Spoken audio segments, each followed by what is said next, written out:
it was, there was only online and the online culture grew. But eventually we are in LAN and I'm super excited to play on the stage. Really confident and I think we can do it. Online, it's like you just play the game, but you don't have that many emotions when you play.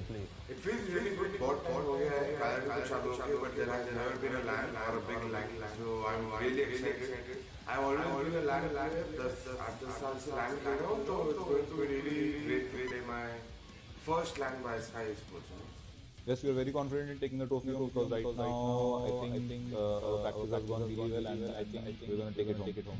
It's a whole environment. You're seeing your opponents play. मिलते हैं LAN पे and keep supporting. Love you all. LAN is back. LAN is back. The sheriff has arrived. LAN is back, boys.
Well, classical सबने online ही देखा है, so it's time to watch it on LAN.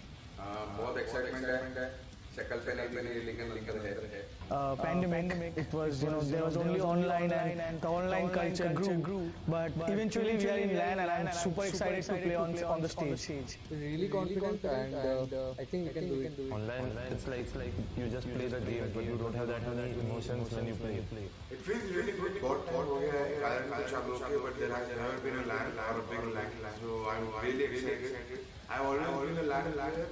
After this LAN player, so it's going to be really great. My first LAN by Sky Esports. Yes, we are very confident in taking the trophy home because right now I think practice has gone really well and I think we're going to take it home. It's a whole environment. You're seeing your opponents play. मिलते हैं LAN पे and keep supporting. Love you all. LAN is back. LAN is back. The sheriff has arrived. LAN is back, boys.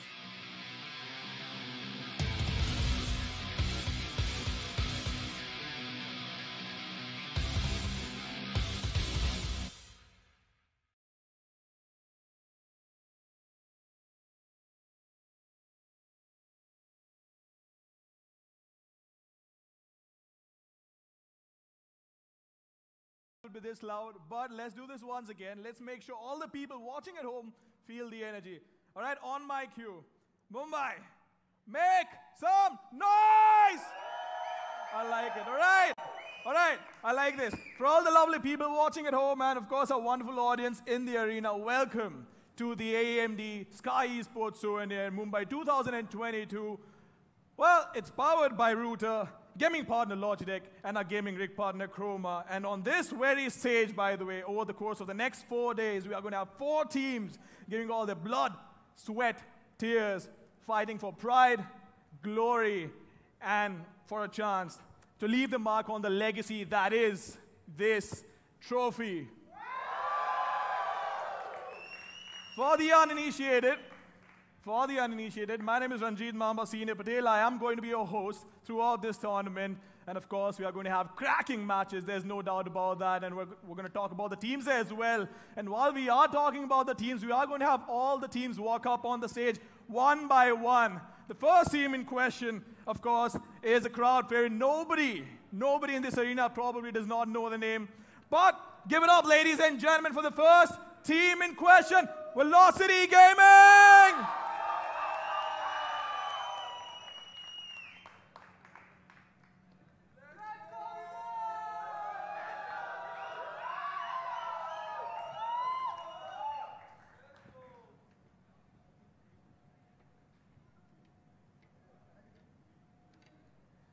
All right, guys, you can give them a round.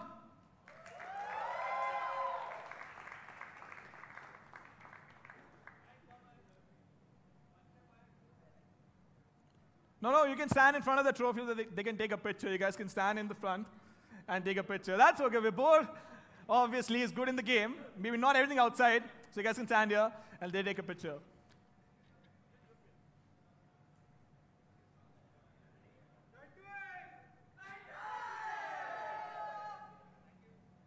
Thank you so much, guys. Thank you so much.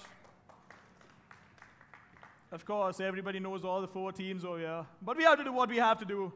The next team in question, of course, a lot of fans are present over here. I see them in the front row as well, of course, over there, back there. Give it up, ladies and gentlemen, for Global Esports.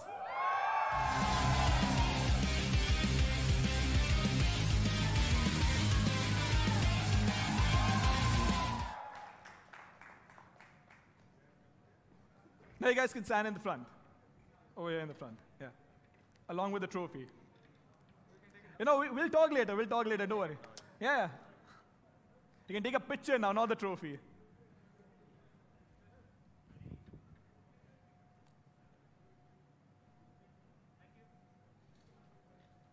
Thank you so much, guys.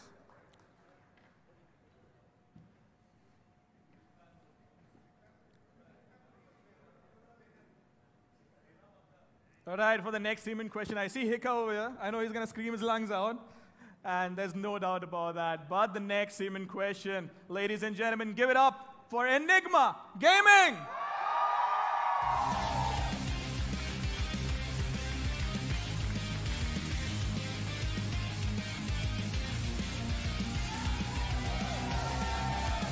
No, you're not talking to me. You're taking a picture of the trophy right now. I know he wants to talk to me.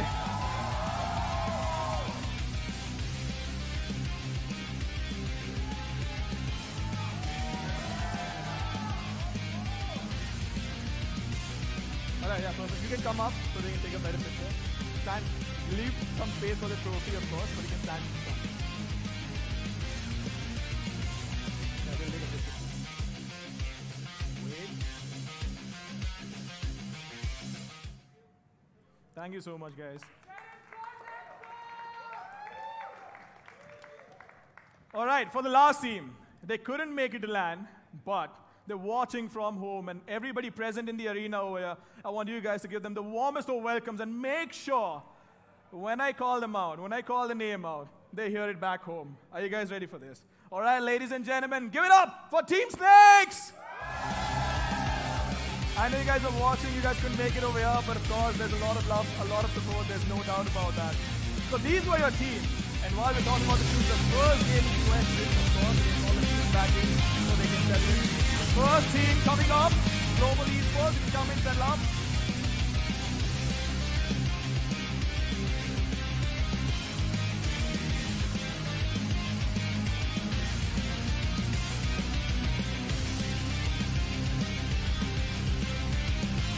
I'm not quite sure if you heard me because of course there are a lot of players over there.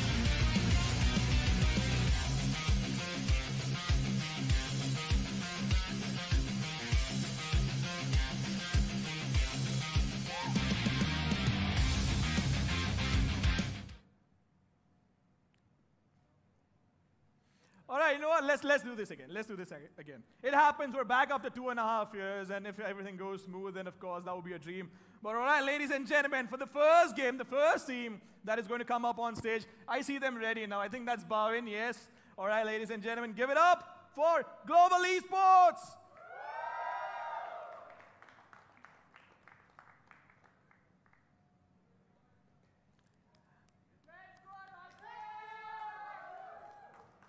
You guys can go ahead and settle in for the match. I know you really want to talk to me, Bhavin, but you have to win the game for me to take your interview. All right, ladies and gentlemen, the second team, the first game which Global Esports is going to play against, that is going to be Enigma Gaming!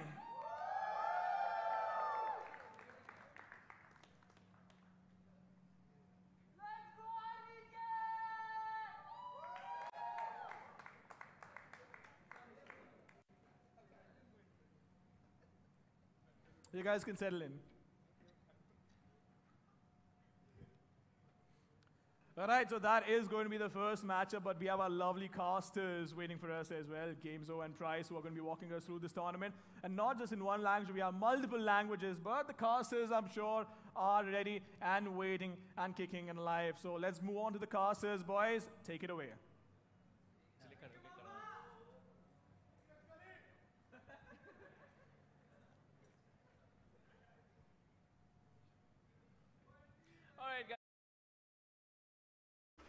Ladies and gentlemen, welcome back to India's first ever Valorant LAN. This is the AMD Souvenir Sky Esports Mumbai 2022 powered by Router. We've got our gaming partner Logitech and also our gaming rig partner Chroma. My name is Floki. Joining me for this cast is going to be Universe. We have Global Esports going up against Enigma today as the very first match of the day. But before we jump into the match, Universe, first Valorant LAN in the country. How does it feel? Indeed.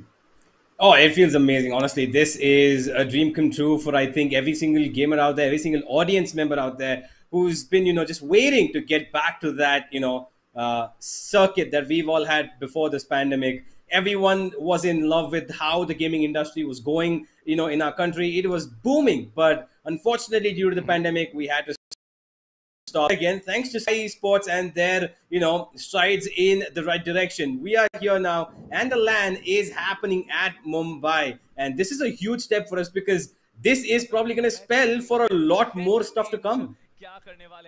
Oh yeah, absolutely. And we're also going to be having 4 teams playing at this LAN. Unfortunately, one team could not make it here, but they will be playing from a LAN-like venue back at home. Of course, I'm talking about Team Snakes. And the 3 teams that are on LAN, that are on Mumbai, are Velocity Gaming, Global Esports, and Enigma Gaming.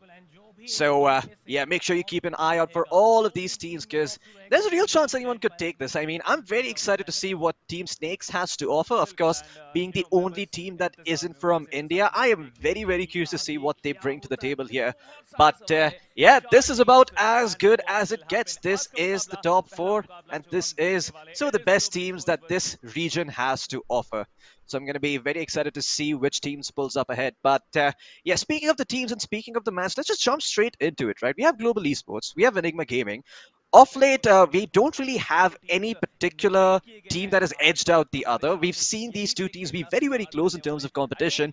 But do you think over the course of time, do you think any team between the 2 has gained a certain edge over the other? Well, I wouldn't say there's a certain edge that's being, given out by either of the teams. They've got, players of their own right who are absolutely brilliant. While one team goes for that, more explosive outcome in the form of Rafuel and Xcali with the control of what we can see by RVK, Rexy and Antidote. On the other end, we've got the one man standing in front of all of them, SK Rossi, quite possibly, probably, a heavy fan favorite here to, even win the MVP award, if not anything else.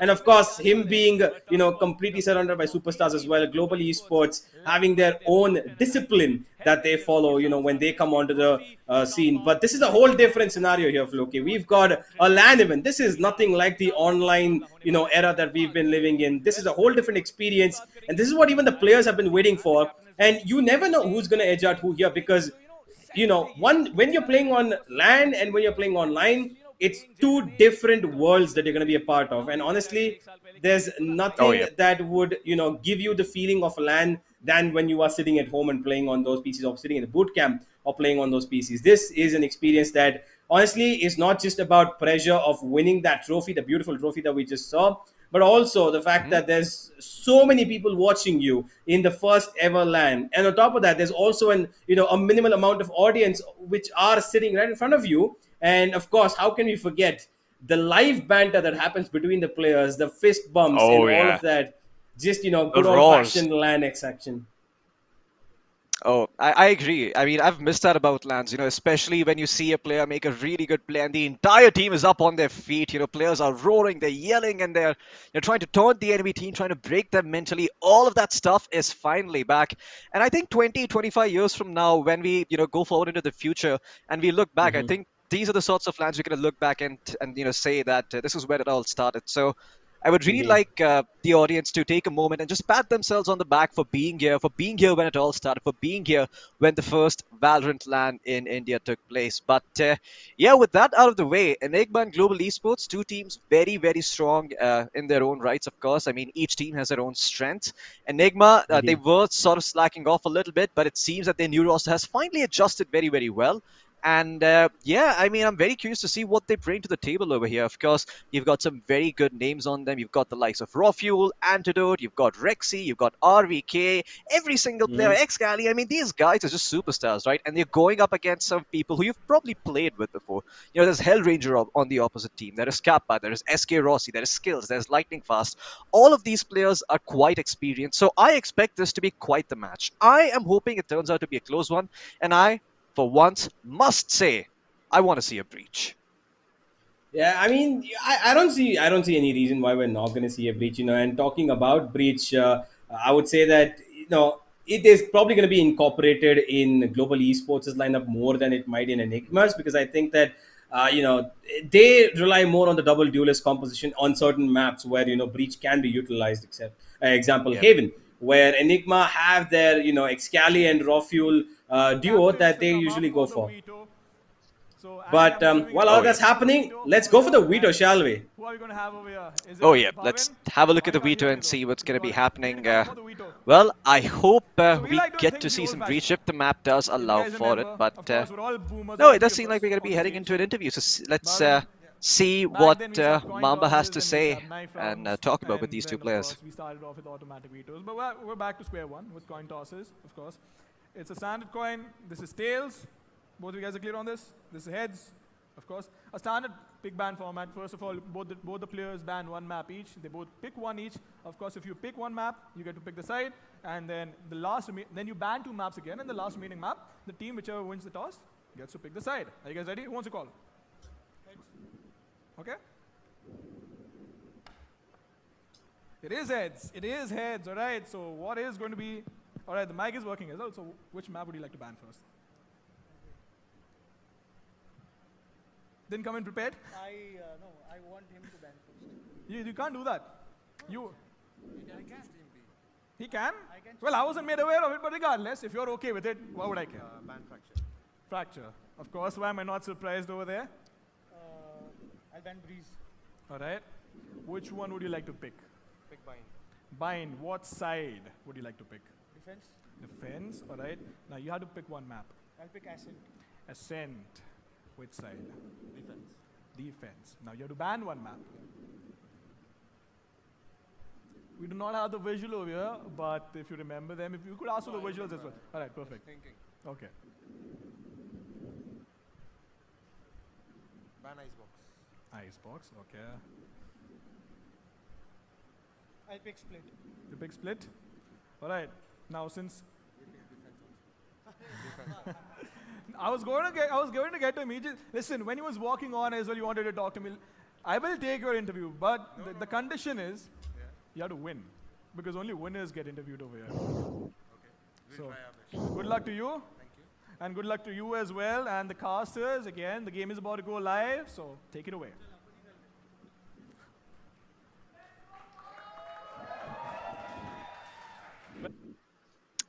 Well, that was the map veto in place. We have everything set for us. But yeah, Universe, I'm very curious to see what ends up happening on Ascent. I hope we actually make it there first. I mean, I really want to see it actually going all the way to Ascent, the third final map. I think it represents everything Valorant is perfectly. I think there is room for every single agent on that map.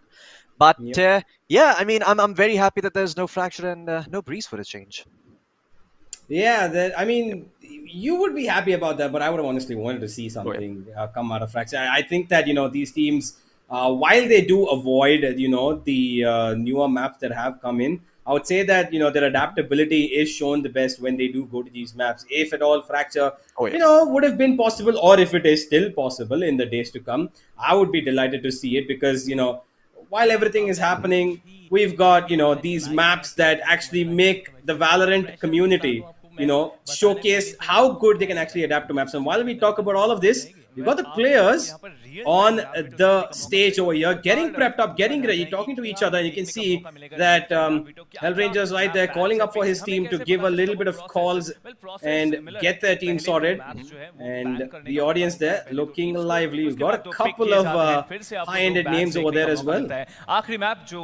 Yeah, a lot of people that you can recognize, but I have to say, this entire time, I mean, I've been just waiting to see what Global Esports can bring to the table.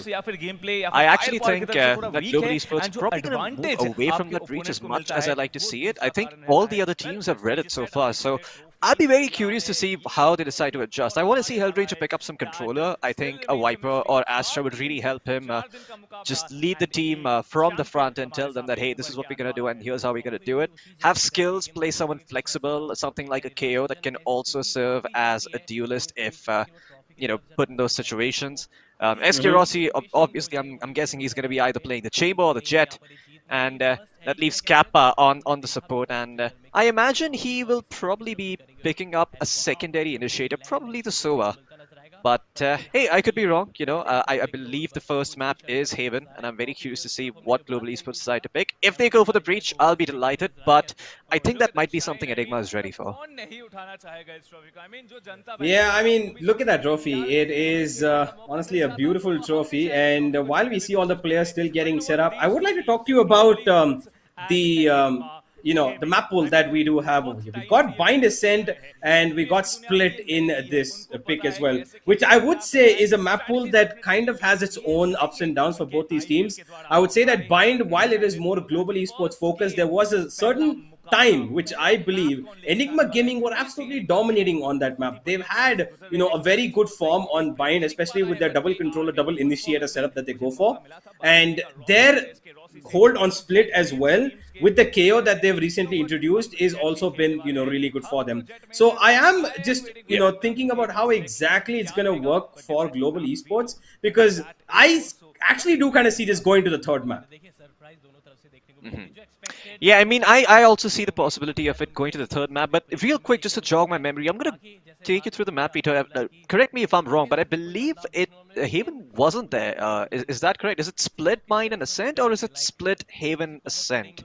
Because I am a little bit confused. I remember Breeze was banned. Yeah, it was Bind, Ascent, and Split. I think that's what we're going for over here. That is the picks that were made. I see. But while you know, I am considering Bind to be, you know, quite an interesting map, I would say, because both of these teams are very good on Bind. I think that Global Esports have been, you know, consistently performing on Bind. I think if you look at the win rate across their entire career so far, I think they are one of the teams highest in our region who've got, you know, a victory secured on Bind across multiple different times that they've played it. And while we do talk about Enigma Gaming, their centric, you know, figure that revolves around their roster is Raw Fuel, because he's the one who plays that Jet, who, by the way, could be on a little bit of a tight-ended role over here, because we all know that recent Jet nerf that has come in, and I'm actually concerned about both SK Rossi and Raw Fuel. Is this going to work out for them? If they are being aggressive, which both of these duelists are, you know, these guys are absolutely insanely aggressive on both ends when it comes to attack on defense. It will reward them. But if they're going to be holding down an angle with the operator and they're just going to be sitting and waiting for the opponent to come to them, that dash is not going to be of that much use, because on defense, if you're aggressive, you can stack up on your dashes, which means you can dash twice while there is that 0.75 second delay to activate it. And, you know, in that spur of the moment timing, I really expect these people to, you know, if they haven't practiced enough, or if they, you know, sometimes you tend to forget, there's such a small change that you just need to press that dash button twice, and there's a delay. You might end up pressing it just once and be like, wait, why didn't I dash? Oh, that's right. There's a change. So I'm excited to see if or not these two, you know, Jet monsters are able to, you know, adapt to that. What do you think? Yeah, I agree. I think there is a real possibility of these players just, you know, sort of forgetting the changes, right? When you're in the moment and when you're thinking, your brain doesn't actively process all that new information so quick. At that point, your muscle memory is so far developed that you're just like, okay, I press one button and I move to a certain direction. But that may not be the case this time around. I imagine there is a possibility that they could pick up something like the Chamber instead. I think the Chamber, while not similar to the Jet in terms of its mobility, can still provide you with a lot of great options. I think especially Chamber's ability to just teleport out quickly and watch flank can open up some very interesting turtling playstyles where you can leave one person behind along with the traps to capitalize on those and get a peek and get a kill and maybe open up the other side while the four of your teammates go towards one area or one part of the map and try and gain some control, try and establish some map control over there. Yeah, and while we do talk about the way that Chamber has been utilized across multiple maps now, he's become that aggressive sentinel that everybody wants. He's got just one defensive quality, which is the trademark. But while that is true, the fact that Chamber has this much viability, he can potentially replace the Jet as the primary operator of a team and allow the other members of a team to go ahead and get more viability in terms of other duelists to be played. Because now that double dash button could prove to be a split moments decision that could cause damage for the teams who are utilizing the Jet in situations where they are not going to be aware at times. When it's a Chamber, you press the button that you teleport with just once and you're gone instantly. And with Jet, you need to be aware of the fact that you need to activate your dash first. So I would see maybe that's exactly I think what Riot are also going for. They want to see this change come in where they see other agents be utilized as much as Jet, because Jet is clearly probably the most picked agent, not just across professional play, but I would also say across ranked, unranked, whatever it is. Everywhere Jet is famous, and that is the one thing that makes her different from all other agents. She's got that dash, right? Oh, yeah. And that is what makes her different. And I think that while Chamber could take over this, I really, really would like to see a Neon shift come in very soon, because I'm honestly fascinated by Neon. Yeah, most certainly. I mean, I've seen a lot of international teams use that Neon with great success. I think we were having a discussion earlier as well. You were telling me about how this one particular team has adopted this Neon. I'm quite sure if you guys are watching back at home and you've watched the recent tournaments that have transpired, you know which team I'm talking about. They made very, very good use of it. And I imagine that some of these teams might have picked that up. It could be in their back pocket. It might be something that they have tried and tested a couple of times in their scrims.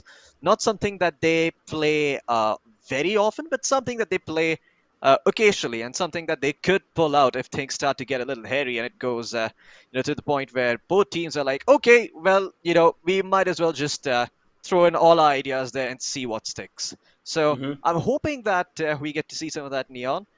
But I'm quite excited to see if they are going to adapt and instead, just pick themselves up something like a Chamber, if they're going to go back to the Jet. Because I think you make a very good point there with the Tailwind now having to be pressed twice.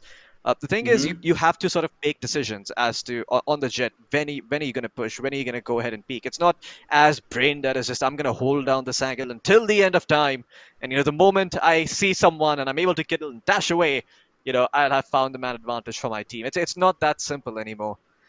But it definitely credit where credit's due. I think Jet also has some other very interesting abilities like the Cloudburst that probably aren't being used to their fullest potential as of yet. And as a result, we're not really seeing a lot of these teams. We're not really seeing teams really start to figure out the depth that Jet has to offer. I know I used to hate this agent when it first started, but it's sort of grown on me. Yeah, I would say that she is one of a kind, right? Even if you have that double button tap for that dash, there's no other agent that quite has that ability. There's nobody else who can move that quickly in a succession of just one button being pressed. And while I do have to mention that I have seen Enigma don the Neon before. They have had Excali play the Neon. I think it was a very sparing moment, which I don't quite remember. But I do know that they've picked up the Neon. I think that they have tried, multiple different scenarios with it. And it has worked out for them, I would say. But again, practice makes perfect. And I really hope that they've done it, because that would actually be a great situation to start off with. It's a brand new stage that they're on. It's a LAN event, the first of its kind, and maybe to throw global esports off, they could go for that Neon pick, and you never know what's going to happen. There we go. There it is. Yep, there it is. That's exactly what I was saying. Thank goodness. Thank goodness. I was so confused about this. I thought it was actually Haven that was going to be Nah, played in the pool. Not Bind. I thought Bind was instead banned out. But yeah, it's going to be Bind followed by Ascent and finally Split. And Enigma, they're going to be starting off on Bind with defense. And I'm quite curious to see what they're able to pull off. Because Bind is one of those very interesting maps where you don't really have a proper mid area, but you do have teleports. And that does allow you for some interesting possibilities, right? You pick up something like a Viper, you gain control of A shot and lamps maybe to an extent, but you still really can't go out towards side. But you have this teleporter now that you can control, and all of a sudden, you can. There's some very interesting possibilities there. I've also been seeing some plays on Chamber where they're able to leave a teleport, outside somewhere close by to the teleporter. They go into the TP, they TP in, they teleport out, and all of a sudden, you have a very cool fake coming out from your team. I mean, I know people used to do that on Omen now, but that is also a possibility that could be explored. While I do talk about teleporters, while we do talk about teleporters and stuff, we recently had somebody mess around with the Yoru in, and if you remember that is again, so it was absolutely insane. Watching that was amazing. A Yoru on Bind is something that seems very, very viable, given the one very, very, transferable fact, those teleporters. That is what makes this really, really interesting, because you have those small little sound cues that go into the teleporter, which the Yoru throws out, because it's not actually a player teleporting. It's as if, you never know whether it's the, his ability going through or it's a gun being thrown into it, which if used very well, these guys could exploit it as well. And while we see Enigma Gaming are getting ready, they're all, geared up, they're getting into the game. Global Esports are huddled up, and, last second talks from Hellranger. And all of this is just about to begin in just about a couple of minutes, ladies and gentlemen. This is going to be history in the making. First ever LAN event, and you can see it that definitely Hellranger doesn't want his boys to be losing out on an opportunity this big. They all are pretty serious about this. And, well, I don't expect anything less from both of these teams except for it to be at least a double-digit score on either side, even if they do lose. And, well, Excali is just having some fun singing songs for himself. Oh, yeah. I mean, best way to psych yourself up or, even to calm down is just to recite any of your old favorite songs. It's something I personally like to do before an event starts as well. Just jam out to some good music, get yourself relaxed, get yourself, nice and easy before the whole thing starts. But I do have to mention Global Esports. Every single time I have seen them on stage, they haven't disappointed. Their performances have been very, very strong. And I think Enigma are especially going to have to be very, very prudent in the way they approach this match, because Global Esports is a structured team. They're not someone who do a lot of things on the fly. Enigma, on the other hand, I can say they're slightly looser. I've seen RVK, go around on fact-finding missions, occasionally, leave an alarm bot or a sentry behind, go and explore different parts of the map, see what it has to offer, while the rest of the team tries to make something happen elsewhere. Global Esports, not the case. It's very structured. They know exactly what they're going to be doing. They know exactly what a round looks like from start to finish when they're trying to win it. And I hope that they're able to, just put that out there. I just hope that they're able to succeed, because if there is any team who can sort of pose a challenge and you really change that structure against Global Esports, it is probably Enigma, right? A team who is a little bit loser is like, what, we don't really know what we're going to do, but hey, that's actually what defines us, and that is actually what we're really strong at. All our players are so good, they can all create opportunities.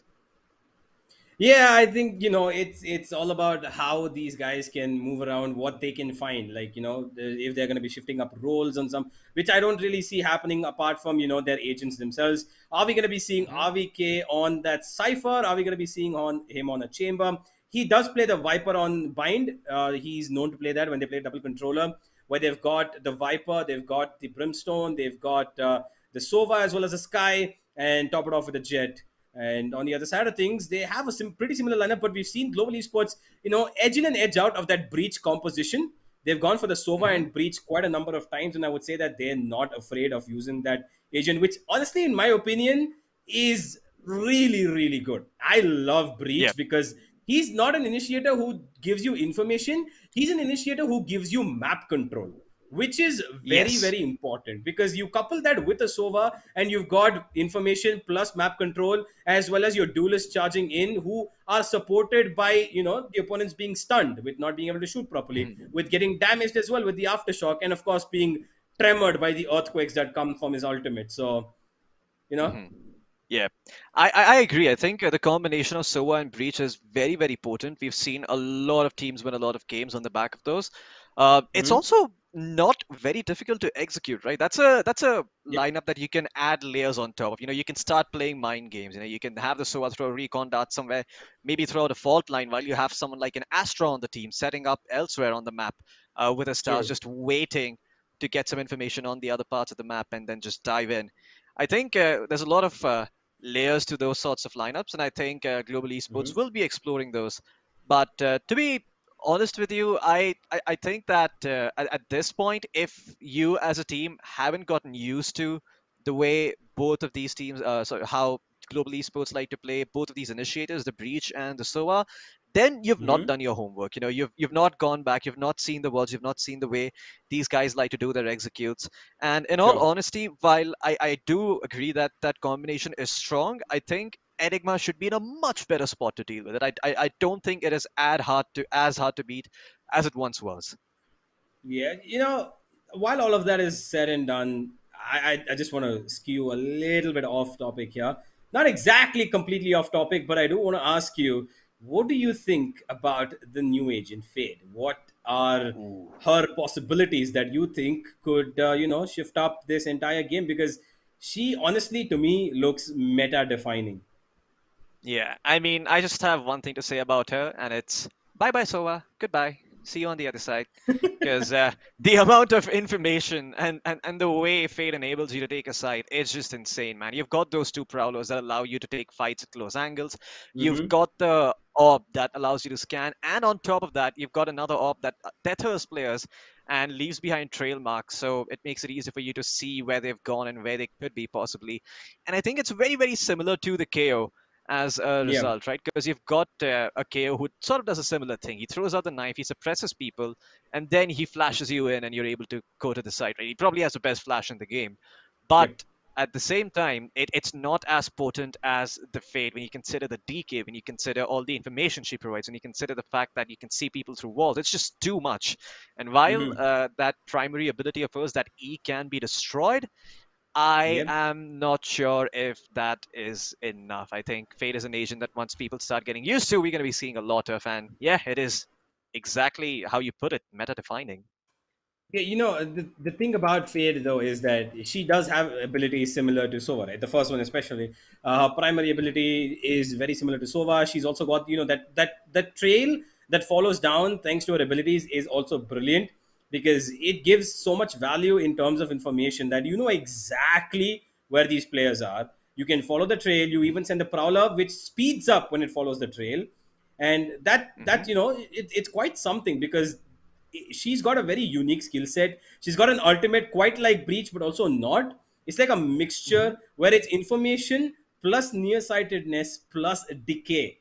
So Oh yeah. while she's not allowed in this particular tournament, I would Hmm. say that these guys need to get used to Fade as soon as possible, because if Yeah. there's a team that immediately is able to master Fade, and they are able to utilize it with in combination with a Sova, Hmm. that's information galore for you, which you will obviously make the most out of if you know how to work that Fade, because she's not just informational basis. She can blind her enemies, she can find exact pinpointed locations, she can even decay them with her ultimate, which is covering a whole lot of the region. So yeah, I let's see how it goes, because the future looks pretty bright so far.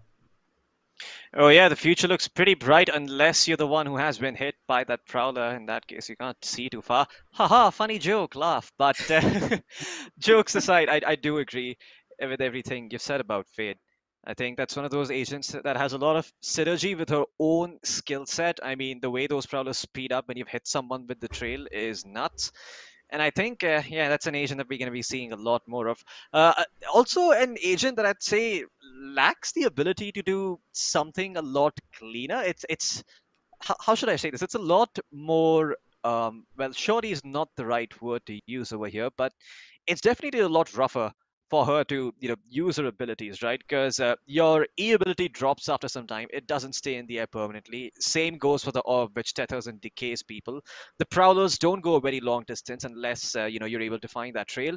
So Fate definitely is going to have a bit of a learning curve.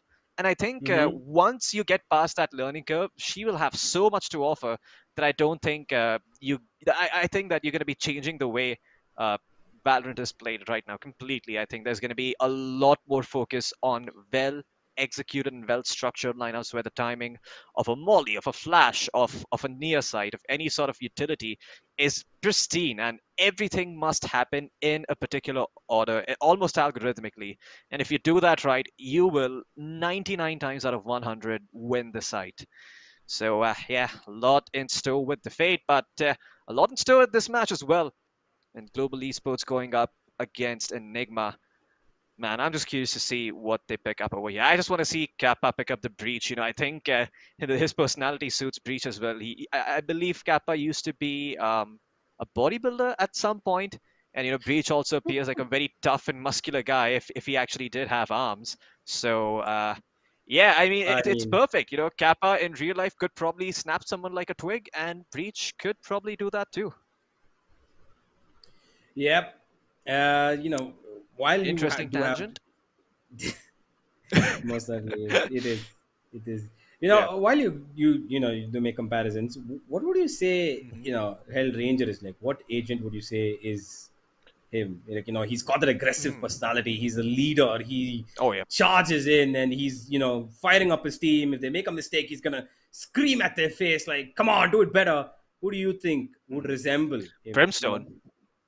I mean, I'd say a younger Brimstone would probably be Hellranger in real life. You've got that extremely strong personality where mistakes are not to be tolerated, and the way you fix mistakes is through hard work and training.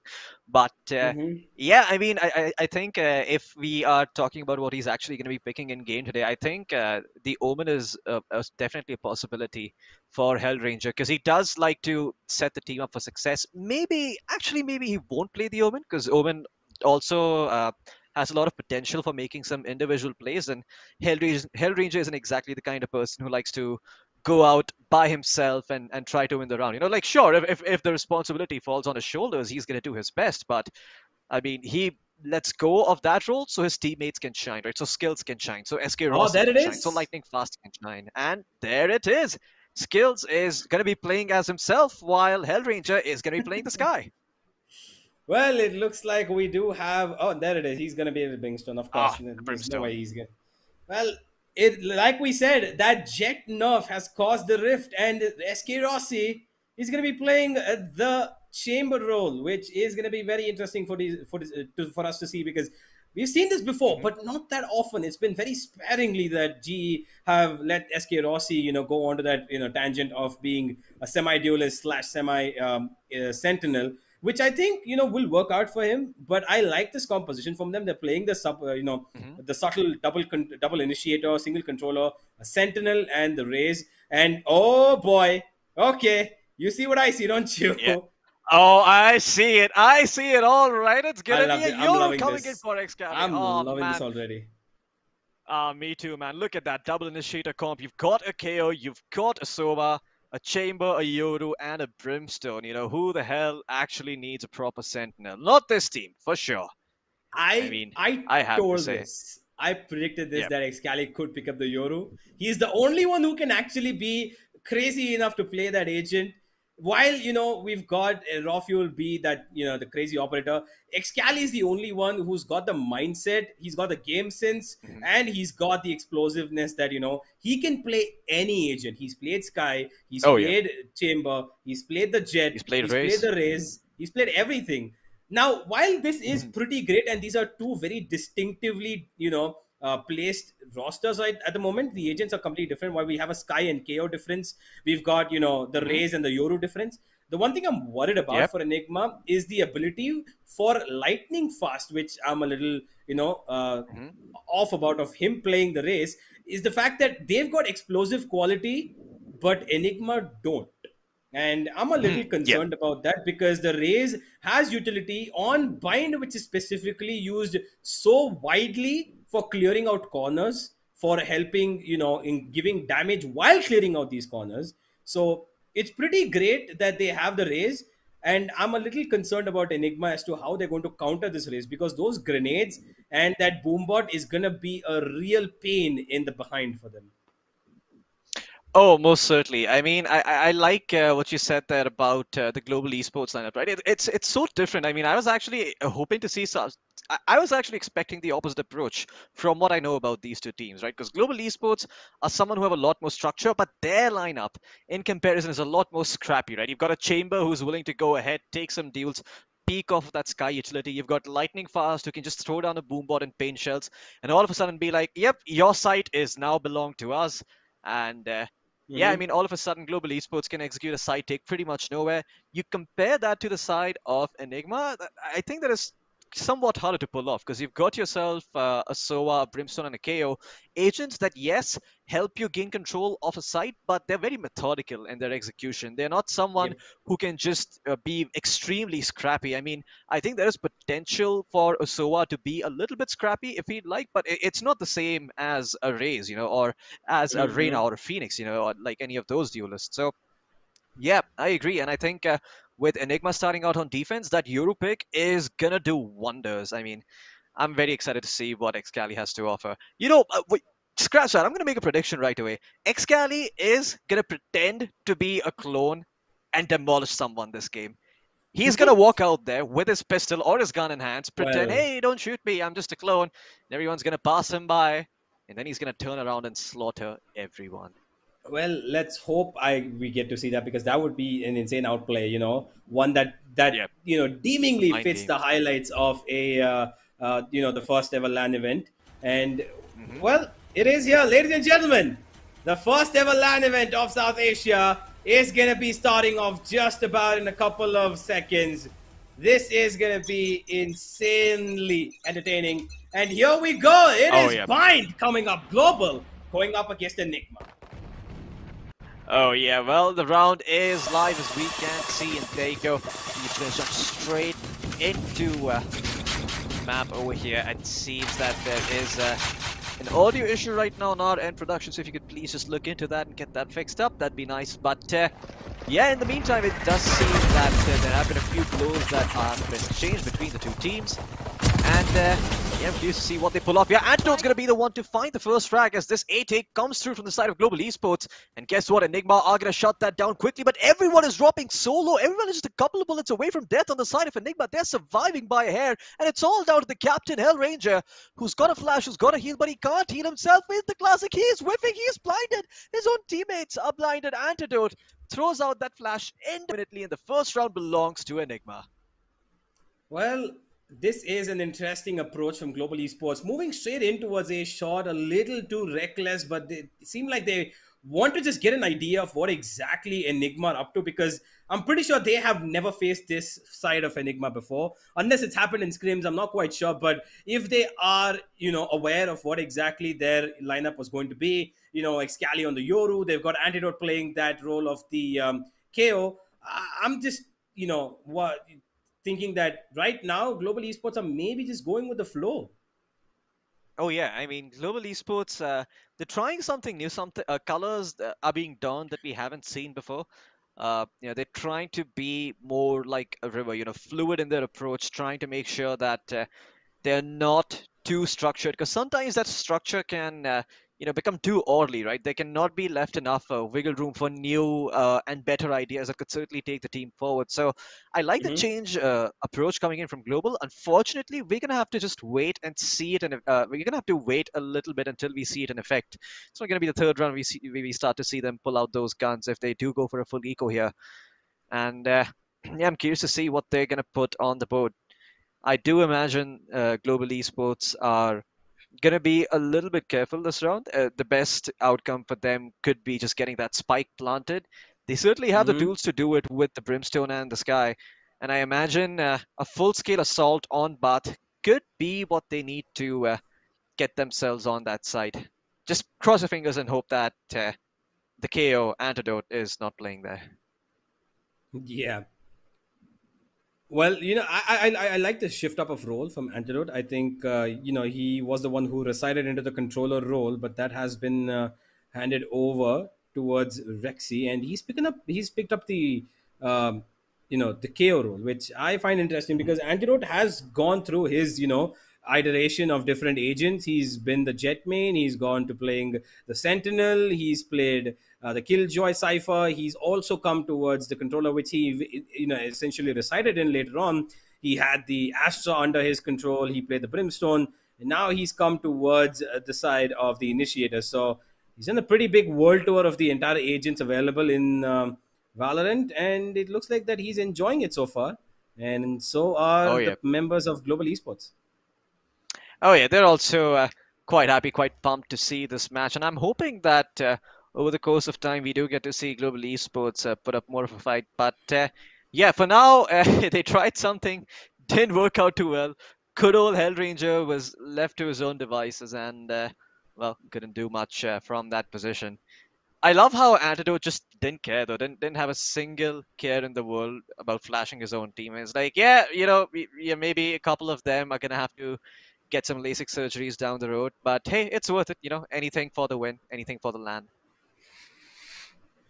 Indeed. Small Yeah. little tech pause has come in. We are getting the audio issue sorted. And while that is happening, the players are just going to have to wait while the pistol round has concluded in Enigma's favor. Well, Oh, yeah. honestly, I just want to get back to the action as soon as possible, man. I'm just waiting to see how exactly this match is going to turn out, given that this is a whole new face of Enigma. This is a whole new face of Global Esports. They've got Lightning Fast on the Raze. They've got Rossi on the Chamber, usually, which does end up being the opposite because SK Rossi has played Raze multiple times on Bind, and Lightning Fast had been, become comfortable with the Cypher on this map while he did make his shift towards Chamber. But it looks like now they are, trying to shift up roles, get everybody to be a little bit more flexible with their agent pool. Yeah. I think that flexibility can certainly be helpful, but it also comes down to, at the same time, just knowing your agent well. I mean, it's good to be a jack of all trades, but being a master of one can certainly have its uses. I mean, take the KO for example, right? If you do nothing but play KO on every single map, I'm sure you're gonna have impact and find a way to just give value to your team regardless of what map is picked. Now, of course, on some map it's a lot easier to do so. Split comes to mind, maybe a little bit on Icebox as well with the flashes and the grenades and whatnot. Maybe there's some room for that on a map like Ascent, a map like Haven, a map like any sort of open map out there. Maybe even Breeze to an extent. But yeah, at the end of the day, if you try to practice a few too many agents, I think you end up. I think what ends up happening is that you forget some basic qualities about an agent, right? Like you're gonna play to an agent's strengths, but when you countered, when you're nullified, when the enemy team is playing in such a way that your utility does not have a lot of effect, how do you contribute to the success of your team?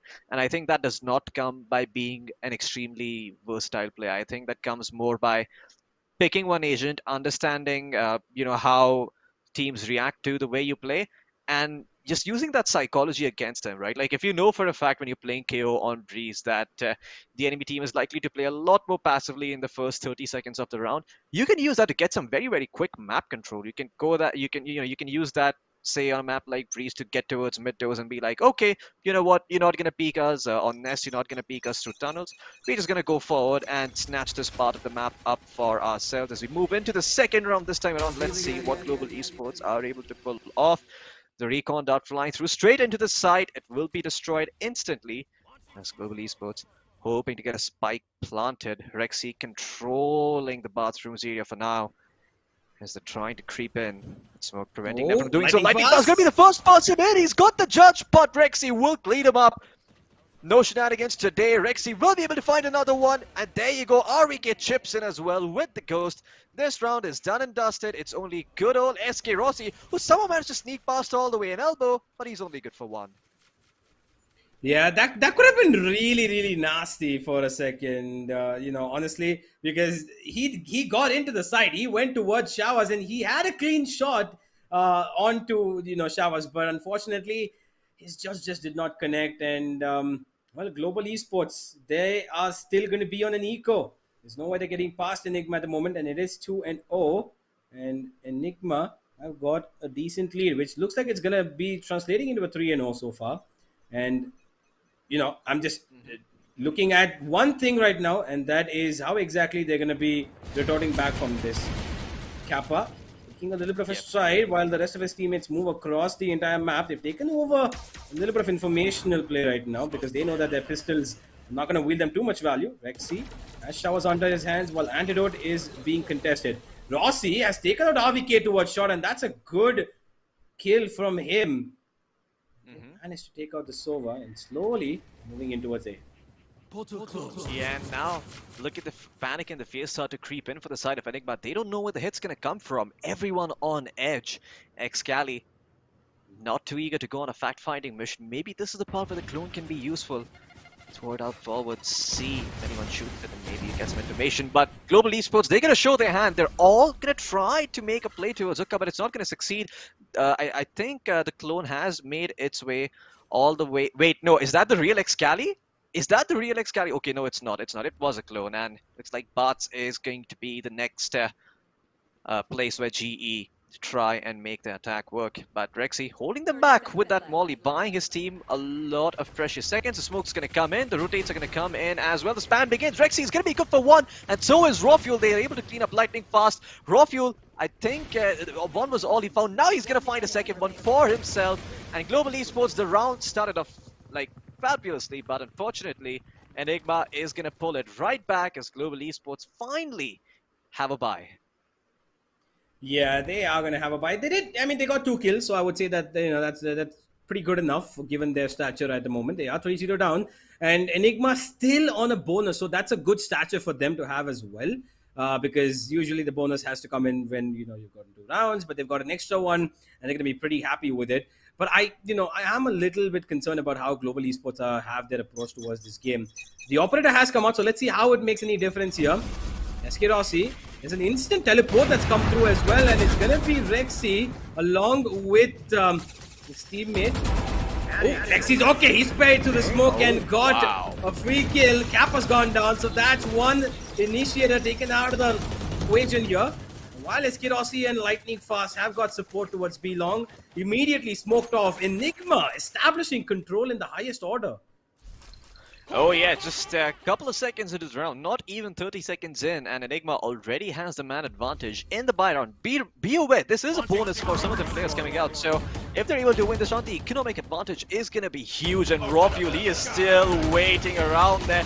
The ultimate is going to come out. Rawfuel is going to get instantly traded out though, but Rexy is going to be there for the cleanup as Global Esports. It's like lambs to the slaughter, one after the other, they all fall. Hellranger, where the hell are you going? Hookah was exactly the place where they were. It's also the place where the spike was dropped, so Hellranger is going to try to retrieve that for now, but there's a lot of pressure coming in from his teammates. SK Rossi, it's up to him to try and find some opening. He won't see as RVK shoots him through the wall in the head. Hellranger going to be revealed on the back of that recon dart, and RVK cleans him up for nothing for Enigma.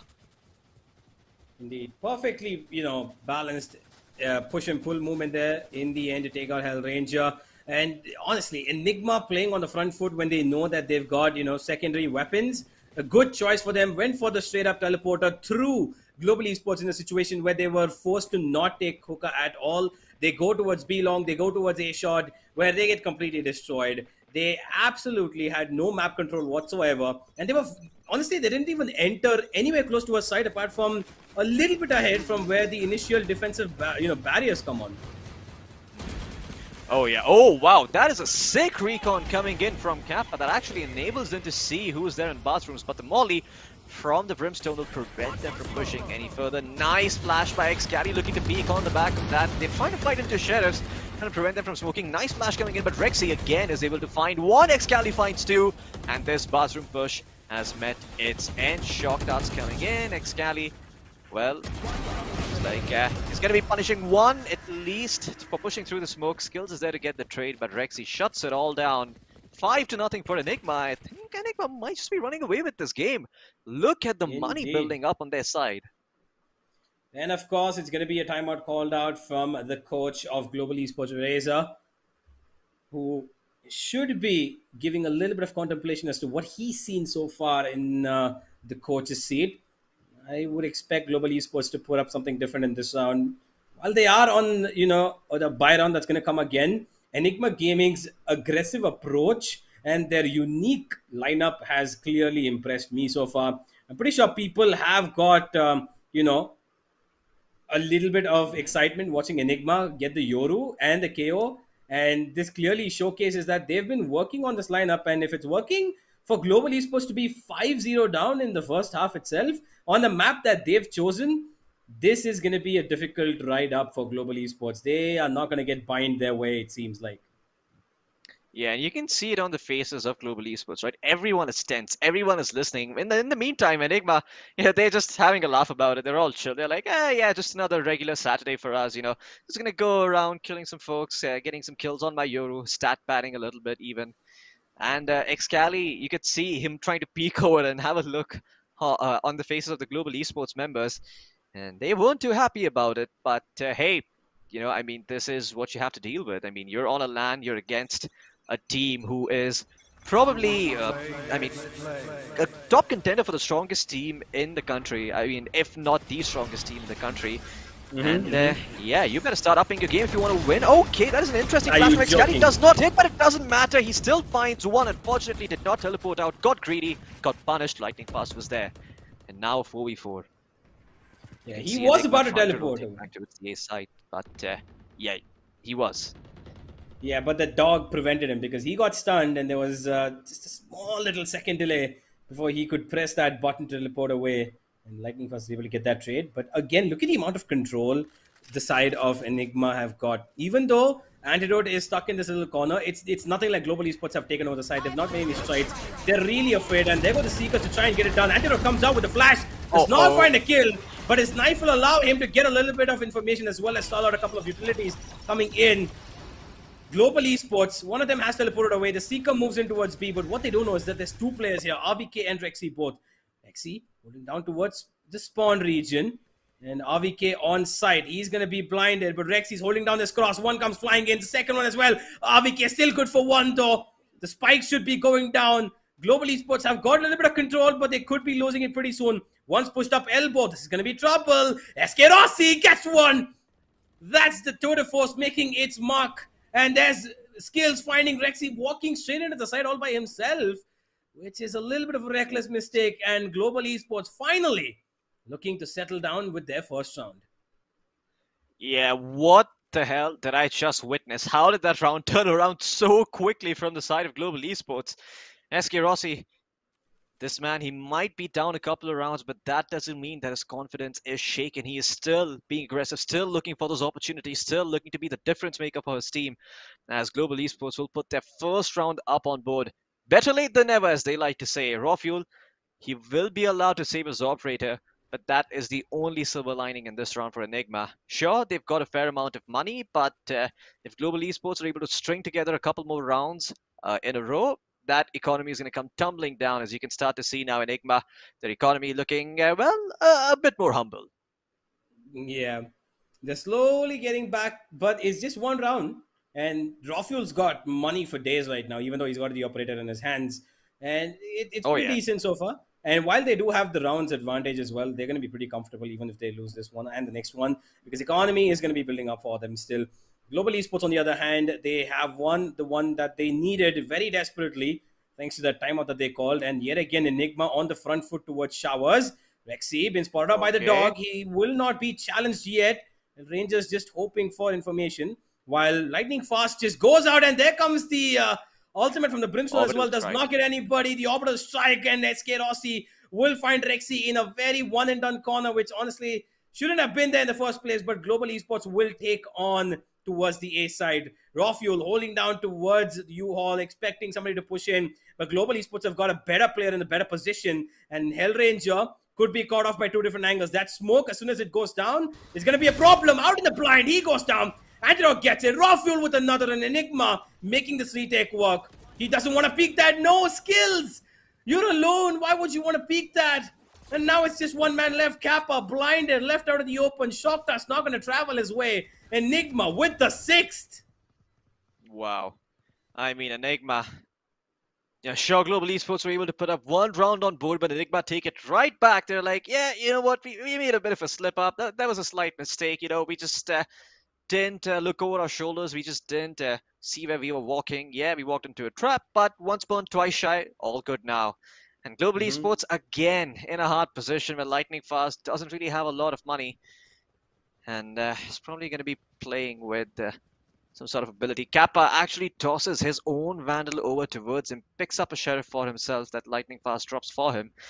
And yeah, he's going to be hoping to tag someone up with that drone or with that recon dart early on and hopefully find someone. A shock dart coming in from Kappa. That's a sick shock dart. My God, Rexy takes some damage on the back of that. That recon gets destroyed, and Kappa should have some confirmation that the shock dart might have connected. And Rexy has to be very, very careful here. 2 bullets from the Sheriff could do him in, and they are about to close in. Excali, he is holding B site in the meantime. Not by himself though. Look at the push coming out from Enigma. They're trying to find some more information towards Gardens. Global Esports, they need to make something happen towards this A site. Otherwise, they're not going to have any room on the map to work with. And while they do find Rexy, should be just about it. RVK playing such a cocky angle. He's able to find 2 on the back of it. The short push has completely been shut down. Kappa trying to get the lead up, but RVK bests him. My God. Hellranger, a desperate attempt to get the spike down. It will succeed, and they do get it down, but man, this post plant's gonna be hard. 4 players from Enigma still alive. A flash going out, but SK Rossi's gonna get blinded off of it. Unfortunate timing there. And Excali on the flank, but Hellraiser somehow reads that. SK Rossi misses. It's got a second opportunity. Will be able to pick up one. RVK goes down. 70 HP. They are suppressed. Flash is coming out from Antidote. Can he find one? Yes, he almost connects with the second one. He Antidote! Through the wall. Oh, Antidote, Antidote, Antidote. Relax. And of course they get the defuse. I mean, so much time remaining. 7-1 Enigma. Well, I know that corporal punishment is no longer legal, but in case you guys are wondering what it looks like, this is what it is. Well, that was a brilliant round from just one man. RVK, he held down right behind that trademark as if it had nothing to do. And his angling was perfect because nobody expected him to sit right out in the open. And he played that to perfection because he knew that Showers control has given up and he needs to make a move. Because him playing passive might allow his team to come back in rotation, but he just had to do something because he's allowed to take risks at the moment given his stature of rounds. 7-1 up thanks to that RVK play. And even though they were going back at it, Global Esports, it was shut down by Antidote's brilliant flash and play. And while I talk about it, Rawfuel's already taken down one from Global Esports. And with that, they've lost Kappa. This is a 4v5 already. And Enigma have even 3 ultimates to work with, 2 of which are pretty damning. Oh yeah, I mean, Enigma, they've got that null command up and running, and Rexy is going to be taken out. No more smokes for them. That is actually a silver lining, but RVK chimes right back, takes out the main man on Global Esports. SK Rossi, the very, very dangerous Hopper, is put out of commission, and again a 4v3 for the side of Enigma. Excali is going to throw out a second teleport, try and find some information on the back, but Global Esports will commit onto the site. Lightning Fast gets plucked out of the sky, but Hellranger takes one down with the Sheriff. The push is going to be slowed down thanks to that. Oh, he gets another! Well, fragment, and well, okay, it looks like Hellranger will be able to find Excali, make it a 2v2, but still no weapon upgrades available for them yet. The Seekers will go through. And do they have a heal to get that Brimstone back to full HP? No, they don't. RVK gonna be spotted on the back of that. And you can see Enigma being a little paranoid. They're actually going to go all the way back towards A. Great mind games coming in from RVK. He stayed there at B, allowed the Seeker to detect him. And now he's going to have a very fast rotation towards A Heaven. An opportunity. He's going to be able to find one on the back of it. No skills, aware of the possibility. Will instead be going towards Lamps. With just a frenzy in his hands. And RVK spots him out, but is not able to find the kill. Nonetheless, that is a very, very strong position. And not a position that Hellranger can push him out of from where he is. As of now, Antidote also coming in, holding parts in the meantime. Flash comes in. It does not really make that much of a difference yet, but Skills with the frenzy, just jiggling, just trying to make sure that his presence is felt away. Yeah, Antidote will clean him out. Hellranger, nice flash coming out from him, but RVK shuts him down. Is there enough time for this fight to be defused? No, there is There, yeah, is there? there There is. They will definitely is, there is, deliberately let it go. Okay. I think they're trying to retrieve the operator. yeah, That's what that was for. Yeah, but that reflex from RVK to dodge that flash while he was diffusing got offered immediately. Brilliant stuff from him. He's been on blazing form so far. That 3K to hold down the A side all by himself, let shower control go by so that his teammates can come and get it in the 2 rounds prior to this one. And this amazing, reflex play. He's feeling it on the LAN stage right now. Honestly, Global Esports are under heavy pressure and on their own map too. This is going to be very, very demeaning for them, Floki. Most certainly. I mean, another Hail Mary play coming in from Global Esports as the tour de force was pulled out by SK Rossi again. He's hoping to find someone on the back of it. But the question is, are Enigma even going to give them that opportunity? Look at Antidote's positioning. So passive on that B side. Just waiting for Excali to find something, to find any sort of information. And then Antidote will know exactly how he's supposed to react. Oh my god, that shock dart lands straight on SK Rossi's feet. That was insane from RVK. Doing a fair amount of damage early on. Sure, SK Rossi will be healed up thanks to Hellranger, but still. Fair amount of damage done, and there you go. That first shot coming in from the chamber will reveal something, but it looks like SK Rossi was able to find Antidote. First kill goes their way. Excali now realizes it's his time to shine. He tries to make, but no, completely blind. Hellranger still takes him out. As Hellranger, he's going to start to move forward, try and flash someone on the backside, clear them out. But no one's going to be there. Instead, Kappa finds Rexy elsewhere on the map, leaving only Rawfuel again in an oddly familiar position. Deja vu for him. Once more. This time though, it's going to be against 5 people and he's not going to be allowed to save the operator. Ready. You can see Rawfuel will place the TP down, call it back. He's all the way in heaven. And he's trying to keep an eye out on shot. The timing is not so quick though, so Rawfuel, while he's a little bit paranoid, does have some room to work with. And no one is pushing him from shot just yet, but they all want to take away his operator. You can see now, Rawfuel just trying to stay alive, do his best to not let that weapon go, because he knows what it could do in the hands of SK Rossi, and looks like Global Esports will also give it up. They'll be very, very happy with the fact that they're able to put a round on board, and in all honesty, I don't blame them for this, because their economy is shot. Yeah, it most certainly is. They need to keep their weapons. They don't really have, the ability to afford themselves going down in that round, and while Rawfuel is going to be able to save that, there is a timeout that's been called from YB. And I'm actually surprised that I wouldn't even say surprised. I'd say I'm a little bit confused given that Enigma are on a pretty good stride right now. But there was a couple of mistakes that did happen in that round. There were 4 players detected with that knife, right? But Excali, for some reason, was just edging out a little bit. I think Lightning Fast could see his shoulder right before the flash went off. And while he did go for the hero play, it was very reckless given that it was a 4v3. And he could have just stayed on the back of side because both of his teammates were isolated. They saw 4 players of Global Esports detected on towards that B long. Excali went for a little too much and, well, the cake kind of just, smushed itself on his face and didn't get to enjoy it. I mean, yeah, Excali, I mean, I have to say, that is what a robbery looks like. It was a perfect play by him. That flash, it came out on the perfect time. Hellranger was blind as a bat, but the timing for Excali is just very, very unfortunate. And yeah, I mean, there was a pause called out there by YB, sure, but I think that pause is more for the next half, not as much as for this one. I think Enigma, they know exactly what they need to do in these coming rounds, as Rawfuel is going to drop 2 of his teammates' weapons, courtesy of his 2 defers being ready. He knows he's going to have a buy in the next round, and can probably drop another weapon too if they lose out this one. So Enigma, very comfortable. Oh my god! SK Rossi, what the hell are you doing? Okay, I guess he just walked up to the TP's number 5-2. Sure, Antidote is able to get one, but it gets straightened out immediately by Kappa. And man, Global Esports, I wish I was there at the plant so I could just hear the roars that are coming out. Nice ultimate by Rexy to prevent the plant from coming in. And well, RVK with the Hunter's Fury as well, looking to find someone but does not tag anyone up. Instead, Global Esports just hightailed it all the way back towards AS. Kappa finds Rexy.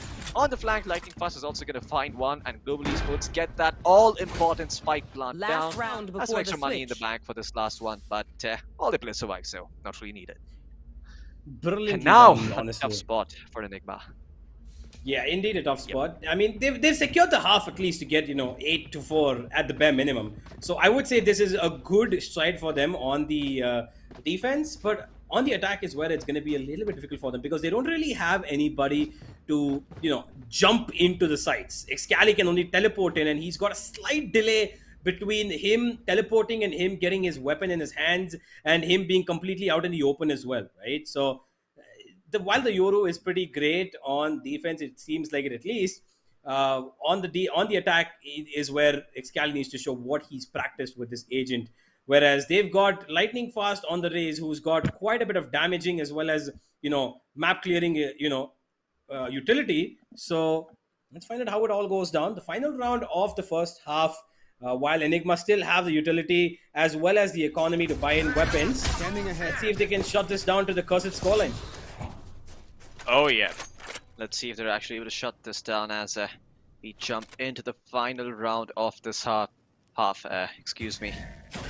Excali being a lot more aggressive. This time around, the KO knife is going to detect SK Rossi. This could be extremely risky, and Raw will find the punish. He gets SK Rossi, and guess what? That is even going to set up Excali because they're not going to expect someone to be playing B Gardens while someone was watching that area off. It's like Hellranger was detected on the back of that drone. I hear a KO ultimate being popped just from the side of Enigma. Antidote is going to let that one go and prevent them from coming on to the B site. Well, they have no information as of yet. None of the chamber traps have been triggered. And Raw Fuel just being a nuisance like always with that tour de force. Skills. Come down. The Hunter's Fury now coming in from Kappa. How many people is it gonna find? Well, looks like he's gonna be able to tag up one at the very least. And RBK will find Lightning Fast. Rexy's gonna find another. All of a sudden, Global Esports getting shut down once again. And there you go, look at Rexy, he's found two. He 30 gets seconds shot left. down, sure, but man, his team is in such a better spot now. 4v3 in their favor, and Enigma, the fighting squad comes out. Global Esports, well, it's now their time. It's now their turn to hold against the Enigma assault. Yep, 9-3, ladies and gentlemen. This was a brilliant round from Enigma. They held down the line, they waited, they knew that this A hit is coming. The one thing that did go right for them was instead of using the orbital strike, they went for the ultimate from Kappa. They went for the Hunter's Fury, which honestly was done to take out Raw Fuel from his position, which did help. But instead, they forgot to mention about other parts of the map where they could have gotten the orbital strike to clear out some corners, which did not come through eventually. RVK took advantage of that. Rexy took advantage of that. They set themselves up in good positions to get crossfires, and Rexy just popped off on his own, getting those 1v1s.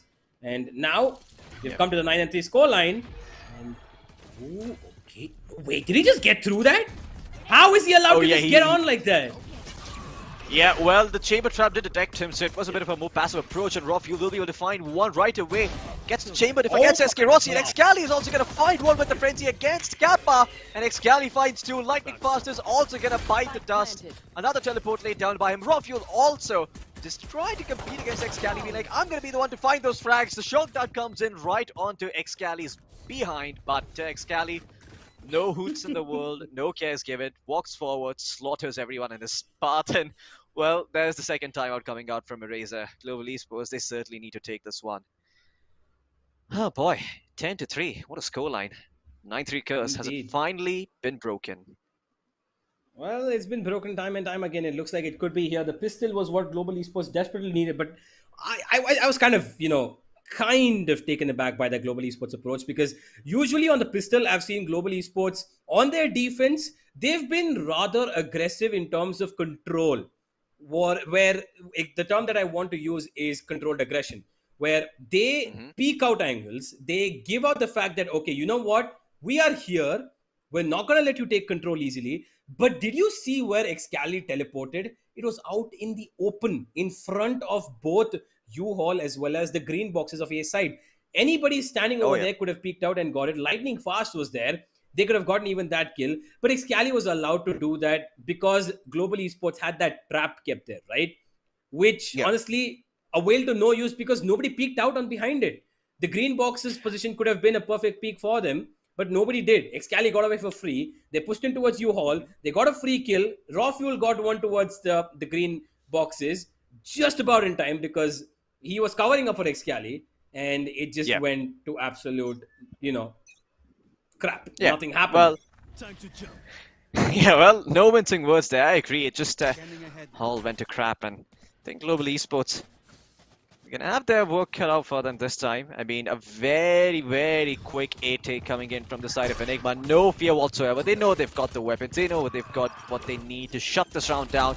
They're all hitting their headshots. All the Spectres coming into play, and well, I think this round is going to be over before it started. At this rate, that Shorty is going to be able to fight. But there you go, Kappa.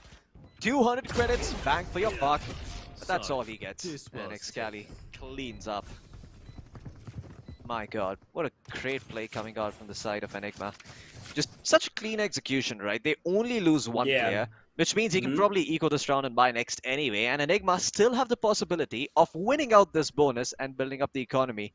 Just make it impossible for Global Esports to even think of the C word as the comeback. Sure.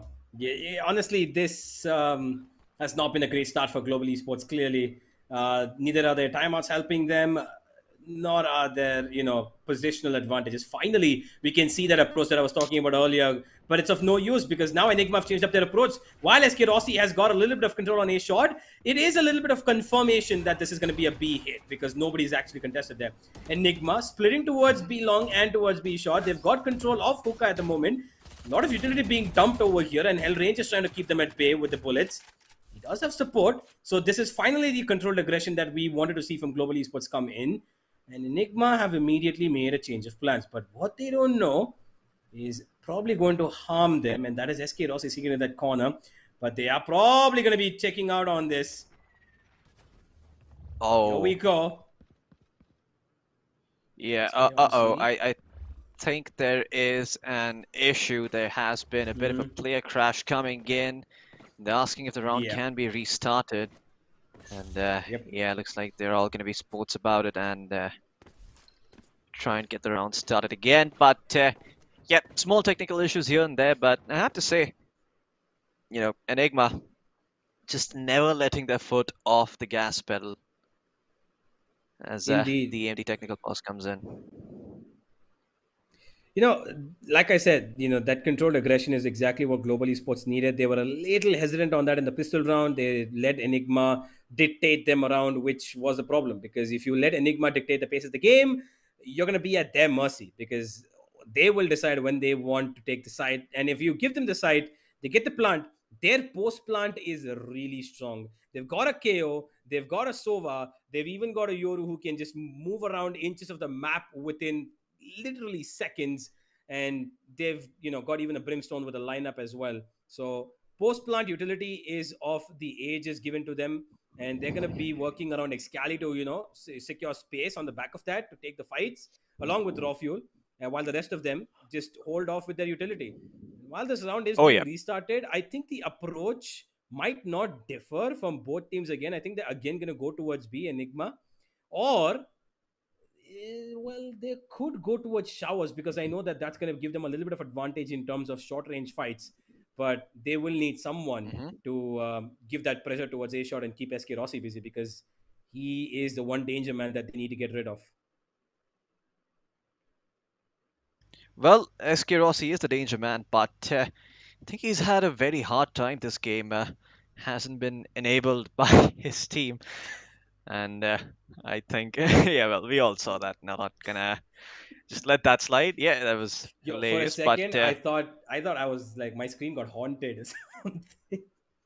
Yeah. I mean, I think so too. I for a second got confused. I was like, did my electricity go out? What the hell just happened? But no, it's just well, good old bugs, happen from time to time. But yeah, going back into the thick of things, SK Rossi, like I was saying earlier, has a hard time this game, being activated. There have been a couple of rounds where he has popped off and where he has gotten a couple of kills, just opened it wide for his teammates. But even then, it seems that Global Esports have had a hard time, just cleaning up their executes. Like, they're just so rough around the edges when it comes to those. I mean, I think I see GE fighting there on the mobile phone right there.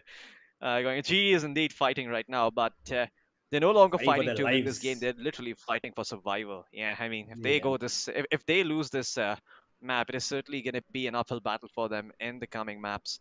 As the next one was picked by the side of Enigma. And man, I have to say, this is such a spanking coming out from their side, right? Like, they pick up the Yoru for Excali. It creates so much confusion. And on top of that, you Yeah. have Raw Fuel just doing Raw Fuel things, going out there, peeking early, getting frags. And sure, occasionally he gets shut down. Sometimes SK Rossi wins that duel. But even then, his team is always there to back him up. And his team is always there to make sure that even if he goes down, they're able to get some value out of that aggressive play that he makes early on. Yep. And yeah, like I was saying back. earlier, Enigma, it's just going to be about stretching the economy as far as possible as the bonus comes in for them. I see 3,000 credits on 3 of their players, 2.8 and 2.2 on REK and Raw Fuel respectively. And that should be enough to string together a buy the next round, regardless of what happens in this one, as they're only 2 rounds away from the win.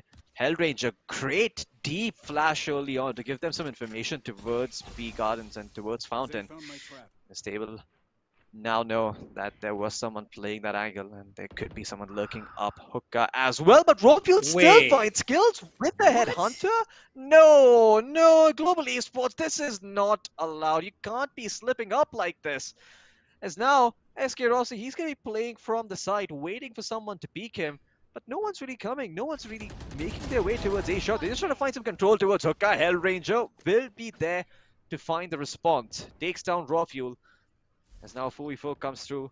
50 seconds still remaining on the clock. Hellranger with just 1 flash remaining in his inventory will pop it outside B Gardens. Doesn't see anyone. Lightning Fast finds one. SK Rossi finds another. And finally, Global Esports puts something on board.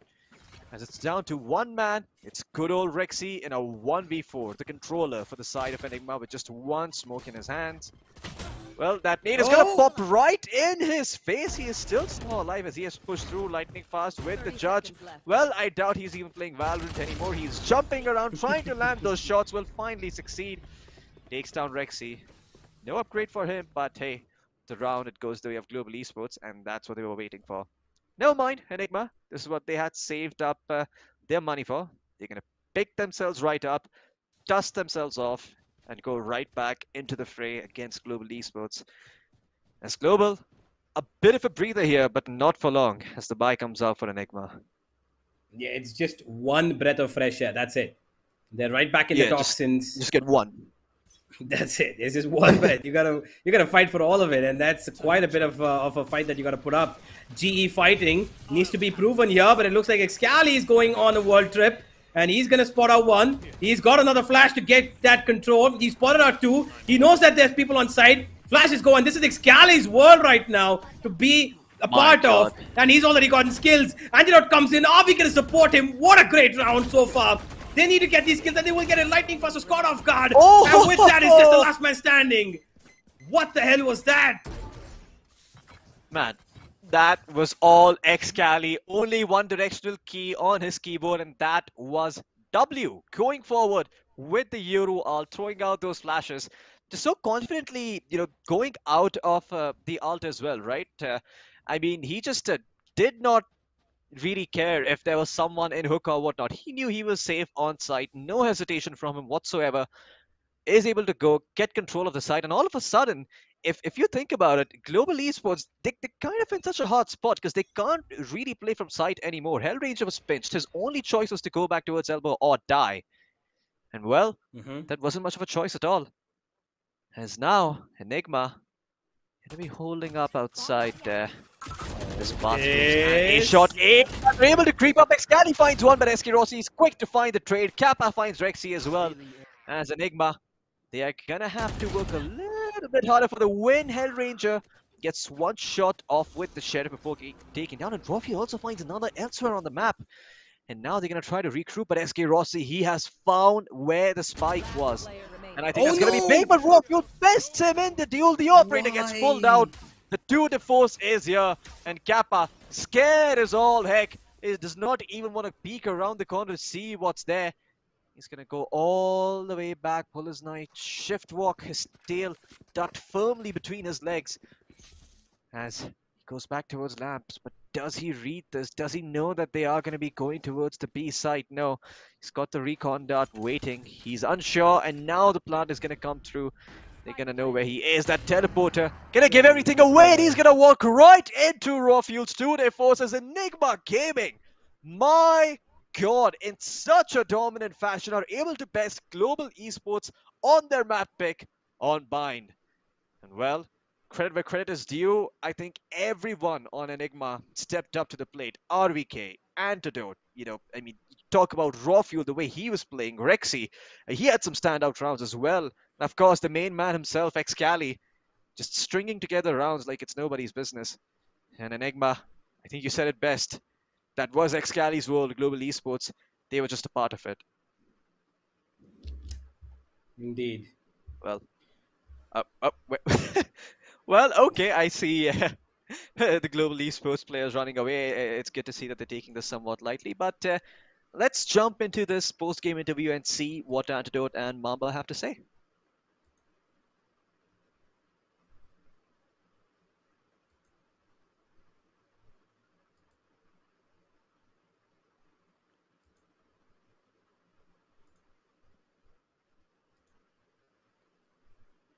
Well, it seems like there is a little bit of there is a small little audio issue that's come up over here, unfortunately. But hey, well, while we do know what's probably going to be the talks as to what exactly was going through their minds, a dominating win on the first map, I'm just thinking what exactly is going to follow up on this, Floki, because every time that we've seen Enigma come up with something different, they have made it work. But Ascent, I don't think is going to be anything different. They're not going to have anything weird going on in Ascent. I don't think they're going to change their lineups like they did on Bind. No Yoru business, right? So let's see how it does work out, though, because I'm confused. Let's see how it does happen. Yeah, well, map 1, it does go to the side of Enigma, as you can see all the smiling faces come out.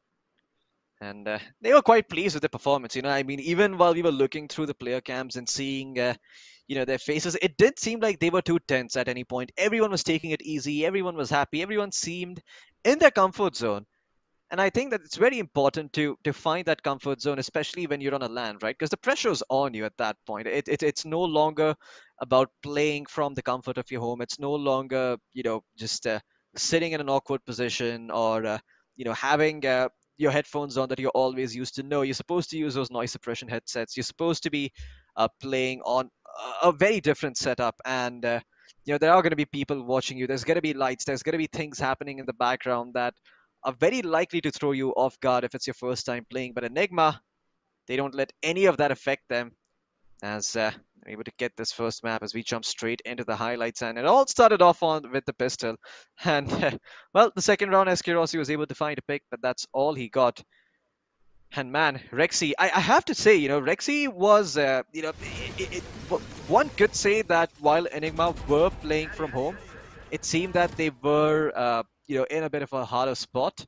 But ever since we've seen Rexy come on LAN, he's a totally different player. He's been stringing together rounds like it's nobody's business. I mean, he gets one kill, he fades away into the shadows, and finds another, and then fades back in. Just such a thorn in the side for global esports, right? It's so hard to deal with a player who understands and who's able to play those tight angles, who's able to play those very, very small timings and exploit those to its fullest potential and string together rounds for the side of Enigma.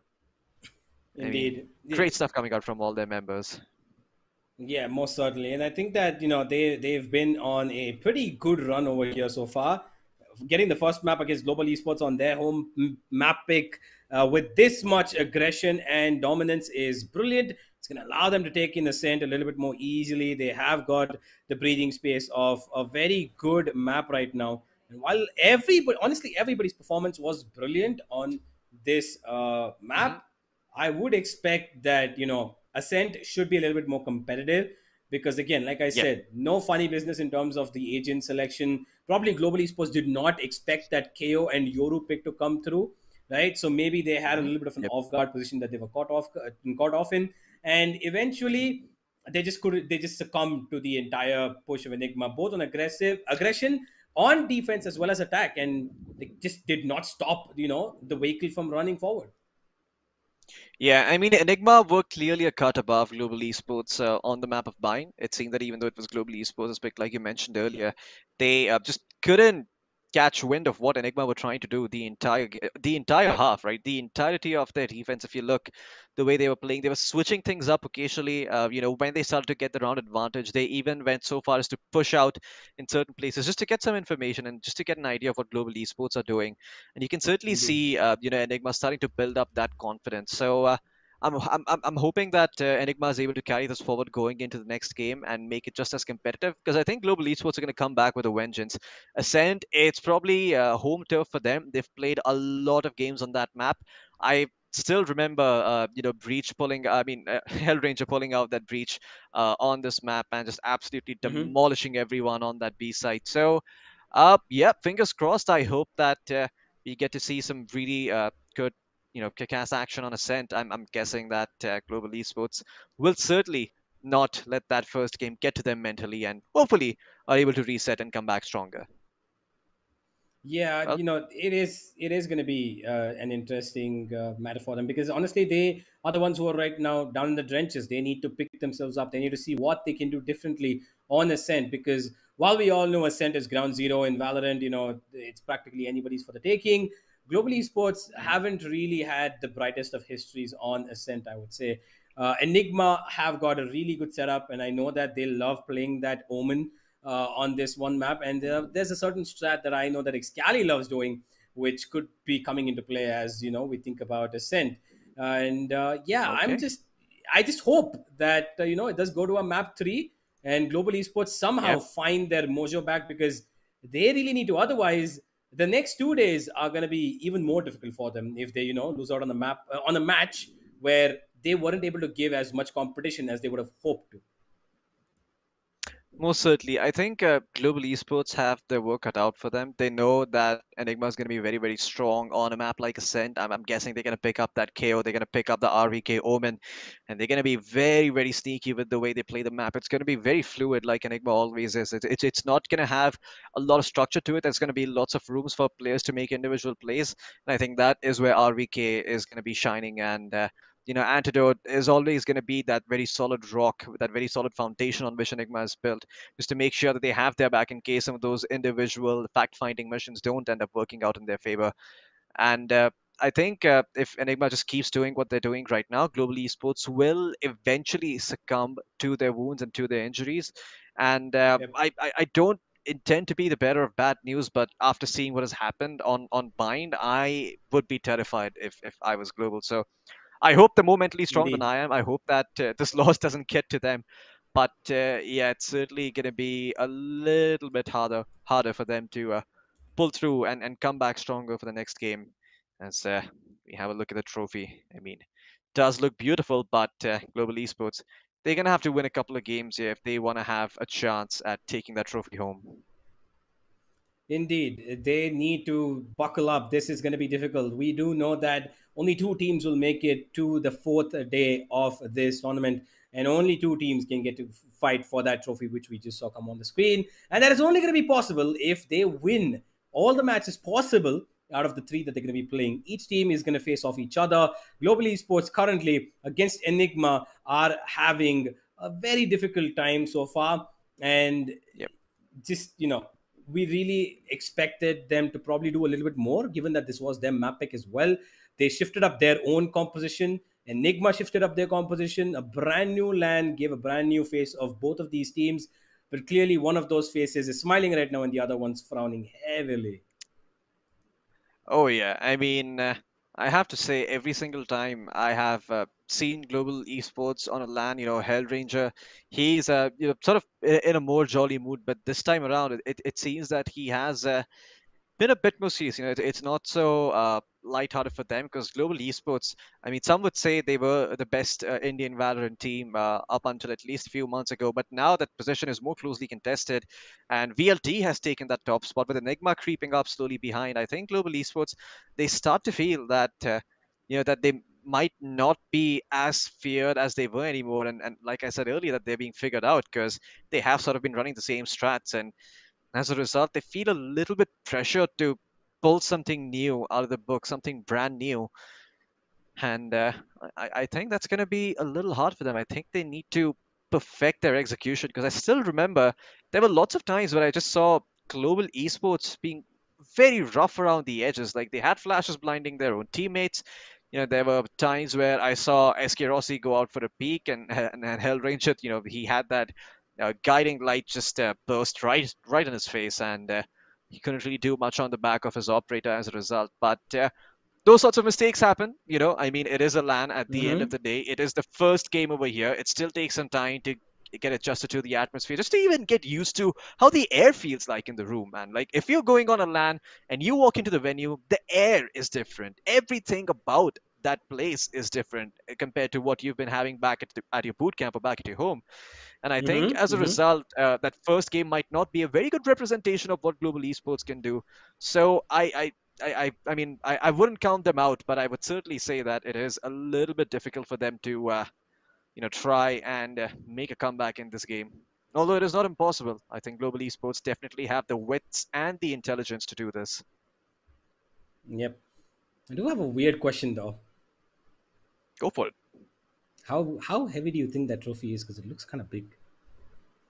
I mean, okay, now that I see two people standing in front of it, I'm actually seeing how big that is. Look at that. It's like you put those two together, and that the width of that trophy is still so big. Like, yeah, that is insanely big. Well, my guess would be anywhere between 4 to 7 kilos.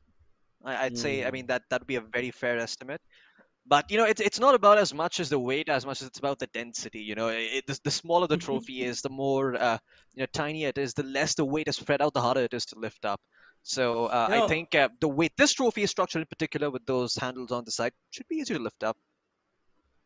Whenever you talk about trophy analysis, yeah, I was just about to say it. Like whenever you look at trophies, I remember a certain trophy that did break. On quite a couple of occasions actually. But hey, I hope that this trophy, the thing about trophies is this one looks so big and heavy, and the winners are going to have so much more joy lifting it. Like, it's just that feeling. Like, we've beaten the best teams around in the region, and it's just going to be that much easier to lift that trophy up above your heads and then, call yourselves the first ever Sky Esports Souvenir Mumbai 2022 LAN winners, which we will find out in 3 more days. There's a lot more action to come in the days to come, but also there's Ascent coming up in just about a couple of minutes as well, ladies and gentlemen. But Floki, I do want to ask you this. Do you expect to see a map 3 after what we've seen so far? It's a tough call. I do think that map 2 is going to be close. I don't think it's going to be easy by any means for Enigma. I think it's going to be a lot harder than Bind. But are we going to see a map 3? I couldn't give you an answer. I mean, it's as much of a coin flip for me as it is for you. But if I had to pick one side, I would pick Global Esports. I think they might be down, but they're not out just yet. They know what they need to do to come back in this game. It's just that you're playing on a LAN after such a long time, right? It's hard to sort of get adjusted to that feeling. And it's sort of hard to get adjusted to how the atmosphere is in the room, like I mentioned earlier. So once you get accustomed to that, you can actually start focusing on the game, and that might just be the case for some of these players. Because if you actually think about it, there's not been a single Valorant LAN. Skills and Lightning Fast, while they have, I don't think this is. I don't think they've played LANs before. I could be wrong about this, but I think this might be one of their first LANs as well. So for them to get adjusted to the atmosphere could also be a little bit harder. And once they start to get into their comfort zone, they can start to prove themselves a lot more. I know SK Rossi has played a LAN before, back in the days of the game that shall not be named. But I do not remember Skills and Lightning Fast being there. Yeah, while all of that is true, I think that Raw Fuel also is pretty excited about this. I think this is one of his first. I think this is his first LAN as well. And while we talk about all of that, here's a complete summary of what just went by, ladies and gentlemen. 13-4. Global Esports have suffered a very heavy loss. And of course, the MVP of the match is Raw Fuel. But honestly, I would say that my MVP was, RVK, man. That guy was on fire. Oh, yeah. He just absolutely, his impact frags were really, really great. He did a really good job of holding down the site, the A side, multiple times, not once, not twice, multiple times where he had at least 2 players, 3 players in front of him, and he was able to get away with a minimum of 1 and a maximum of at least 3 at times. And while Enigma as a whole performed brilliantly, you can see that Raw Fuel yet again, his streaks of MVPs just do not stop. And honestly, Yeah. If we were giving out small little MVP trophy awards, right, for players, I think Raw Fuel would probably need like 4 He need a wardrobes trophy to cabinet. keep. Yeah, he Yeah, he he definitely need a trophy huge cabinet. one. Yeah, he's got so Most many of certainly. those. Yeah, I mean, certainly, I think Raw Fuel has what it takes to be a top player in not only South Asia but also Southeast Asia. But I also think that at the same time, Enigma, what they uh, what they're starting to find in this land, the crew that they're finding is that they're trying to figure out that RVK is just overall one of the best. I mean, the term that comes to mind when I think of RVK is all rounder, right? Because this guy, he's gonna be in your face when he needs to. He's gonna play defensively when he needs to. He's gonna be smart when he needs to. He is kind of like water. He can be molded to fit any particular role. And I think as a result, Enigma are able to have a lot of fluidity in the game, and that's because of REK, because of all the mantles REK can take up at any point in the game. Excali, I wouldn't say he was one dimensional, but there is a certain explosiveness about him, right? He likes to get in your face, he likes to come into fights, he likes to be a little bit cheeky and a little bit cheesy. And he wants to sort of disrespect you and sort of tell you that you're not good enough to win a duel against him. He will out aim Mm-hmm. you. He will outshoot you. And at the end of the Yeah. day, when you have this combination of players, you've got someone who's very fluid, you've got someone who's very strong-minded. You've also got people who are willing to be the rock, who are willing to sort of lurk Oh in the no. shadows.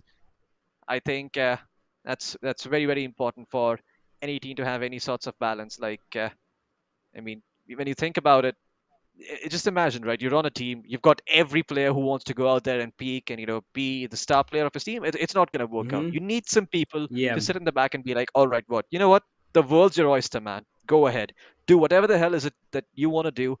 I will sit back and deal with the ruckus that is left behind in your wake. And there is a good side to that. There's a good side to that, and there's a bad side to that. The good side to that is occasionally Rexy just doesn't have to do much apart from opening his iPad and throwing out a couple of smokes, maybe delaying a push here and there or with the Brim Volley, while Raw Fuel and Excali do all the heavy lifting. Other times it can be a little bit hard because maybe they go out on some fact-finding missions, they're not very successful, and now Rexy has to take fights from multiple angles, from multiple fronts. While there's a shock dart coming his way, there's a snake bite, that he's standing in, and there's a smoke blocking his line of sight towards one part of the map. So, it really takes a lot of trust between players for such synergy to Mm-hmm. develop. And I think Enigma, in that regard, are extremely high on trust. I think all of these players, when they look at each other, they are like, okay, you know what? I believe you've got my back. I believe you've got my back. And when that sort of trust comes in, that is when you see teams play out of their mind. But trust is one thing, execution is another. And I'm waiting to see if Global Esports' execution alone can allow them to take this map off of Enigma's hands and take it to a game 3 to split. Yeah, I would expect Global Esports to put up a much better performance. Given that they only mustered up 4 rounds on Bind, this Ascent map should be a lot better. And while they are looking like they're prepping up slowly, getting their hands warmed up, getting their aim trained up, this is what they need. One map has gone down doesn't mean that they've lost everything. There's still 2 more to go, hopefully. But Enigma are looking hot in form right now. They are not going to Oh, be yeah. giving up stuff easily themselves as well. And while we do talk about the map of Ascent, I do want to ask you, Floki, do you think Hmm. there's going to be a chamber here, or do you think we're going to start seeing the Killjoy back? Because Ascent is a map where Killjoy is pretty damn useful, and I've not seen that. While there is a variation between a huge number of teams internationally as well, where they've got Mhm. this notion where Chamber's better on Ascent. No, we got Killjoy because lockdowns and all that. What do you Yeah. think we're going to see from Global Esports this time, or what do you think we should see from them? All right, here's my prediction, right? Lightning Faster Skills going to be playing the Killjoy on Global Esports. On the side of Enigma, probably a Chamber, being played by Raw Fuel. And I've got some reasons for that. Because firstly, Enigma is going to be starting out on offense on this map. It's going to be Global Esports defending. And Enigma are going to sort of need that aggressive firepower and also some ability to, that once they get some map control, they're able to keep that map control. And that is what Chamber does allow you to do, right? With the traps, you don't have to put all of them down right away. You can put one down to watch one part of the map, to watch one flank, and then you can try and capitalize on the map control that your teammates are able to offer you with their abilities, and then drop a trap down a little bit further, as more of an oppressive trap, right? A trap that is preventing the enemy team from going out there and reclaiming that map control. So I think for that reason, Enigma is probably going to go for the chamber. Yeah, I would say, I would make a case that, while Killjoy has not really been as relevant after the chamber has come across, I would say that on Ascent, I think that the Killjoy is probably going to be a little bit more viable, given the ultimate ability. And this is going to be a problem for the team that does not have a Killjoy, because that lockdown, unless you have a Sova ultimate or a Brimstone ultimate, if the Brimstone is being played, unless they want to go for an Astra, whatever it is, or they're going for the Omen, which I expect Enigma to do, they're going to have a little bit of a problem, because that Killjoy can absolutely demolish all of your plans from going in. But at the same time, we should remember, we can see a Chaos still going on, because Chaos has become one of these staple initiators on Ascent now. Bread and butter. That is what KO is on Ascent, and he offers you so much potential, right? You can play him as a pseudo duelist. You can play him as a pure initiator, setting up for his team like a breach. There's a lot of pop flashes that you can pull out on Ascent. I mean, it takes some practice to learn those lineups, but once you have them, man, they're very, very strong.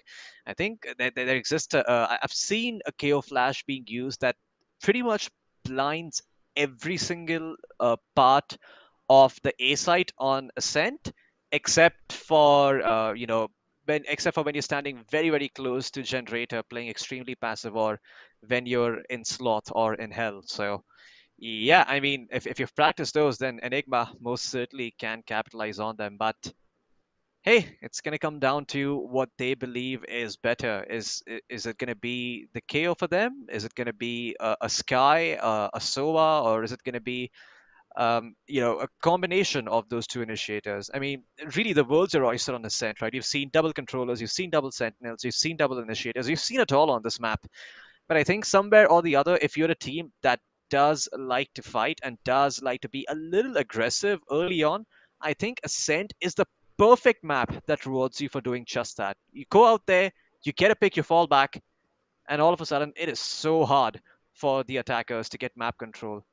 I mean, it's just insane, to be honest. Ascent represents to me what Valorant probably is as a game, right? Like, you get one kill, and all of a sudden, it's almost like the game's over if the enemy team sort of knows what they're doing. I mean, it's not that bad, of course. I mean, there is obviously a lot of room for different sorts of plays, but because Ascent has been around for so long, people have understood that as a map, this is probably one of those places that if you are going to be aggressive, you will be well rewarded. I'm not too sure what just has happened, but the players are getting ready. And, okay, yeah, they're getting ready. They're huddling together. They want to make this a tour. They want to take this.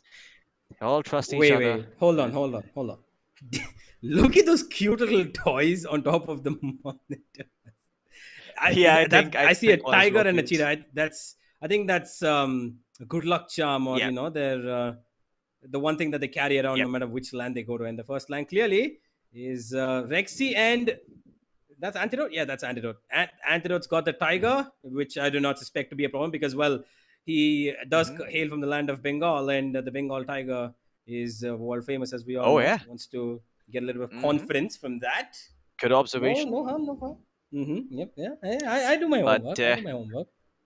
Yeah, most certainly. You do your homework, clearly. But the question is, has Global Esports done their homework? And if it's going to be enough against the side of Enigma, they're going to be in some deep waters here if they do not see what's coming from the side of Global as well. Because I think Global must have adapted to whatever Enigma is doing right now, and they probably have a much clearer idea of what they want to do. There we go. Killjoys for both teams, but is there a chamber in play? I do not know yet. Nope, that is not the case. Rawfuel is going to be playing that Jet, and so is SK Mm-hmm. Rossi. Okay. Yep. Time to see how much Jet they've played since the nerf came through. Well, I'm excited about this. Like I said, that Killjoy is going to be a menace, and we've got a KO on both sides. There's a similar lineup, and Excali is going to be the one playing that KO, which we all know has been the case. But sometimes they've shifted it up. Antidote was taking the KO role. He had Excali playing the Smoker role. But what we have here is an Astra. Now I am a little concerned about this, Floki, because we were talking before, all of this started, that the Astra is rather on the fence at the moment. She can tip over towards the side where there's lava, or she can tip over the side where there's green grass, right? And what the thing about her kit is that her smoke regeneration takes a very long time. And while she's able to use those smokes, sometimes the utility factor comes into the play where she has to act not just as the controller, she has to also act as the initiator at times, right? And Yep. she's even got the ability to take back her utility orbs, which take a 14.5 second, which you pointed out to me earlier, delay, which again could be a little bit of a cause for detriment, because those 14 seconds can be the cause of life and death, can't they? At certain times where you take out the smoke orb where you might have just needed it. Yeah, most certainly. I think the thing about Astra is that she is a controller initiator hybrid. We were having this conversation earlier, and we were discussing about how Astra is probably one of those agents where, if you don't have an initiator on your team, you still gonna have a very good chance to win as long as your Astra knows what he or she is doing. And I think that's one of the things that Astra offers very, very well. It is a ton of control, a ton of map control with the concuss, with the gravity well, with those smokes. You couple that up with a strong initiator like Breach or even a KO, and all of a sudden, life has just become so much easier. Sight takes it a lot easier. Thankfully for Global Esports, they're not going to have to rummage about and figure out how to set up an offense with the Astra and what the best way of doing that is, because they will be starting out on defense. However, for Enigma, it's going to be a task to try and deal with this Astra, who I imagine will be a constant thorn in their side. Skills, when he first came onto the scene, I remember he was the player who was playing that controller occasionally, and Astra was his go-to agent. And he played that rather well, despite not despite Astra being more of a patient agent, an agent that requires you to hold an angle and requires you to be a little bit careful, because she doesn't really have any utility that allows her to fight directly and allows her to take advantageous duels. She can set her teammates up for success much better than any other agent in the game, sure, but individually she's sort of lacking in skills. I mean, with his ability to just sniff out enemy utility and play around it, is able to put her to good use.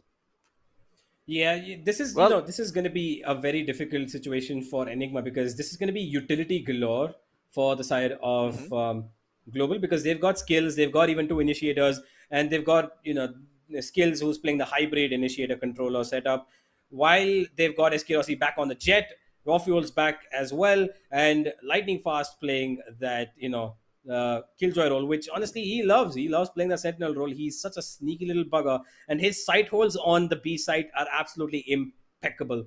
So Global Esports, they've got quite a bit to work with here, and I really, really hope that they are able to give an early commitment to aggression, get themselves to where we know their skills lie to be, which is SK Rossi being his best self for the operator, getting a little bit of controlled aggression going on, how they usually play, and just overall maintaining control of the game and not letting Enigma slip away with it. Because you saw last map, when Global Esports do not have control of the game in terms of the speed that is played, they will struggle and they will fall.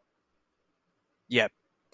I mean, I think that is one issue that Global Esports have. It's just being outpaced by the enemy team, right? Enigma, they were very, very quick on the previous map of Bind when it came to taking fights, when it came to figuring out where the enemy is playing and capitalizing on that information.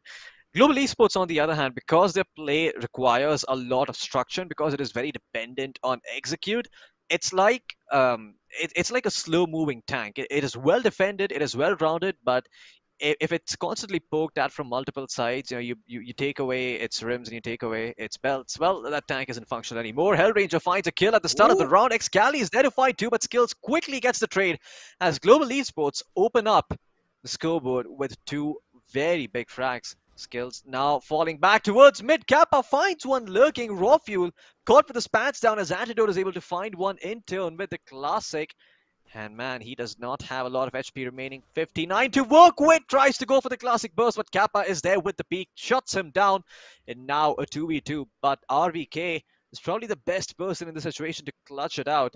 As Kappa, as well as Skills, both just a brush away from death.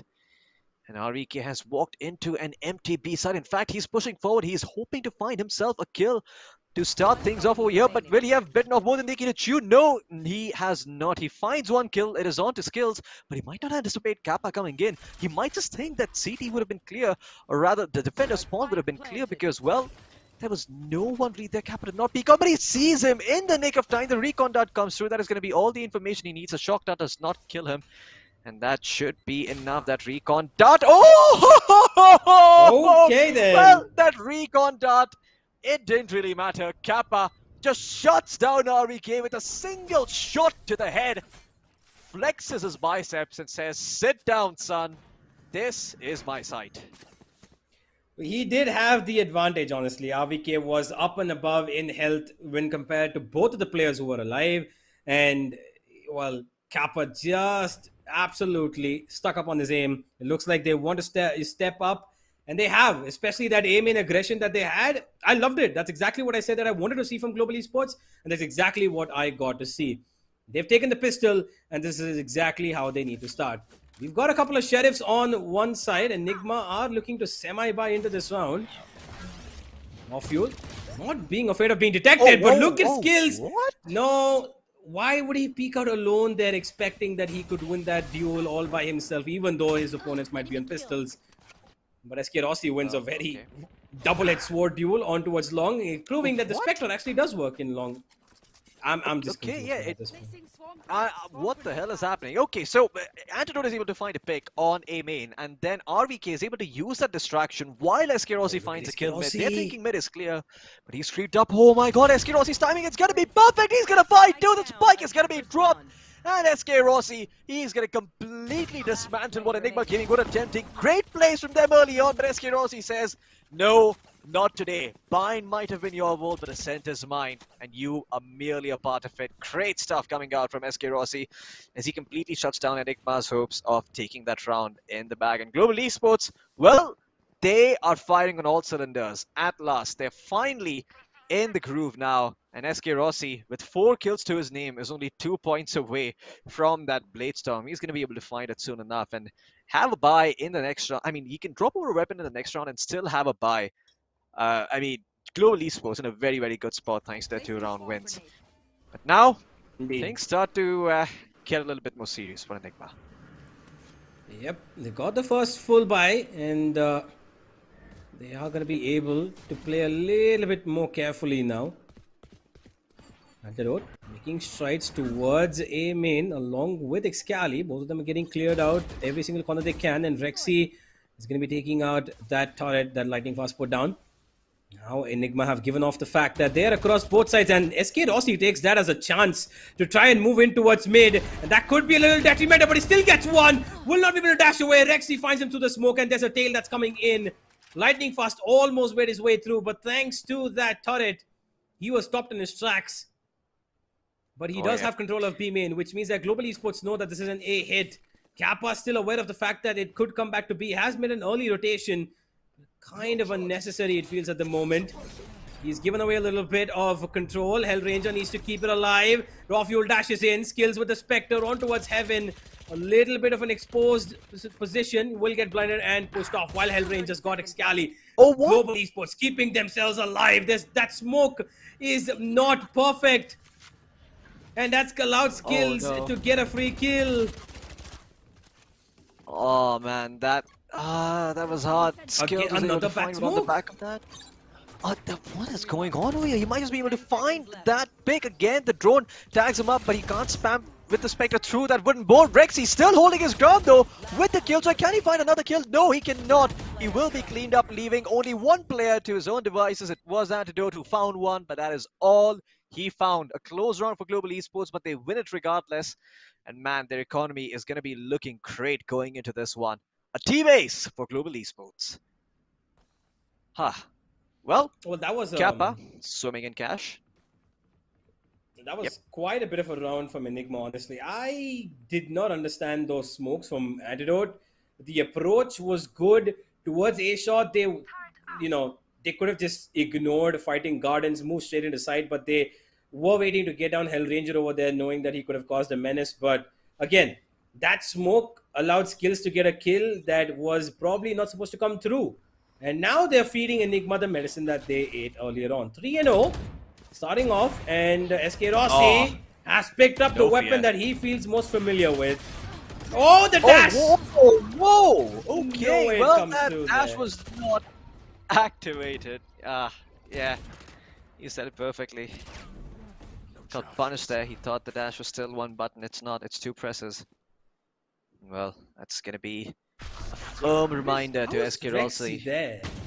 Not push too far. Wait, what the hell is Kappa doing there? That's the question. How the hell has he pushed all the way into tiles under Rexy's nose? Got past, and now Rexy, sure, he's able to hold on for a bit. He takes down Skills. But man, Kappa has created so much chaos right now. Hellranger is going to be able to clean up Rexy. And thanks to Kappa's adventures towards tiles, it seems that Antidote is going to have a very, very hard hold on the side. The KO knife is going to clear out the boats area. As Kappa tries to come in from the timing, trying to spam through the boxes. That flash, it is gonna catch Antidote. No, it is not. In fact, okay, a chip coming in from Antidote, but Hellranger has his number. He's got him covered. And he will be getting the defuse over to Kappa so he can work towards that ultimate. And Global Esports, they will put this round in the bag. As again, Global Esports are able to string around on board 4-0 compared to Enigma. Well, Enigma, they had a hot start in the previous map. Now it seems that it is Global Esports' turn to do the same. As SK Rossi has that operator again in his hands. And I wonder what Global Esports are going to be doing. I think I saw the lightning fast special there. I saw a judge being picked up by him. Well, I just hope that Enigma are accounting for that, because he did that in the previous map as well, where he was playing the Raze. I think it was him or Skills. Just pulled out the shotgun, sat in lamps, demolished people hopping about. And it was lightning fast. Yeah. So annoying. I mean, it's probably the most annoying feeling in the world when you have a full buy and you get close. I mean, you just get beaten by a schmuck who's holding a close angle with a judge. It just feels so unfair. Honestly, it's not just even about that. The judge is so-called practically balanced. It does not give long-range skills at all. It does there's no long-range skills at all, Floki. We don't see any long-range skills from the judge. Absolutely we do not see some crazy jumping maneuvers. It's absolutely dead on inaccurate. No, it's inaccurate. Like, you never know where. Yeah, you can't shoot anything. It's worse than the Odin. It's first shot inaccurate. No, it's actually worse than the Operator. It's got an inaccuracy. It's the worst gun in the game. The judge is the worst gun in the game. Who even uses the judge? Come on. Yeah. The Stinger, though, on the other hand, probably the best one. Oh yeah, indeed. Like, you hit two. I've had a time where I've given damage 3 bullets to an opponent on the head with the Stinger, and they've not died. But while I talk about it, looks like Lightning Fast wants to keep himself alive and relevant, but no! That flash is dead perfect, and that's allowed Raw Fuel. Look at the space he's got, but a little unnecessary space that he wanted to cover up. And now SK Rossi going up in the air, been spotted out in the open, got the operator in his hands. The dash is alive, gets a great kill. The ultimate comes through, and then Antidote, while he gets one, I have absolutely taken into account that Chaos is the middle name of Global Esports. Okay, let me just tell you what happened there. SK Rossi, he got hit by the Sova ultimate of his own team twice it hit him twice, and then he died to an Nanoswarm laid down by Rexy. While SK Rossi was trying to up. I think that was Kappa on the Sova trying to prevent the plant from coming through, and then SK Rossi's going forward. Look at him, you can see it on his face. He's just laughing it off. He's like, alright, you know what, man, whatever. You kill me, it's fine. Just take my operator, save it for the next round, give it back to me. And yeah, Global Esports finally getting into the groove. Like I said, you know, they finally gotten accustomed to the air at the event, at the venue.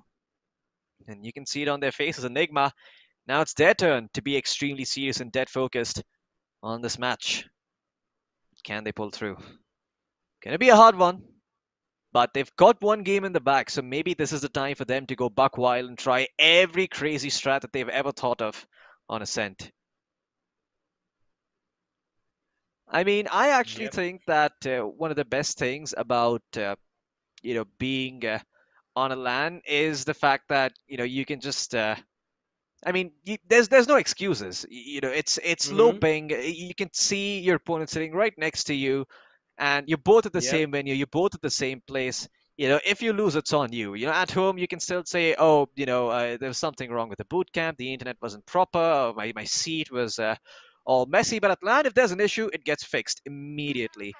And yeah, if you screw up there, well, it's on you. In some way, it is the purest celebration of esports and video games there is. Indeed. And now we've got Enigma getting absolutely demolished on their map pick. It looks like they should have chosen either one and lightning fast. The perfect bait setup. He has his own sixth man helping him. Antidote will get away from this corner with the trade. And that is a 4v4, but look at Raw Fuel. Oh boy. Kappa, you might want to turn towards your left. No, Raw Fuel almost. He almost gave that up, and now that's the B side completely opened. It was going to be lightning fast, and Kappa to hold that down. And with him going down, that's going to be the B side taken away. The spike still in towards the B main, though. I don't know why exactly they're being a little redundant about this. They're letting Raw Fuel hold it down, but the more time they waste, the more they're going to be giving up their control. Global Esports have been amazing at retake so far. And it looks like they want to avoid that. Yep. Yeah. It did detect Excali, and Hellranger expects this, and that's a free kill given to him. Most certainly. It might have also sold a bit of a fake. Excali, just by being tagged by that knife, could have confused the side of Global Esports about what was actually going on the map, but the plant came through in time, and now Enigma out in the 2v3. The Cosmic Divide available. SK Rossi has got the dash ready. Will throw out the Cloud Burst. Go right in, but my god, look at that paranoia come in from Antidote at the perfect time. RVK! Okay, Skills, you no longer have a skull. Well, it just shattered into pieces, and RVK again cleans up with the Sheriff. My god, this man. You give him that one-tap machine, and you will see some one-taps come through. Huh. Most certainly. He's known for that Sheriff play. No, does not indeed. He is known for that Sheriff play, and of course, when that man gets into his form where he knows last match he's had a little bit of a slow start here. Enigma as a whole have had a little bit of a slow start here, having shifted up a little bit of their lineup as well. Seems like they want to go ahead for an aggressive A push, and there they go. Raw Fuel's been detected, but he gets that small little gap in the smoke. Small little gap in his own smoke, which Hellranger exploited, but it doesn't matter. Rex is able to take down Skills, and with that, Global Esports, who were on an eco because of just one round loss, they were being constantly dropped across every single round that was played so far, has given Enigma the ease of getting into the site and even getting the plant down. 4 versus 3.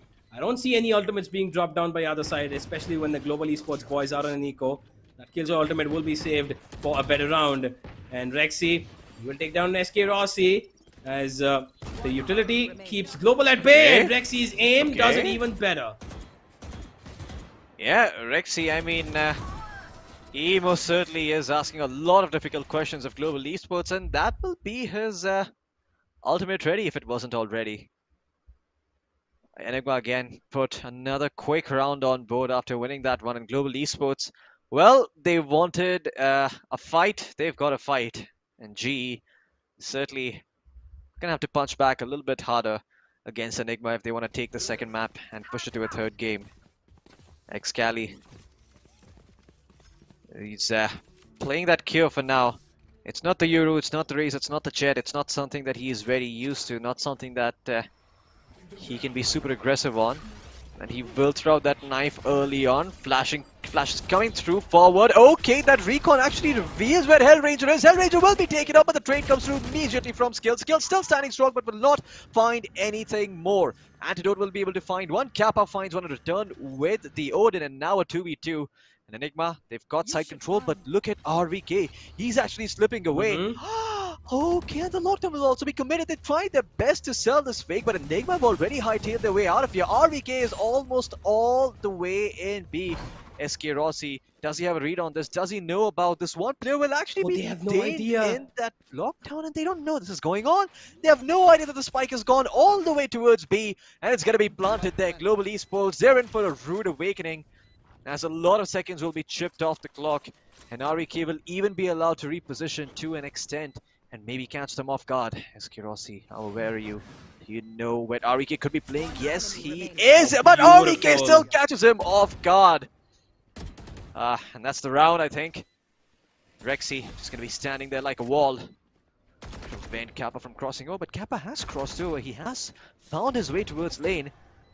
Can he get the defuse in time though? No. RVK playing the backside. This man is so sneaky. 28 HP is all he needs to clutch out that round.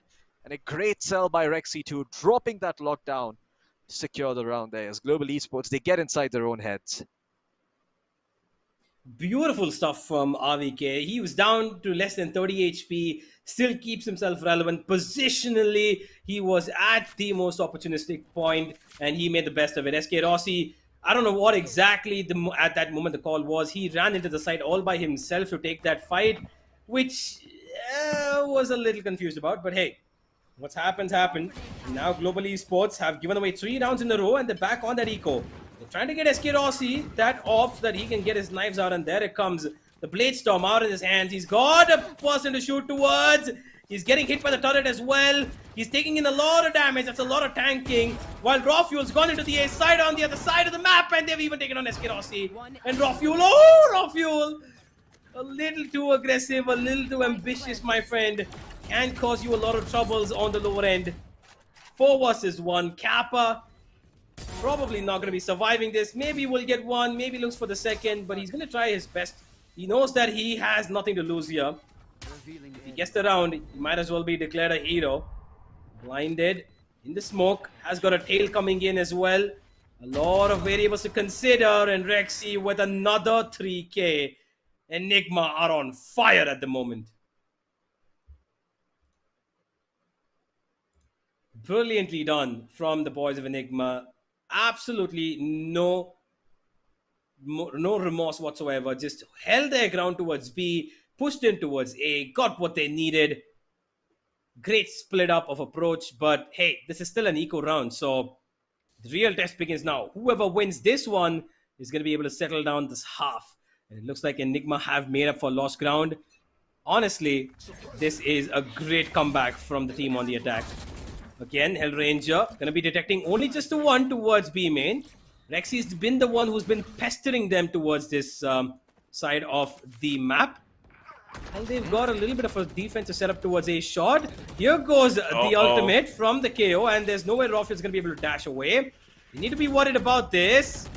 Raw Fuel, he's got 2 ends to worry about now, and while Hellranger's ultimate is going to be a problem. Raw Fuel faces it alone. There is the trade that finally comes through. Should have come in a little bit earlier. That double pick did not work. There goes the ultimate. Kappa gets through. He's got the ultimate timing, and he makes the best of it. Rexy's been taken down. And now the defensive Killjoy lockdown is going to be making the ripples that it's required to make. Kappa's taken down one more. Antidote's the only one coming in. 1v1 now. And while he's against SK Rossi, that dash could prove to be detrimental. Antidote. He did not expect him to be towards spawn. Yeah, what a beautiful play coming out by SK Rossi. My oh my, the patience on this man. when needed was appropriate. And Kappa, credit where credit is due. That man just hightailed his way. The movement was so clutch all the way towards the B side. I mean, you saw him dodging that Hunter's Fury. You saw him avoiding that recon dart. He was pretty much playing parkour at that point, and he was able to push forward, find all those picks, and finally, as a result, clutch that round out. That spike being dropped up there is actually what caused the side of Enigma to be in a world of trouble. And of course, it all started with Hellranger and that null command, just preventing Raw Fuel from dashing away. He was in such an awkward position, right? As a Jet, because you're so used to having access to your dash, you're sort of used to playing riskier angles, off angles, angles that would be bad for any other agent except you. But because you've got that instant, I'm going to get the hell out of here ability, you don't think much about the angles you're playing. And as a result, when you get caught off guard like that by the null command and caught out in the open, your options are so limited. It takes a lot of patience in that position to try and come out on top and to render the null command a little bit useless. So yeah, great plays coming out from the side of Hellranger and Raw Fuel. I think he knows what he needs to fix for these coming rounds. But Enigma, nonetheless, will still have a bye going forward. 6-4 now. They are looking to mitigate the damage, at least get another round on board. Make it 7-5. I like that. I like the way they fake the orb noise. Yeah, that's nice. I like that as well. The thing about this is we can see that even though Global Esports won that round, Floki, their buy is not as good as Enigma's. They've been damaged heavily. There's a Judge, there's a Guardian, there's half armors, and Kappa's holding down that Guardian. I think he's been spotted here by Rexy. He is clearing out corners as much as he can. They know that the killjoy yet again is towards this B main. And he eats a bit of it. He eats a chunk of it. And he delivers it. Oh, okay. Oh, and yeah. immediately, positions being exchanged. Yeah, Lord give it, Lord take it, Lord give back. I mean, Rexy, very, very good job towards B, trying to sell the fake on A. And Enigma, I mean, they're not really in position. They've got the null command on Excali, and I think they're gonna pop it and enter, and there it is! The null command comes through. No ability from Lightning Fast will allow them to save him, but he's got the Judge. Who needs abilities when you've got such a huge shotgun in your hands? And Enigma one after the other clean up the side of Global Esports, but Kappa fights too! With the help of the Hunter's Fury, somehow makes it a 2v2. Unless Excali can be revived. No, he cannot. He will fall. And now, Raw Fuel looking to get the plant down as Rex sees, well, his lockdown. It's gonna make some space. The spike plant is gonna come through. Kappa will be forced to clear heaven on the back of that recon dump, but he's only got 8 HP to his name. You could sneeze on his toenail and he would still die. That is how close he is to death. A simple classic shot is all it's gonna take.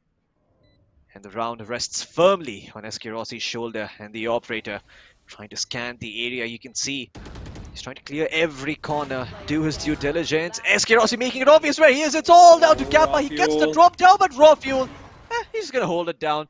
His crosshair firmly planted in one place, doesn't move, too much effort. A left click is all it took. And Enigma, they will get the 5th round for themselves on board. And now Global Esports might be in a tough spot. I don't know what their economy looks like, Universe, but if they don't have a buy, then this is going to be a rough spot for them. Indeed, this is going to be a rough spot for them. 6-5. Honestly, I did not expect this to come up when we saw Global Esports 5-0 up, Floki. And, well, the best gun in the game is here in the hands of Kappa. You've got your favorite gun here, Floki. The Stinger's up. Yeah, the best. The best indeed. I mean, a gun that is less accurate than the classic. A gun that is given to you by default. But in the meantime, Hellranger will be spotted out. Excali will be cleaned up. KO Diff right there. And oh boy, Raw Fuel. Sure, he wishes there was a Sky or a Sage on his team at this point. He's down to a sliver of HP. Nice flashes coming in from Hellranger, but can't really capitalize on that. What is that shock dart coming in? I'm not sure if that was Kappa or who the hell that was, but my oh my, someone is a Sova nerd. And Hellranger is going to continue holding that close angle with the Stinger. Oh, Raw Fuel might not expect this because that door is closed. Maybe he's going to think that this angle is probably cleared out. He's not even expecting the possibility of somebody being on that left side. He's just looking towards the right. This is going to be a problem because by now anybody would have peeked, but Hellranger is a madman. He's going to hold down the angle. So this is a very, very interesting Mexican standoff, holding on towards that market position. And Hellraiser finds off fuel. 1 HP was all that's required, and SK Rossi's taking an antidote. And this semi-buy or force buy of everything that they could put in, chipping into the last round, seems to be working out for GE, unless Rexy comes out on top of things. No, it's not going to happen. GE finished a half with the advantage in their favor. 7-5 it is. Oh, yeah. Global Esports, man. They pool all their money together. Communism at its finest. They're able to pick up a couple of stingers, a couple of sheriffs. And boy, oh boy, they managed to make it work. Great plays from Global Esports, playing those tighter angles, playing those closer areas of the map. I mean, you saw how Raw Fuel was punished early on for peeking out aggressively. Got his head destroyed by the one rifle that was available on their side.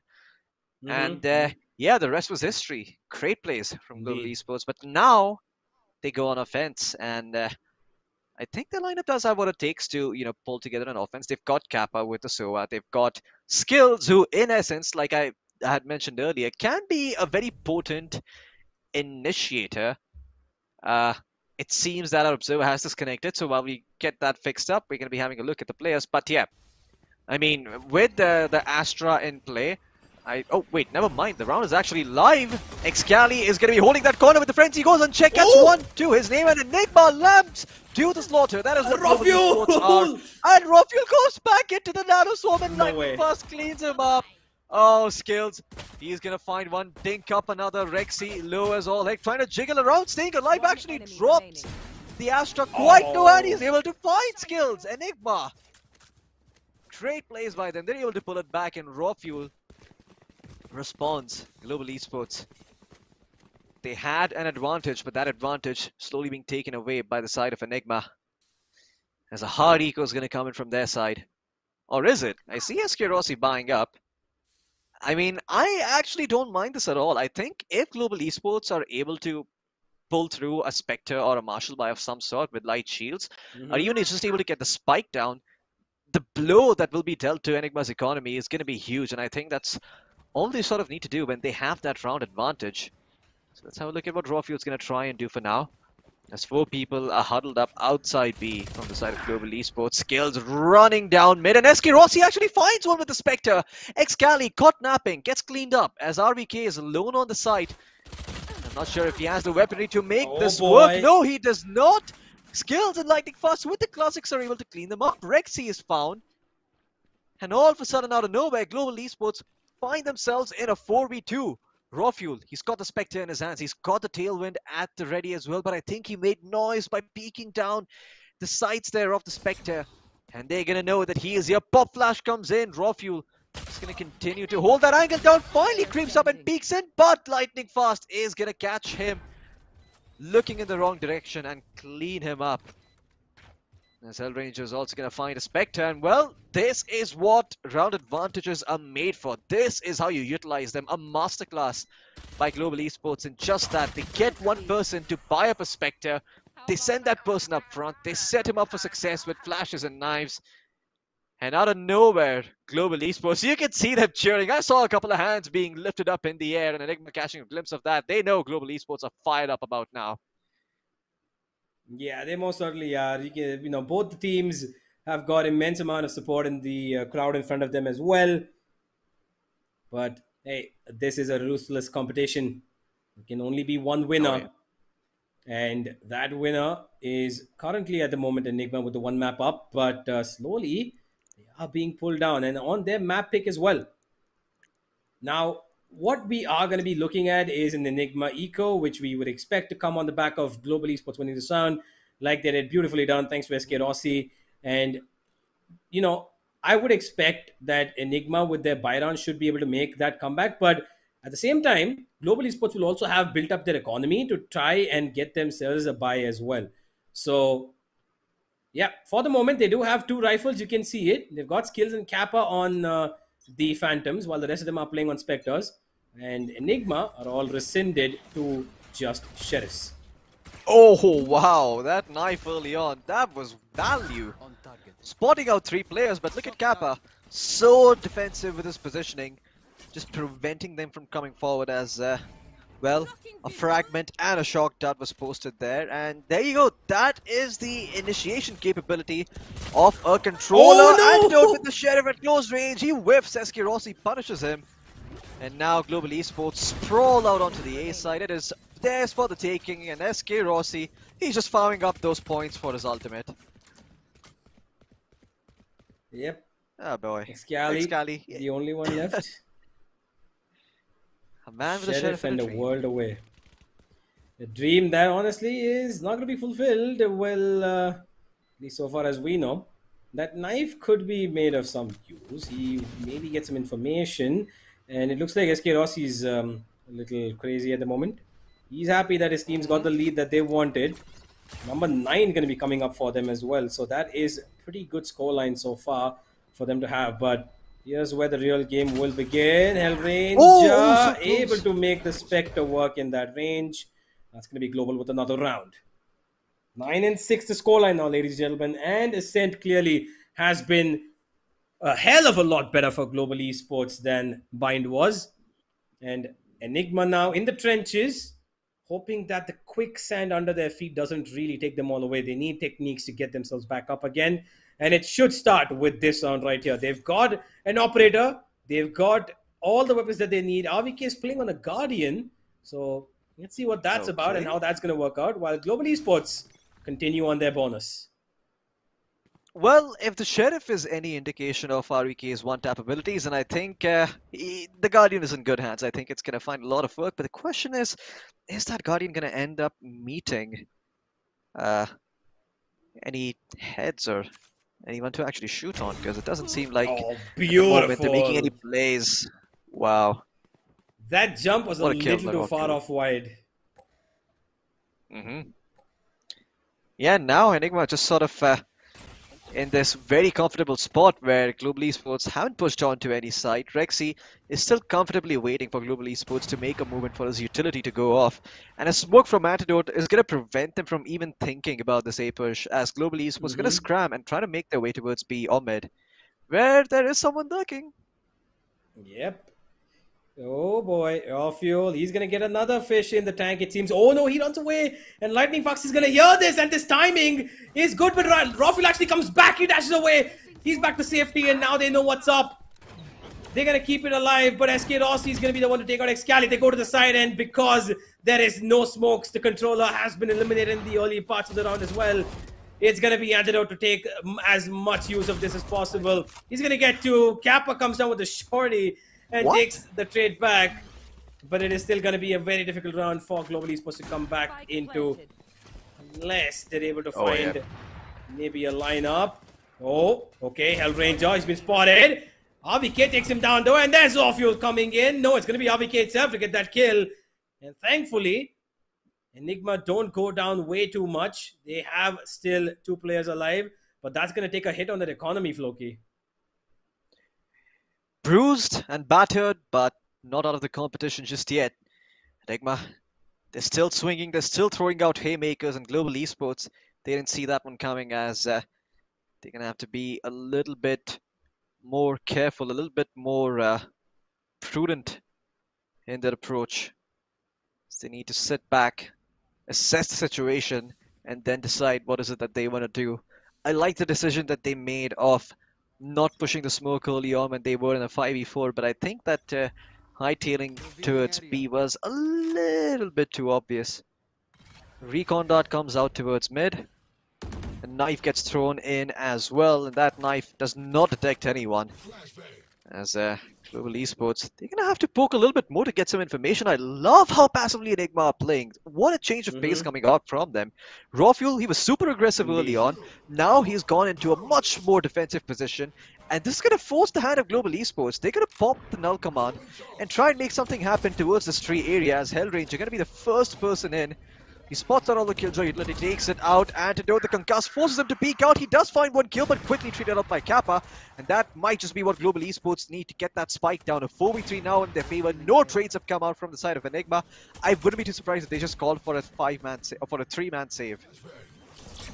At the moment, that does seem like the likely situation, but Excali goes out in the open. A little bit of a heroic play does put him down to the ground. Now it's just one man left. RVK, and he's not even healthy enough to get out of here. 13 HP. Yeah. He's got two different people coming up in front of him. What? Able to take down one. No. Skills wasn't ready for that angle. That's okay. GE still with the How do you charge know? over here. He's just expecting it, of course. Oh, What? What? RVK. No, Able to no, drop no, down. no, no. Able to drop down Yeah. two people. That's a pretty good, recovery in this round. And if lightning fast, that's just about timing. No way. Come on, get away from there. RVK, no more. No more. 13 HP, my friend. There's no way you're going to be getting away from that.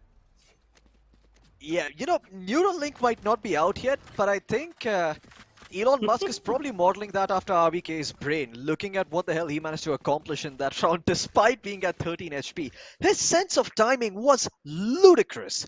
What the hell is that shot? I mean, what the hell are those two kills? That was insane. I mean, sure, it might not have won them the round, but still, this is going to have repercussions going forward into the future rounds, where if Enigma does Indeed. manage to string together a round or two in a row, Global Esports are going to be 1 or 2 weapons short. They might be in a position of a very awkward bye. Yeah, and the 10th round has come up as well over here, Floki. So that's going to be a very, very difficult, pressure being put on towards Enigma, because they're 3 rounds away from even coming close to where their opponents are. They're going to be on eco right now. So deep waters right now and swimming with the sharks, and Global Esports, they can smell blood and they're coming for it. Another round, which looks like Global Esports can easily put up on the board with just the one Vandal that RVK has saved.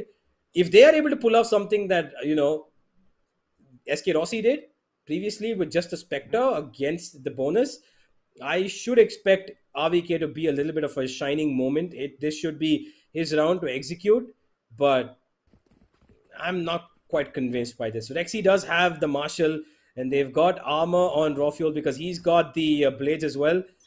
Enigma have things to work with, but it's about how they work it out. Yeah. I mean, Enigma, they've got tools in their arsenal. It's not like they don't have ways of dealing with this. They do. It's just about finding the right mojo and being a little bit more patient. Wow, what a flash coming out from Hellranger. No knife early on, actually saves it. Uses his flash to get that information. And Raw Fuel, as a result, will be forced off that angle. His dash gone. He's only going to have his knives out for now. And yeah, he only has 5 of those to make it work. Oh, Lightning Fast will not be able to clear that angle thanks to the knife that comes in the nick of time. Nice Cosmic Divide coming through, but still that suppress is going to prevent that push by just a little bit. Raw Fuel crossing over the wall on towards the other side, trying to figure out what's going on, but GE, they still haven't made up their mind about what they want to do, and now the lockdown is going to come through. Now they're going to try to get towards the side. I can see Excali just holding that angle with Shorty.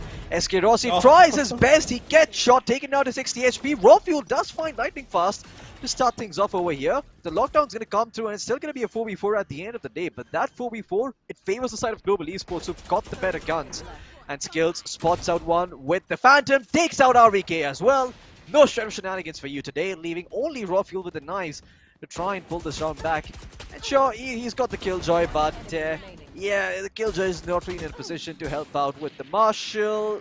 Gets a shot of Kappa. He's pulled out the boomstick, or half of it at least. And man, oh man, he was looking to send him packing. Skills able to find that kill. And Global Esports 11-7. This is what Global Esports are known for. This is why they were called the best Valorant team in the country. They're finally showing their true colors here, Universe. Oh yeah, most certainly they are showing up what they, they do well.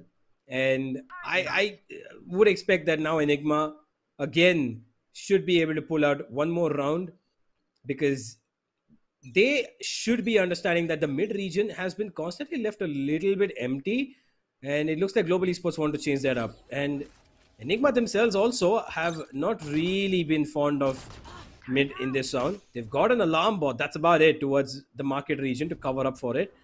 Looks like a split could be in place over here. RVK does not see anything. The blind will give him no information, except for the fact that Hellranger could be walking up here. They actually are. This is going to be an A split. There comes the Hunter's Fury from Kappa. He wants to get something towards Gardens. He will tag down one. There goes the grenade, but they're going to be stopped in their tracks as well. And here we go, Global Esports. Yeah. Oh, that shock dart coming through from RVK. He dishes it right back. Utility damage on point for both sides, but Hellranger is going to be the one to clean up RVK and to make sure that this execute comes through. And now SK Rossi in a very strong position, but Enigma, I think the call has come in to save. Rafuel, I think that was all he had. That was the one chance he was given and he whiffed. And he no longer knows where SK Rossi is, as both the Jets have activated their dashes, anticipating the other one to be a bit more aggressive. But that does not come through, and Enigma going to be very, very happy just taking these weapons into the next round, having a better chance of pulling through in that one. Yeah, but well, Global Esports on the verge. Yeah, that is true. They will be fighting for the right to survive, not even for the win. Well, Ranger gets his head pop, but Kappa will get... Okay, wow. They're dropping them down. And the Operator, while it is still alive, unfortunately, Antidote and Excali won't be surviving. And that's going to throw their economy even more into a bust. A Bulldog for Rexy, half armor for Excali as well as Rexy. Antidote's going to be playing the Glass Cannon Vandal. And RVK is just left with the Sheriff. We might as well say goodnight here, because it seems like that one hero Operator, if it does sing its tunes, we can hope to see another round for Enigma, or else, well, might as well say split coming in within just about a couple more minutes. Most certainly, and you can see now that the approach from Enigma is just to try and get something of value early on. They don't have the better weapon, so it's up to them to try and find an advantage in some other form, in the form of map control, in the form of a pick early on. Wow, that is an interesting knife coming out by Hellranger. I did not know that it could actually detect people sitting inside that little area on top of the staircase next to Pizza, but yeah, I don't know why that's called, hence the long explanation. But in the meantime, Hellranger and the rest of Global Esports going to be stopped from entering the site thanks to that fragment. A null command also going to be committed. The fragment, they're going to push through it, and looks like Hellranger will be able to find one. But my God, RVK! Calm down, man! Calm down, relax! Holy moly, he just shut this round down completely, and Rafuel has sent them packing. Oh God, Enigma! What the hell just happened?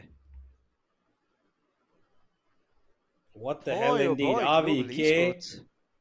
He just sat on the back of site and made his Sheriff sings the song of death like it was nothing. What a round by RVK. Him holding down that backside was going to be the most important part of that round. Rexy came in and helps him. That recon was perfect from RVK himself to support himself as well as his teammate and set them up for success. Enigma survive for another round. But how long can they keep this up? Yeah, that buys them so much time. It gives them oxygen. It gives them the ability to stay alive in this game. And Kappa always buying that lucky shotty, but yeah. SK Rossi gets away from that Operator shot from Rafuel with just about enough health. But he needs to be used as bait now, not somebody who can actually cause damage. You are divided. He's wounded heavily, and it looks like they are going towards B. There comes the ultimate Hellranger, but he's going to be kept at bay. They're trying to hold this off as long as possible. The flash comes through, but Excali, he finds his counterpart. The IGL has been dropped, but this is a fake. This is a big fake because they've allowed SK Rossi to slip in between lines. He's got heaven control, and now it's up to one man standing on side, and that's Antidote. He's been smoked off. He's going to be able to get one. Yes, he will. Immediately traded off though. Global Esports have got the A side in control, and SK Rossi needs to be the one man who can throw things into a mix. 15 HP! Okay. SK Rossi! Get out of here. Oh my God! Oh, SK Rossi under pressure, and he delivers. RVK, sure he's gonna find one, but can he repeat that same performance in the previous round? No, he cannot. Global Esports, they will even up the score, and Hellranger is on his feet, roaring like a madman. Well, it looks like they're pretty happy about this. And they should be as well. Well done. And Hellranger, we know he's a man of expressive emotions. He loves it when his team wins. What a win it is from Global Esports. Great job. Indeed, that is the face of a man who knows the value of patience and hard work and perseverance. And well, he's taken one map, so Mamba will be walking over to him and doing an interview. And I'm curious to see what he has to say, so I hope we're able to hear it this time around.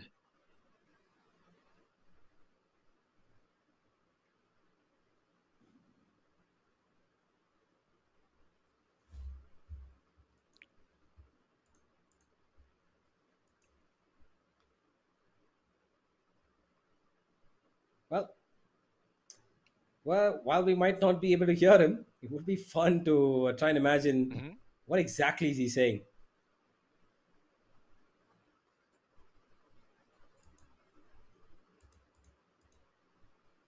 Floki, are you person who has the ability to do lip reading?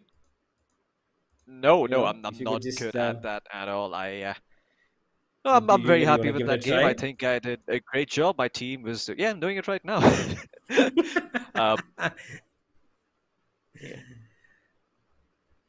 Well, I'm eating my words right now. Well, I said, we can have to win a game, and here I am winning a game. So, thank you very much, Mamba. I'll win the next game, and I'll see you right after. Indeed. Well, that was my best impression of reading Hellranger's lips. Mamba, well, he's thrown it over to the screen, and there it is. Map 2 winners. It is going to be Global Esports, and we will see Split come in, ladies and gentlemen. Split is going to be the one where we decide the complete and utter result of this huge matchup between these two teams. While Map 1 was a dominating success for Enigma, they have failed to repeat the same on their own map pick. And it was pretty decent. I think that the first half had a lot more competition, finishing off 7-5, and here we finished overall 13-8. I think Enigma were able to give what they could, but Global Esports just had that aggression, the controlled aggression that I talked about earlier, come into this game. They knew what they had to do, and they took absolutely no time in understanding what they need to do. From the beginning itself, took the advantage, went 5-0 up, and they did give away a couple of rounds, but they eventually settled down. They realized what they were doing a little too hasty, and they've put themselves in a position where they can go to Split and not let this one slip away as a 2-0 loss. Oh yeah, I mean, Global Esports, they fight back and they're able to claw back into this game, but the next map is going to be Split.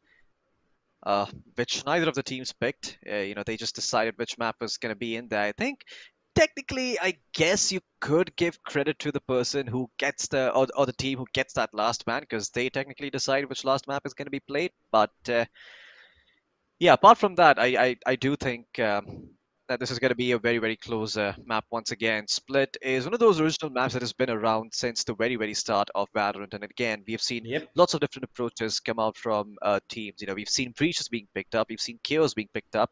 Although of late, it does seem that people like to run some sort of some sort of controller setup with the Viper, right? The Viper functions as this agent that allows you to take the A site. It also helps you just get some of that mid control if you don't really pick up, if you don't want to pick up a Sage, or if you don't want to pick up an agent that helps you control that mid area like a Sky. But before we jump into the next match, let's have a look at the highlights, because Enigma, they really tried on this one, but credit where credit is due. This is just Global Esports knowing what they needed to do to try and take this game, and boy, did they snatch it right out of Enigma's hands. Yeah, they most certainly did. They absolutely knew what the game plan was coming into this game, took an early advantage, and it's exactly what I was expecting from Global Esports, what they kind of lacked in the previous game, where they were not themselves, they were not being aggressive, they were not allowing themselves to get themselves the space that they required, because Global Esports are a team that depends on map control, and the only way you get map control is by fighting off your opponents for it. It's like, two kids fighting for a piece of candy. If one of them is playing passive and the other one just slaps them in the face, obviously the one who gets slapped is gonna, give it up, right? And that's kind of what happened. I know my analogy is not the greatest, but you get what I mean. And here we could see the immediate shift up is that Enigma was struggling in the beginning because Global Esports went on the front foot. They went to 5th gear from the first round itself. And that's what helped them, because Global Esports have that controlled aggression. Is what gives them that identity. And that's what they're known for. And that's what they displayed here. Yeah, I think Global Esports, I mean, Hellranger just imparted his anger and his energy into all 4 of his teammates. He probably held Kappa bench press back during his bodybuilding days. So, they went back and, they've got a similar partnership like Brimstone and KO do. I mean, if you're into Valorant lore, I think Brimstone and KO, the KO's personality is taken off of Brimstone's friend in a way. So technically, that is, I mean, I'm not too sure if that is the case, but I do suspect that to be what actually happened there. But yeah, I mean, the way Hellraiser was able to lead his team to victory in this one and be very, very decisive in some of these rounds was what helped Global Esports win. And man, some of these rounds were so cheeky coming in from Enigma, right? You had the round where RVK just shut them down with the Sheriff. They were able to win on the back of an eco.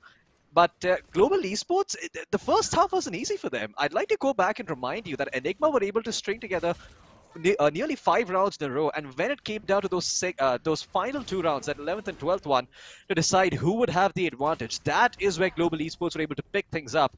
And in fact, they were sitting at 6-4. The score became 6-5, and Global Esports didn't have a bye. They were on Stingers, they were on Spectres, they were on Sheriffs, they were on Shorties, and they somehow managed to make it work, playing the close angles on B side. And once again, this to me is what Valorant is all about. You might have an economic advantage, but if you don't respect the map, you are going to be caught off guard and you will be punished. And I think, yeah, this map is... I mean, if Valorant had to be represented by a single map, I'd pick that to be Ascent. Yep. Been quite a map here. And this was one of the rounds where RVK absolutely shined his best. Look at those shots, man. Insanely well juicy. done, but it just wasn't enough. Just was not enough across the end. And this was what broke the camel's back. SK Rossi with 15 HP. How? And he gets away with the third as well. Somehow. Yeah. I mean, I think it's SK Rossi knowing that they've got this round advantage, right? So they can be very, very aggressive. They can take these sorts of absurd risks. And SK Rossi, I mean, credit where credit is due, man. When he knows that he has the room to be a troublemaker for the enemy team, he just has, no qualms about it. He goes there, he puts himself out there, and he's like, no, I will stand between you and the site, and I'm going to be that annoying fly who's going to keep flying around, buzzing around your head, making sure that you can't quite catch me. And yeah, I am going to sting occasionally when you give me the chance to. And sure, RVK was able to shut him down, but I think asking him to clutch 2 rounds in a row, it just might be a little bit too much. Yeah, a bit much. While he has been having a pretty good, 2 maps so far, RVK did have individually quite good performances. At times you just cannot see a round win come through without a team behind you, and you need at least 1 more player or 2 more to help you get through it. Not happen in the end, and Global Esports made the best of what they did. And of course, we're going to be seeing Split come up now. And honestly, I wouldn't have expected anything else to come out of between these 2 teams. They've done a brilliant job on their opponent's map pick, rather their own, and that's led us to what is Split. Because I honestly think that Split is going to be very interesting in the form in the side of the lineups, because again, we can expect a raise, we can expect the chamber to come in and stuff like that, but both of these teams have their own styles of playing again on the map of Split. Now, while the Cypher does come into play sometimes for the side of Global Esports, we've seen that Lightning Fast has dawned over the the chamber role at sometimes, in which SK Rossi could do again. But while we talk about all of that, let's get into the statistics for this one. 13-8 as we just saw it, and SK Rossi, of course, the man with the jet, does prove to be as damaging as possible. He comes back to his own true self of being that dangerous agent and he makes it Oh, work yeah. to his best. 23 kills, 281 combat score.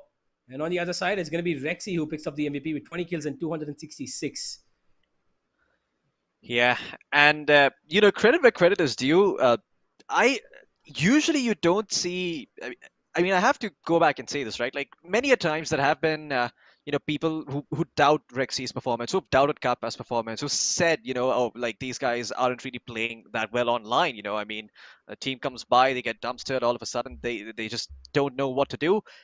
Come land though, it's a completely different thing. I mean, Kappa and Rexy are just in their element. They are clutching rounds left, right, and center. They're being the difference makers for their teams. Kappa is literally putting his team on his back in certain rounds and carrying them through those. May I remind you of that one round where the Hunter's Fury was popping off and Kappa had to do all sorts of parkour to dodge the recon bolt, to dodge the Hunter's Fury, to find Yeah. that one very crucial kill that caused the spike to be dropped up top and prevent Enigma from getting the plant off. If he hadn't found that spike there, that round looks completely different for Enigma. The spike goes down, you're able to deal with Kappa. Maybe Kappa's able to turn around and get one kill, but the likelihood he's going to survive and get another is just not there. But because Kappa found that one kill and was able to follow it up with another, he set SK Rossi up for success. Antidote was confused, towards that pizza area. And at the end of the day, Global Esports were able to put that round together. And it's rounds like those that add up and make the difference. And I think Global Indeed. Esports, if anyone was doubting Kappa, if anyone was doubting Rexy, if anyone was doubting any of these guys who may not have played at their fullest potential online, well, here is your answer. Proof is in the Indeed. pudding. It most certainly is. They've done a great job of redeeming themselves and their team. They've done a pretty great job of getting them, the frags that was required, made the plays that were made. While one team does win and the other loses, it's all about how you come around, learn, and do it better in the next game.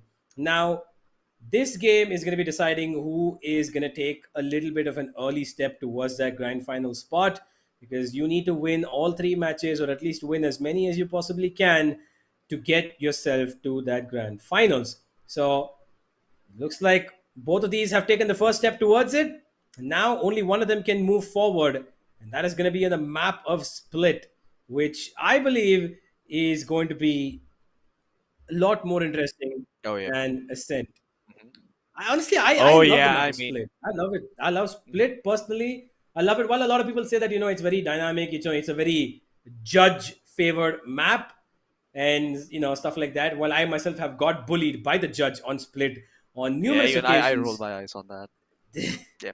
It is a good map. I really like the map. I think the approaches on the map is great. The amount of variability that it provides in terms of how you can come in through three different splits as well. When it comes to the A side, you can come in from mid to from whence. You can come in towards A main. You've got straight in towards A side, and then you can even go towards heaven. It's a lot of attacking prowess that you can get in towards, but also it's a defensive sided map at times when you do have the right agents for it, because you have control Oh, yeah. pretty heavy when you're on defense. You've got a lot of control. So let's see how both these teams work around it, because Global Esports need to work through that control and Enigma need to pounce on it because they are going to be on the attack first. Yeah, I think one reason why Split can be a very annoying map in matchmaking, and people don't usually like it. I mean, I think it's very unusual that you like Split. I mean, I personally like Split too, but I like it for a different reason. You look at all of these other maps, right? I mean, I can say this with certainty for almost all maps except these two, Fracture and Split, that when you get to a site and you take a site as attackers, holding on to it is very, very easy. You go to Bind, you go to Haven, you go to Ascent, you go to any map that isn't Fracture or that isn't Split. Holding on to sites is easy, but you come on to these two maps, holding sites is no simple affair. I mean, as Yeah. attackers, sure, you can get into the site, you can get map control, you can even get the spike down, be cheeky about it, but playing post plant is so, so hard. And the incentive and the opportunity, not even the opportunity, but rather the advantage on Split will always go to the team that is being extremely dynamic, that is constantly moving, that is constantly repositioning, constantly changing Yeah. up where they are, because there's no good potential for crossfires or any sorts of setup on a map like Split when you're trying to go for a post plant. It just can't happen.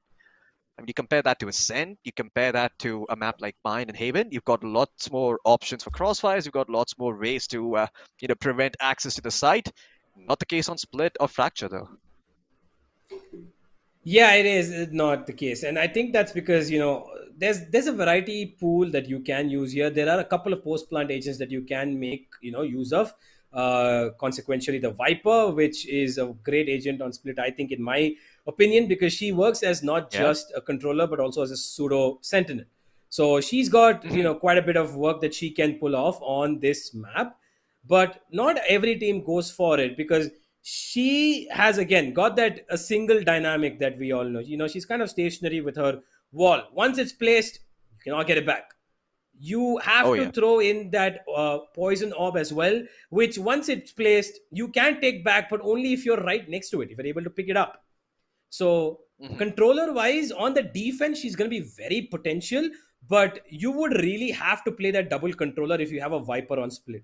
Otherwise, you're going to be in a world of trouble on both sides, because while she can cover up half the map, including mid and one side, the other side of the map needs to be dependent on the players taking aim duels or initiator fights that can allow them to win. And that also, again, is a big if, because you don't know what the opponent is holding in for you. You never know if there's 2 people, 3 people, or even 1 person peeking that corner, right?